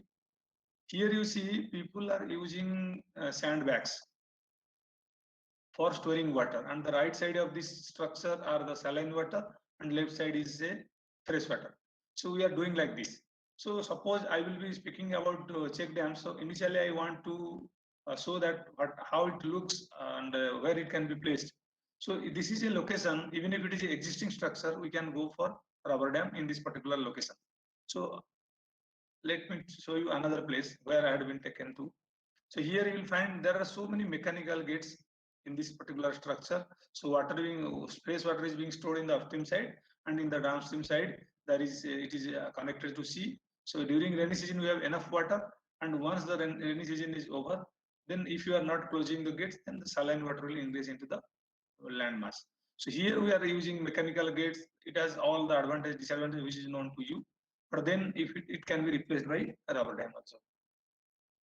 This is another location in Thrissur of Kerala. So here you see also water is being stored with the gates. So these gates can be replaced, or we can even make several rubber dams to replace this one, so that the maintenance as well as the initial cost will be less. This is the actually Google Earth map of that particular location. You will find in the upstream side this gray line is there. Actually during what it is being done, actually soil bond is constructed every year by spending some lakhs of rupees, some few lakhs of rupees, let us say 35 lakh rupees. And then once the rainy season comes, this automatically washed out. So in the process, we are losing a good amount of soil which is being used for this. But in case of rubber dam, what we can do, we don't require this actually soil bond to be constructed, whereas the same rubber dam will be doing the work for us. During the rainy season, we will allow the fresh water to go into there, and once the rainy season is over, we will restrict the inflow of saline water from the seaside to the fresh water side. So this is for one location which I had shown, and this is for another location also. Here also you find the same, the soil bond is being constructed every year, and then during the rainy season, this is automatically washed out to go to the downstream side. And because this soil is being excavated from some other areas, adjacent areas, so these are good soils, good top soils are there. So this is also happening. This is another location where you will find this continuous soil bond is there, and then it may be of 90 meter or 200 meter. It hardly matters, because the rubber dams can be is not from a single piece of thing, so it can be in different spans. Suppose there are some 10 players, so then we can go for 10 rubber dams.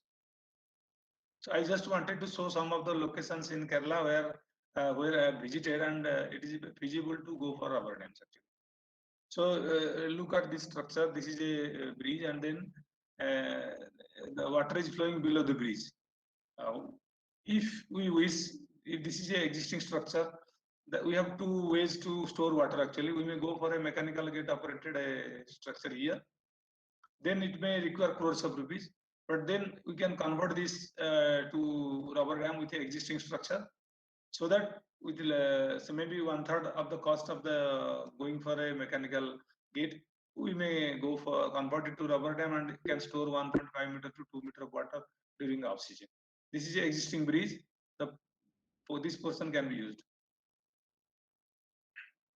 So this is another way of this is also in one play location, maybe in Kasaragod district.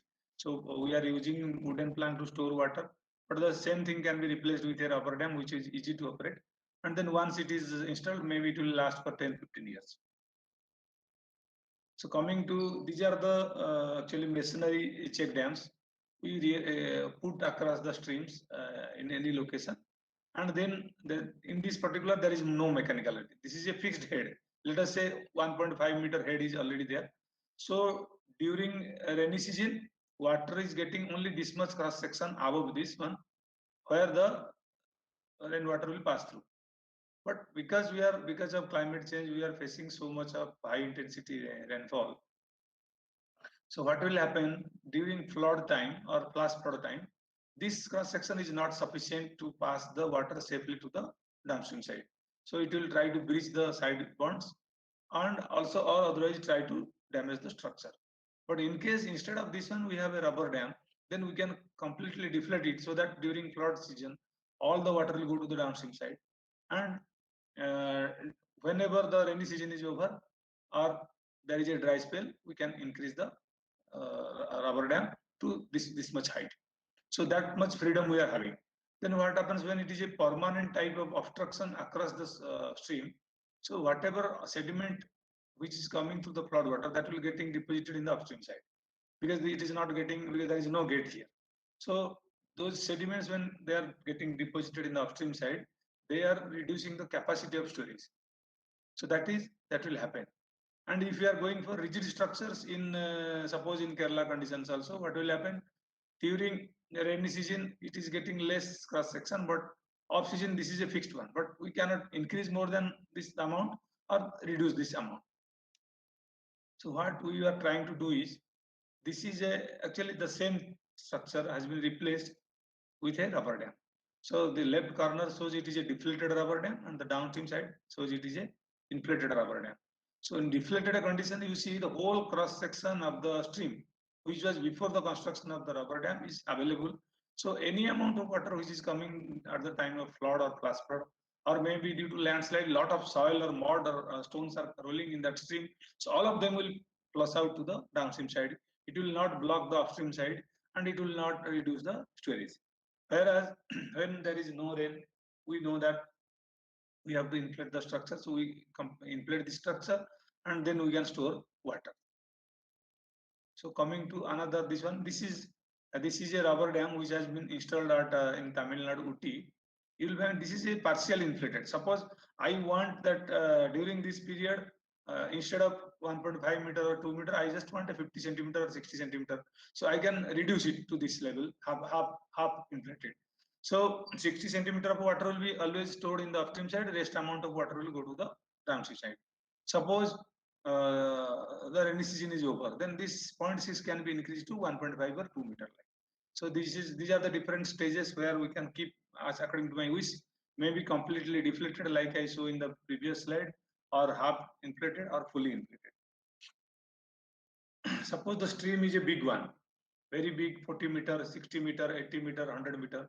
So we have to divide into different piers like this, and then we can go for 2 or 3 or 4 or 5.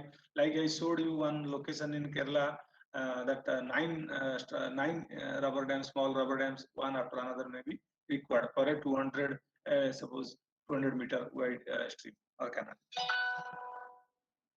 So this is another one here. You will find that the top of this rubber dam is being used for transportation, and below this one this. So in the upstream side there is a storage, lot of storage water is there, and above the storage another check dam is there. So lot of storage in the upstream side is there. So what was happening, because of there was a gradient, so all the water from the upstream was going to the downstream side. But after construction of this and then that particular one, So the water is being stored here as well as there in the upper check dams also water is getting stored. So if I tell in briefly that ICR dam, it's a flexible check dam because scientists of ICR and with the funding of ICR, this check dam has been developed. So we call it ICR flexi check dam. This is an inflatable structure built across a stream used for water conservation, flood control, and regulating flow of water in the stream. So what are the different components in it? Actually, it has a concrete foundation with head wall extension, side wall and wing wall of a normal check dam, which you are already doing at your places. And only the head wall is replaced by a textile reinforced rubber composite dam body. Why it is a composite? Because rubber is only providing the flexibility, but rubber is not very strong as concrete. So that strength is being provided by the textile reinforcement. So among so much of textile available in our country or abroad, we had gone for different experiments like with trying with the nylon, polyester, and cotton. So many things textiles have been tried, and as all of us know that nylon is the best, having maximum highest tensile strength. Even if we tie an elephant with a nylon rope, then it cannot damage it. So that nylon reinforcement, and there is a structure also.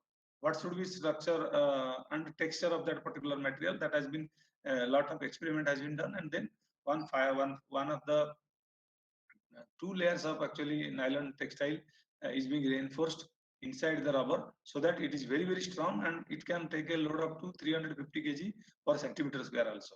So I'll show you in photographs, and then this rubber sheet is to be attached to the attached to the base, that complete foundation structure. So there should be anchoring mechanism, and how that will be fitted. All those steps I will show you in the photographs in the coming slides. And the structure should have an inlet and outlet pipe system for inflation and deflation of the dam, because suppose we want to deflate, there should be a mechanism so that we can deflate the rubber dam whenever it is required, and we can inflate the rubber dam whenever required. That for that we require inlet and a pump also. So depending upon the size of the dam, if it is a big one, we may go for a big pump. Otherwise, for a small up to 10 meter, 20 meter dam, we may go for even 1.5 HP pump is sufficient to inflate in 15-20 minutes time. So all these things we need. So when it will be inflated, it serves as a check dam or weir, and when it is depleted, it functions as flood mitigation device and sediment flushing.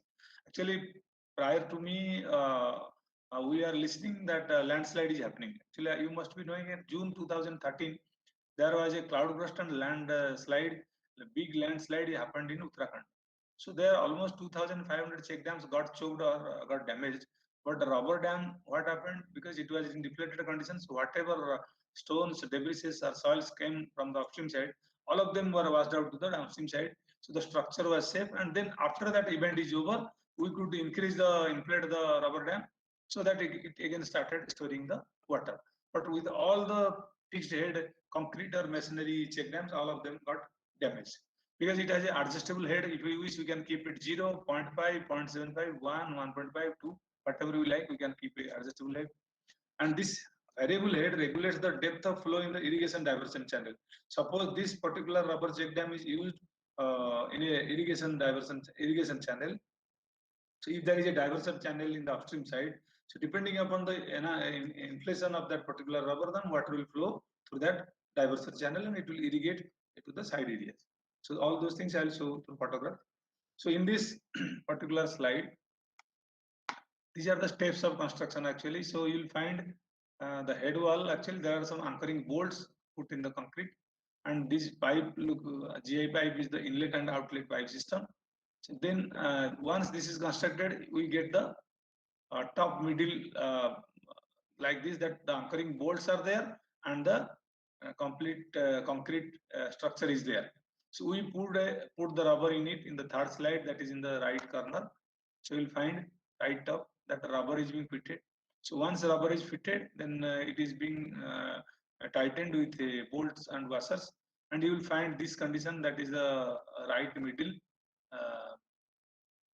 So here it is completely deflated condition. That means all the water which will be coming from the upstream side, everything will pass out to the downstream side during the flash flood or during the rainy season or high intensity rainfall. So we are not obstructing any flow of water which may damage the structure or damage the bonds. So once it is completely inflated, you will find the lower bottom at the right side, and you will find this is the outlet actually at the bottom. So it has a gate valve. Once we open it, then water which is present inside the rubber dam will go, and then you will find this is the completely inflated rubber dam. And here I was telling that in case if we keep it for diversion channel, you see once we increase the height of the rubber dam, the water will be diverted through this one. And there is a big one slide photograph which I will be showing you also. So water will go to the through this diversion channel and irrigate the adjacent areas. So these are the steps actually. As I told you, this is the anchoring bolt, this is the inlet outlet pipe, and then we are making the anchoring system of that particular any structure. So this will look like this. All the anchoring bolts are there. So we have to fit the rubber over it. And you will find this is the inlet pipe which is already embedded inside the concrete. So this is how we are putting the rubber inside. This is one layer, and then the other layer will come and closed here. So this is how we are going. So all the slides are moving and you are able to see it.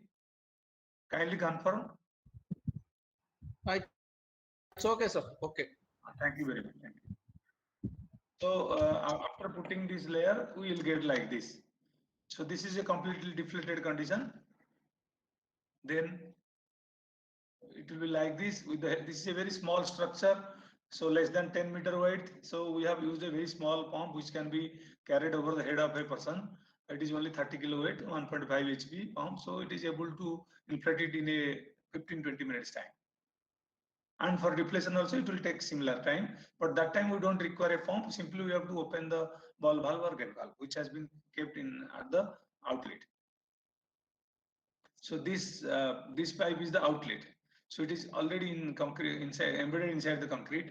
So whenever we want to reduce the height, we have to simply open it. So water will flow out from the structure. This is the diversion. Actually, this is the rubber dam used at the downstream side of the diversion channel. So once we are increasing the height, the water is flowing through this one.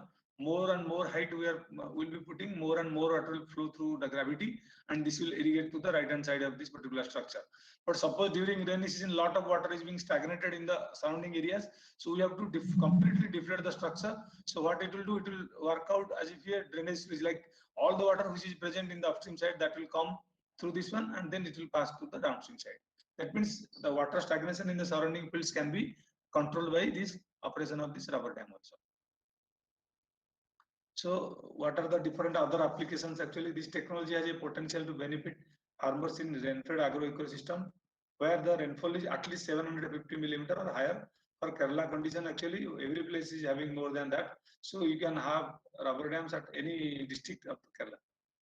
And then it can be used in coastal areas susceptible for seawater ingress, wherever, like in coal lands also, like in wherever there are seawater ingress, that saline water is entering into the field, that there also you can use it. And then during natural calamities like cyclone, flood, high tide or tsunami, this structure is not going to be damaged, and this can be used because during cyclone, flood or high tide, we can simply down the rubber dam height.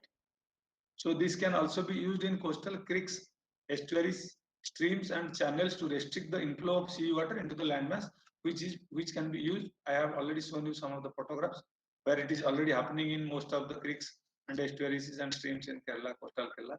So all these things, this rubber dam can be very easily used because the rubber is not going to be damaged by when it come in contact with the saline water also, and because it does not have mechanical gates, we have a lot of this steel component also which get rusted. And in rubber dam we are using anchoring bolts. Those anchoring bolts also we can use carbon steel so that it will not be rusted, and once it is already always inside the water also, this will not also rusted. So in other areas it may last for 25 years, but where there is a extreme salinity is there, it may go for 15-20 years at least. So as I have already told that during tsunami and high tide, it can also be prevent the high tides to enter into the freshwater system, because we can on that at that particular moment we can increase the height so that it will restrict at least 2 meter of tide not to come inside. If it is more than that, then it will be a problem. So this is the list of actually limitations of traditional check dams and advantages of rubber dam. During my course, I have already told, but then these traditional check dams become silted due to continuous sediment inflow into the structure. Whereas in case of rubber dam, it can be occasionally depleted during flood or high runoff to flush out all the sediments to the downstream side. For traditional check dams during dry period or lean season, the head wall cannot be increased to store more water. Whereas here, if we can increase the head wall to store more water during off season. So in case of traditional check dam, due to rigidity of the head wall during extreme events of high intensity rainfall and extreme floods, the structure is damaged or there is a breaching of stream banks and scouring of stream bed. This happens.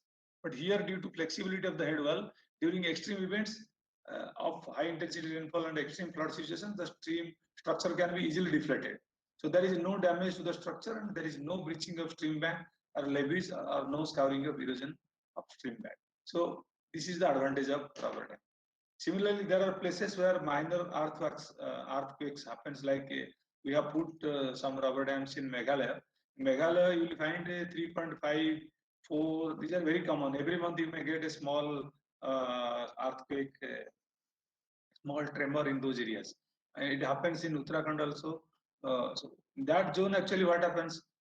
Even with this small one, though major structures will not damage, but there will be maybe a small higher crack in the head wall. This happens. But here, once there is a even smallest half a millimeter or 1 millimeter crack in the head wall, whole structure is to be dismantled, and because it cannot be repaired in case of traditional one. But in case of rubber dam, the head wall is made of a rubber. So whatever may be the tremor, the head wall is not going to be damaged. Yes, there may be damage to the side wall or the wing walls, but that can be without dismantling. Those things can be repaired. Similarly, another thing happens when we have a rigid structure across, like any check dam across a stream. So what happens? A particular amount is stored in the upstream side, and sometimes during dry period, the downstream farmers don't get any water. So they will come to the upstream side and they will try to damage the because that structure is storing a lot of water. Here, what happens? We have a liberty to increase or decrease the height. So there will be no conflict of interest in case of rubber dam. And because the desirable amount of water can be easily delivered to the downstream side by storing desirable quantity in the upstream side and maintaining environmental flow in the downstream side. It can be depleted so that there is the downstream side that environmental flow is maintained. So this is possible in case of rubber dam, but in case of a rigid wall check dam, this is not possible. Then here you see this is a small rubber check dam. Actually, initially we put it in 5 locations in Odisha, long back, some more than 10, 11 years back. And then you see so many people are standing on that rubber inflated structure, but not a single millimeter has been depleted. It indicates that it is very, very strong actually. 350 kg per centimeter is load it can take without any change in this structure. So it's very strong. Suppose one elephant also stand on that particular structure, the structure is not going to damage. Structure will be damaged only when somebody intentionally puts fire or caught it with a hacksaw or something like that. Otherwise, by any natural condition, like say, suppose usually during flood time in some locations in some parts of the country, the dead animals, actually people throw dead animals like buffaloes or cows to the stream, or they are washed out. So they have very sharp horn, but even if the horn will be horn and that particular mass of the carcass will be dashing against this rubber dam, till then it will not get damaged, because in the laboratory we have tried it with animal horn, bamboo, then broken glass bottles. If it floats with a speed of 10 meter per second also, this rubber dam is not going to be, though its name is rubber, but because it has been reinforced with 2 layers of nylon, it is very, very strong, so it is not going to be damaged with any of the natural ways. Suppose there is a landslide, big boulders are coming through the stream, they will be simply pass over the rubber dam, but it will not able to puncture this one. That has been tested in Uttarakhand also. So my point is this: though it is very, very strong, So it can be, you need not worry for the strength of that particular material. Unless human interference, intentional human damage, this will not be damaged by any other natural condition. And at the same time, these rubbers are also very environmental friendly, in the sense no chemical things ooze out of that particular rubber to deteriorate the quality of the water. It doesn't have any adverse impact on the aquaculture or the aquatic animals or plants which are present in that particular stream or water body. So it doesn't. So it is a good one. So if you look at the different locations, if you look at the red stars, actually those are the locations where I put several rubber dams, like in starting from Himachal Pradesh, Uttarakhand, Meghalaya, then Jharkhand, then Odisha, West Bengal, Tamil Nadu, Kerala, Maharashtra, and Gujarat. So all those locations actually, like see in Himachal Pradesh in agroecological region 14, in Uttarakhand 14, Meghalaya 17, Gujarat 5. So 14, 17, 5, 19, 6, 18, 12, 8, 15. So all those agroecological regions have been covered. And if you find, these are the name of the districts and these are the different dams which have been tested there. But then I will tell you, you see in Uttarakhand, Himalayan and Tarai region, both region have been covered. In Himachal Pradesh, Dhauladhar hill range, in Meghalaya, Khasi and Jaintia hills, high rainfall region, something 11,000 millimeter, 3,000 to 11,000 millimeter is the total rainfall there. In Gujarat, it is in western hilly terrain, southwestern hilly terrain, high rainfall zone, more around 3,000. In Konkan region of Maharashtra, and also in central plateau like Sahdri hills, it has been installed and tried. In Nilgiri hills of Tamil Nadu, it has been tried. In Jharkhand, Hazaribagh, flash flood, actually Jharkhand is famous for flash flood. There also we are putting one. In Odisha, all type of agroecological regions like coastal region, Eastern Ghat hilly region, and high groundwater exploration region, all those places, 10 dams have been installed and it is working fine. So I will show you some of the photographs, like in Palampur in Himachal Pradesh. So its capacity is 4,200 meter cube. At any point of time, you can store that much of amount, and excess will go to the downstream side. This is in another place, Palampur 2. This is in Utti, Tamil Nadu. This is in Konkan region of Maharashtra, Dapoli, Ratnagiri district. You see, such big boulders are also there. If they come over the structure also, the structure is not going to be damaged. So be sure of the strength of the particular material. So here it is in Gujarat, Navsari, and this is in Koraput of Odisha, Eastern Ghat region. This is Sirwalgarh of Uttarakhand. You see, this is in the across a stream where a lot of stones are coming. So when we store water, actually, this is just we go for some agricultural advantages we are getting out of it. So crop diversification, enhancement in cropping intensity, and all those benefit costs to internal rate of return, everything has been calculated for all places. And in nutshell, I will show you in the slides. These are the some important links for video and reading materials on rubber dam. So these are all available in YouTube, and then some of the documents like e-book on Modi government 4 years development commitment and trust, Ministry of Agriculture and Farmers Welfare. It is finding a place. So in Niti Aayog technology also it is finding a place. In World Bank funding projects also it is finding a place, and in so many newspapers also there. So these are some of the actual links. So I will just tell you here that see this graph actually shows what could be the storage volume in that particular any structure if the slope, channel slope is particular percentage and rubber dam inflation height. So just I am giving one example. Suppose if the inflation height is at 2 meter or 2 meter and the slope is, let us say, 0.05%, this is the channel slope, it will be able to store 30,000 meter cube of water. So these are the nomograph type. From here you can calculate how much water storage will be there from each structure, and then this tells about distance of water storage in the upstream side with the with respect to the inflation height at different slope of the channel. So these are the two guiding actually graphs from where you will be able to know how much water will be stored and up to what length the water will be stored. So in a nutshell, actually we find that from small structures, additional storage of 4,000 to 10,000 meter cube of water at any point of time you will get as a storage. And this is from a single span stream. So additional area irrigated during Kharif, during monsoon season, because we require water, irrigation water only during when there is a dry spell. That means the water, there is no rainfall for 15-20 days, then only we want to irrigate.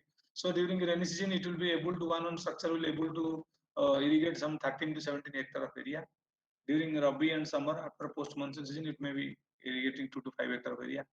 The productivity of cereal crops like paddy has been increased, pulses has been increased uh, by utilizing this water. That means water which is being stored, it will vary from place to place, location to location, state to state. So in your state, you have to see how that stored water you are using. But because it has been funded by Ministry of Agriculture, so we have tried at different states, different locations, that whatever is the stored water, that is a good quality water, and utilizing that good quality water for irrigation, how much area, additional area we are irrigating, and what are the different output we are getting from this. So there is an increase in cropping intensity by 31%.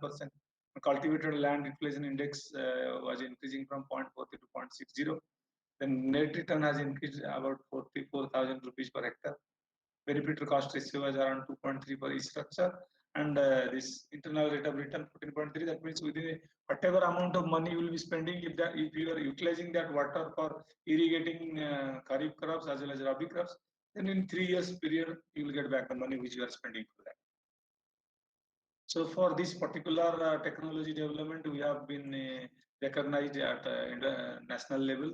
Like ICR Outstanding Team Research Award we got for this period in the year 2016. Then we got National Agricultural Innovation Appreciation Award in 2012. It was presented to us in Goa. Then we have applied for two patents: one novel adhesive activate polyester fabric substrate for rubber composites and the process for producing the adhesion, and a novel flexi check dam for efficient use of water in agriculture. We had good publications from that. Then this has been recognized among ICR technologies under natural resource management. This has been also, if any state government wants to adopt this technology, then they can get funding also. So technology commercialization has already happened. Initially, it was with some Zenith rubber company located in Mumbai. After that, also it was MS Forex Mining and Construction International Limited, New Delhi. So if any agency wants the rubber sheet of that strength and any dimension, so this particular company will provide that one to the any agency which wants that, and the price has been being formalized and analyzed by a committee having the different partner scientists, and ICR is just signing an MOU with those companies so that they will maintain the quality, and then they cannot charge arbitrarily. The cost of the product is also being finalized. So this is the photographs. Actually, this product has been developed with the help of 4 institutions. Because one, it was not possible to develop such a strong composite only by agriculture department. So from Ministry of Industry, Indian Rubber Manufacturers Research Association, that is located in Thane, Mumbai, they were the partners. Then one CIRCUT was there, Central Institute for Research on Cotton Technology. So 11 scientists were there, and then all of them have contributed, like to decide the strength of the material. We put the input. Then the rubber composite was developed with the help of reinforcement by CIRCUT and IRMRA, and there was one Kusumgad corporates who was producing large quantity of material, whatever is required. And then we got this award into 16th July 2016. Tomorrow is also our ICR Foundation Day. So few more scientists will also get some award in some other aspects.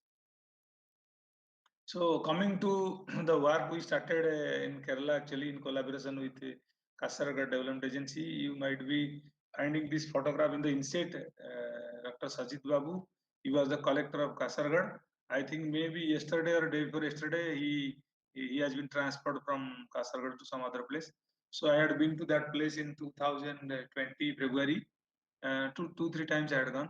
So we had discussions. Then I gave presentations to all the assistant engineers, executive engineers of minor irrigation department of that particular district, and then so many other people have come also. I had gone to once also to Kerala Agricultural University. I think on that occasion, the Minister of Agriculture, Kerala government of Kerala had been invited to that particular program. I had given one presentation in front of him also. I had visited to coal areas also. So I had got a good exposure, and then after this one, then we proceed like this. This was the whole team of people, ICR scientists, engineers, and administrators of Kasargod engaged in rubber dam installation. So then all those people, they visited to the nearby area, which is located in Uti, Tamil Nadu, and then they could see how the rubber dam is operated in the field. You see in Uti also a lot of landslide is there because high rainfall, and you see the soil is very loose. So that landslide was happening.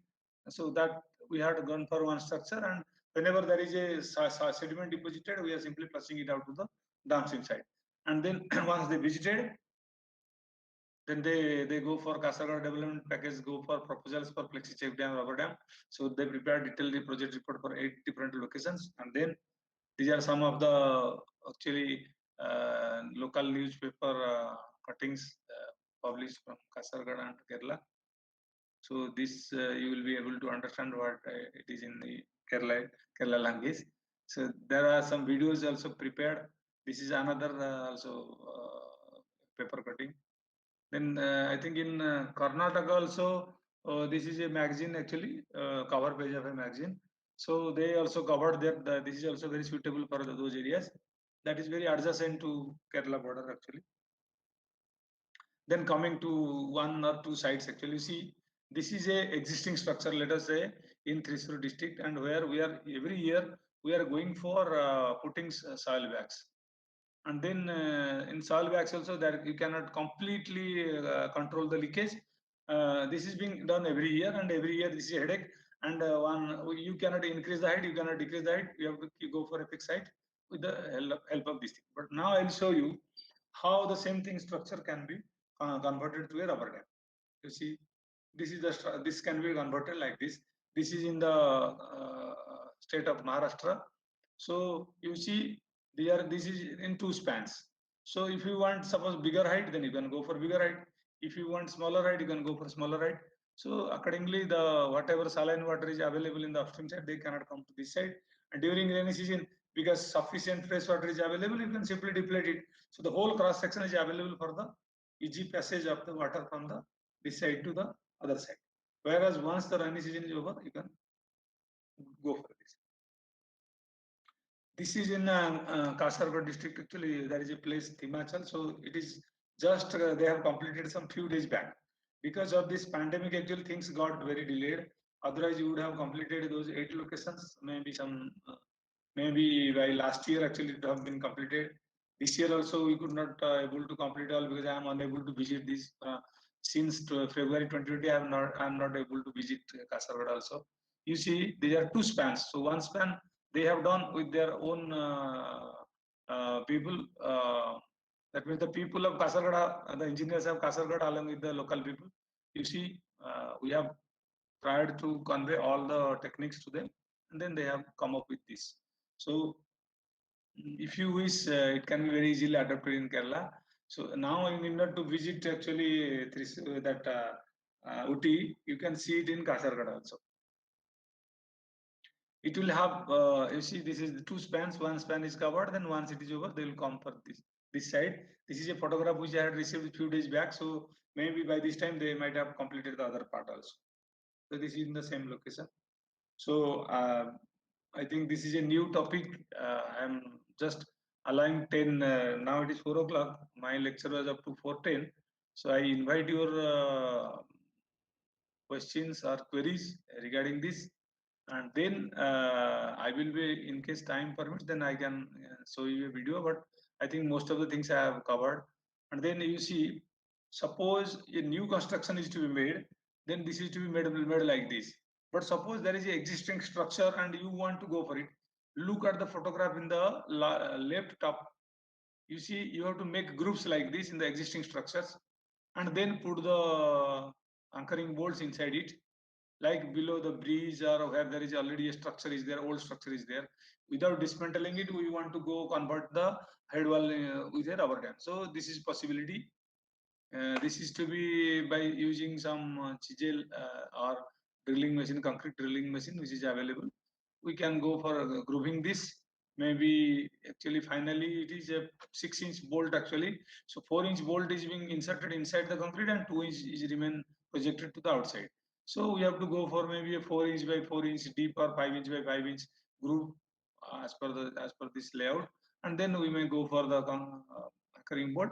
Then we will put the rubber, and then we will get the rubber dam. So this is for the existing structures. So now I invite all queries and questions from your side.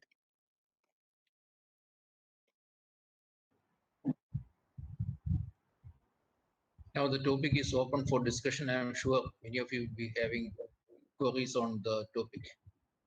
You can interact with the Dr. Jana.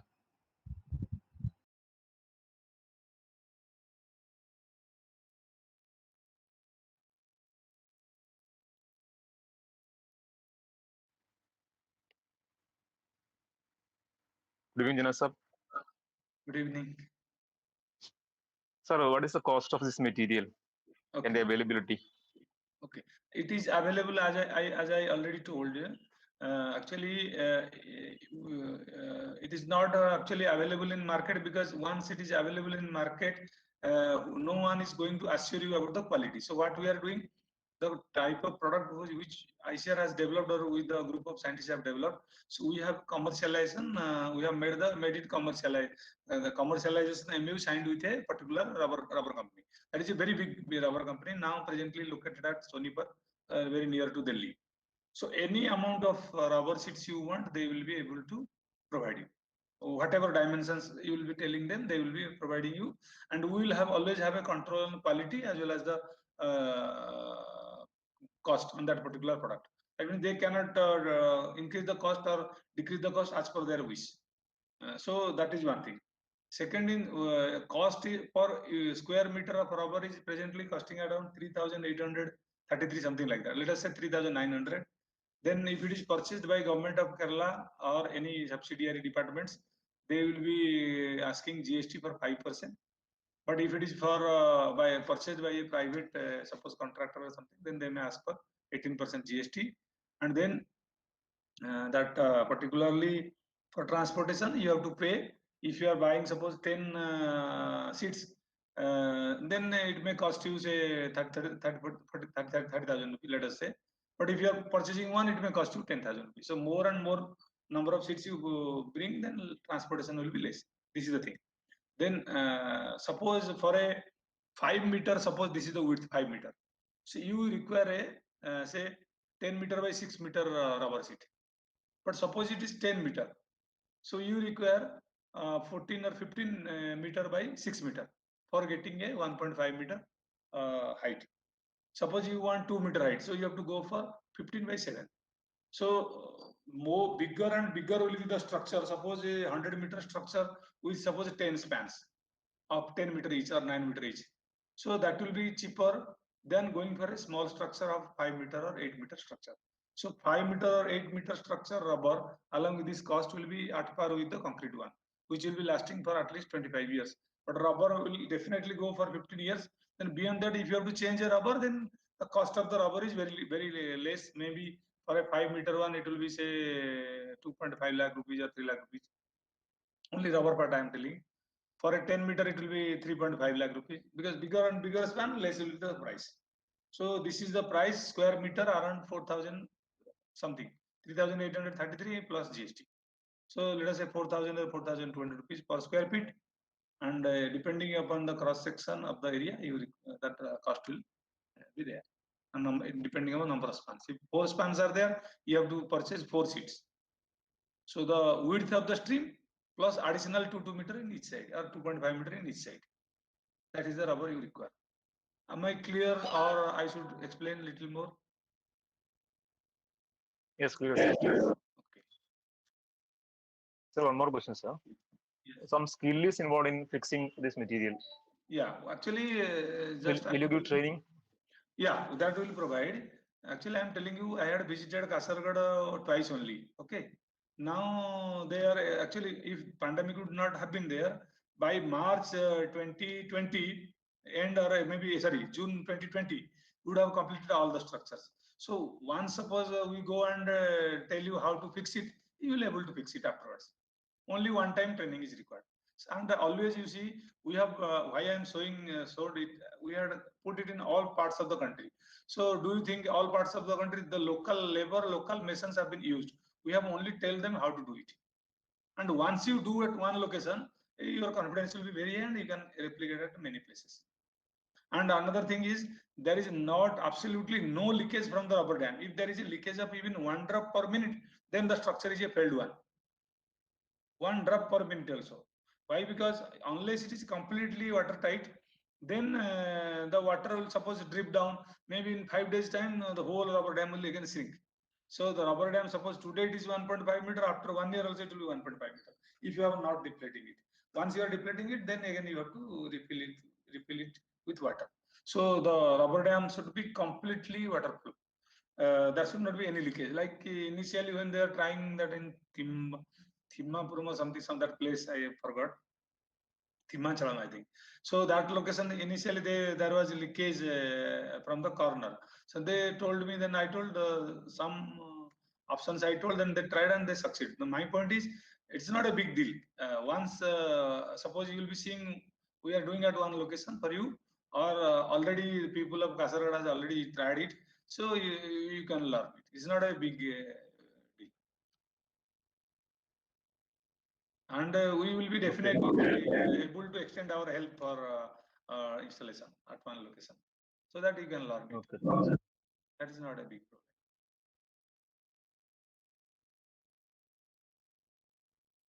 Only problem, as I told, when there is a technology, there is a limitation, that in case somebody intentionally wants to harm our rubber, then it will be damaged. But if there is a minor, suppose crack or minor damage, that can be very easily repaired. But if suppose somebody put fire on it, then it will be completely burned out. But once it is burned out, the whole concrete structure is still there. Only the upper part will be burned out. So wherever you will be deciding, you have to take the good confidence of the local people, so that they will, and once they see the advantage of the structure, they will not damage it also at the same time. So out of say 40 locations or 35 locations, maybe at 2 locations it has been it was damaged, but other locations it is still continuing. So this is our statistical. Like in Muti, it is still continuing for last 8 years. It is working. So any other thing coming to your mind? I tried to show you some of those photographs from your locations. This is again I'm scrolling down. Like this is in Kasaragod. You can go and visit. This is also in Kasaragod. So this is in Maharashtra. But if you have an existing structure, you can convert like this. Where it can be converted like this. This location belongs to Thrissur coal area. So here you can completely do it. So where there are, I was showing in the beginning some of the photographs like those big rivers are there. Then bridge is also there. Below structure, there is no, they are planning for a mechanical gate, but it requires suppose 2 crore rupees. You spend 80, 90 lakh rupees, the whole river can be covered by rubber dam. So 1/3 cost maybe like that. 1/3 or maybe definitely 50%, more less than 50%. Suppose for big structure, you require big mechanical gates, but instead of that, you go for rubber dam because already structures are there. So you don't have to spend anything for the concrete. So I will show you that photograph also. Just giving one example. All those things are from your location only. One more second. This one, like this one, this place. If you go for mechanical gates to store water, you require suppose 2 crore rupees. But if you go for rubber dam, you may require 90 lakh rupees or 1 crore rupees. 50 less than 50%. So water can be stored here. Existing structures, you have to simply make groove, put the anchoring mechanism, put the rubber sheet. I do not know actually. Minor irrigation departments must be dealing with some of the streams, and then soil conservation department also will be dealing with some of the streams in the watershed. So in smaller watersheds we tried because it was a research project. So we have been given fund of 5 lakh rupees at one location. So we tried to go for 5 lakh rupees at one location. So but it was long back, say 2009, 10 like that, in those years, 10, 11 years back. So like that, existing structures we try to convert, and also we go for new places. These are, so I don't know, this may come under minor irrigation department or soil conservation department or coal area development program, I do not know. So accordingly you can choose, but on any stream you can go for rubber in Kerala condition. Sir, excuse me, sir. One clarification. Yes, sir. So what is the life of the rubber check dam? And at what slope they can be preferred? Slope of the land. Any, see, wherever we have to choose a location. First, I'm coming to the what you asked me. First question was life. In actually there are some standard procedure to determine the life of a particular material. So we had tested all those things, all our rubber materials in Indian Rubber Manufacturer Research Association Research Laboratory, at IIT Mumbai Civil Engineering Laboratory, also at IIWM. We have also workshop facility here. So 3 locations we have tried it. So actually what happens there is a aging test actually. Suppose the highest temperature expected at any location will be say 50 or 49 or 48. So, but the material will be exposed to 70 degrees centigrade, and then some pressure. Suppose atmospheric pressure, it will come across, but we will give some extra pressure. Then that aging experiment, there is a standard protocol how to find out. So from that we got it 25 years. But I am telling you, it will go at least 15 years. And then you may say when sunlight will fall on the rubber, then it may be heated. So there may be some difficulties. Actually, it will be heated, but it is ultraviolet ray protected. That protection is already there in that particular rubber composite. So that sunlight is not going to damage the rubber. It will not fade away with time, or there will not be any chemical or any powder type of thing coming out of the rubber, even if it is continuously exposed to sun. So this is the life. Then second question, what you asked? You know that Kerala topography. Yeah, slope. See, where we slopes. No. Yeah. I have actually traveled length and breadth of Kerala, as I already told. Maybe 20 times I have visited and 20 weeks I have spent in Kerala, spanning from 2002 till date. Because we had a center actually at Challakudi. So from 2002 onwards, I was looking after I was coordinator in charge for All India Coordinator Research on Groundwater Utilization. So from that day, actually I have visited Kerala several times to all parts of Kerala. So I have a very good idea of the topography, soil, climate, and all those things. So as you are asking about slope, as I have already shown you in the Himalayas and Terai region of Uttarakhand, you see the slope was very, very high. Still then you can go for it. But whenever you will be choosing the location of a check dam, wherever you are putting in normal check dam, same place you will be going for a rubber dam. Only thing, the head wall will be replaced by a rubber sheet. So my point is, whatever may be the slope, whatever may be the speed of the water, there is absolutely no problem. Whatever foundation material condition you find out in case of a check dam, same thing also you have to see in case of a rubber dam, because the foundation will be the same. Only the head wall is being replaced with a rubber check dam. So there is absolutely no limitation. Any locations you can go for it in a very high slope where it is expected that soil or rocks or rubbles will be coming in along with the water. There also you can go for rubber dam. That we have tried in Dehradun, the Tarai and Himalayan region. We have tried in Khasi and Jayantia hills also. We have tried in Nilgiris also. There is a lot of landslide. We have tried. So that is absolutely no problem. Slope is not a problem. Any other thing coming to your mind? Please ask so that we can discuss.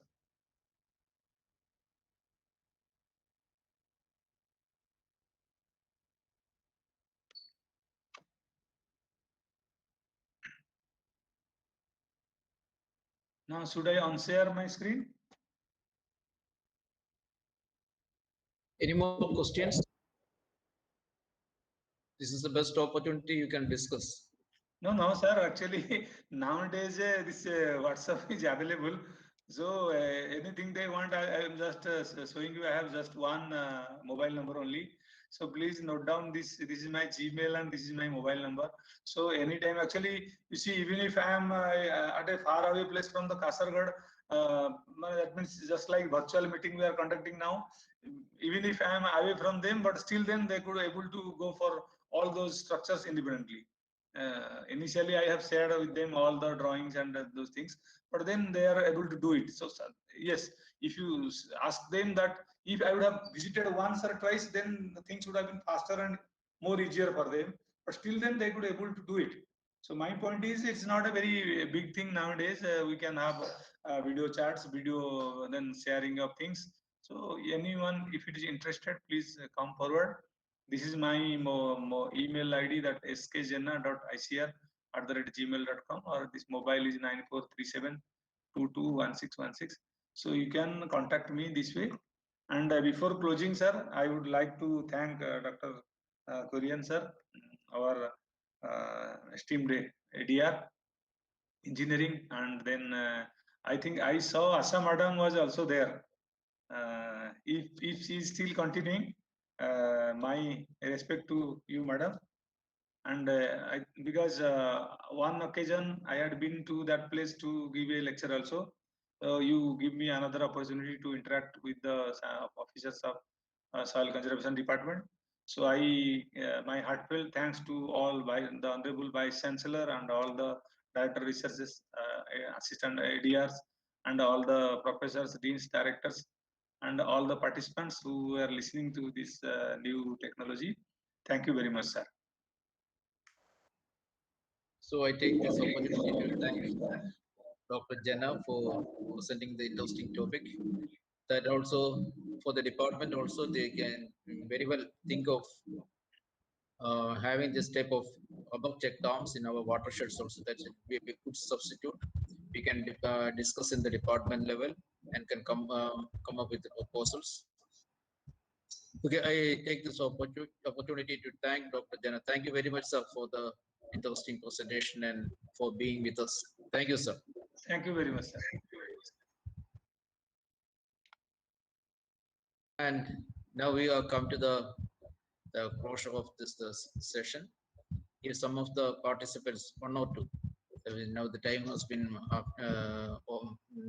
past 4 o'clock, and some of you can make your comments for the improvement of the session, and also whatever the university can associate with you with the Department of Soil Survey and Soil Conservation, and what is your views that you can express very fast. What?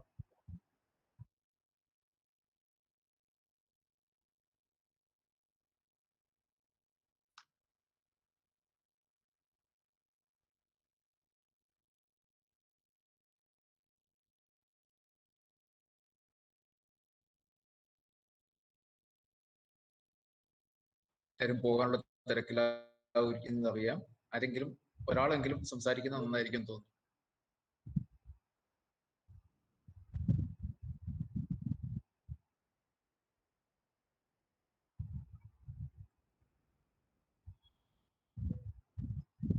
Yeah, we have Dr. Anu here.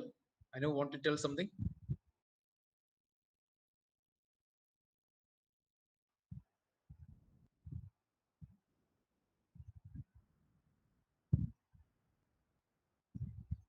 Dr. Anu has left. No, sir. Okay. Okay. Okay, sir. I would like to thank you, sir, and Kerala Agriculture University for giving us such an excellent opportunity today. The training was very useful. It was also very informative, and new topics were there. All the lectures were very good. And once again, I thank the university for having arranged such a good training program today for our department officers. Thank you, sir. Okay, I'll take to thank all the resource persons who has given us very informative sessions, especially to our resource persons, that is Srikumar sir, then Dr. Vishnu, Dr. Kannan sir from Uti, and also Dr. Jenna from Bhubaneswar. Thank you, sir, and thank you all the participants.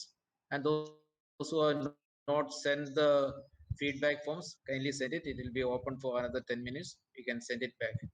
Okay, hope we'll meet in person. That is നമ്മുടെ pandemic ഒക്കെ വേഗം തീരുമെന്നും നമുക്കൊക്കെ പഴയതുപോലെ എല്ലാവർക്കും അങ്ങോട്ടും കാണാൻ പറ്റുമെന്നൊക്കെ നമുക്ക് ഉടനെ പ്രതീക്ഷിക്കാം.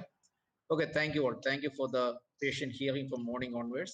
Anyway, we have participants up to 72 participants for the training program. So it was a good response from the department and also from the officers of the department. So thank you all. Thank you. Thank you once again.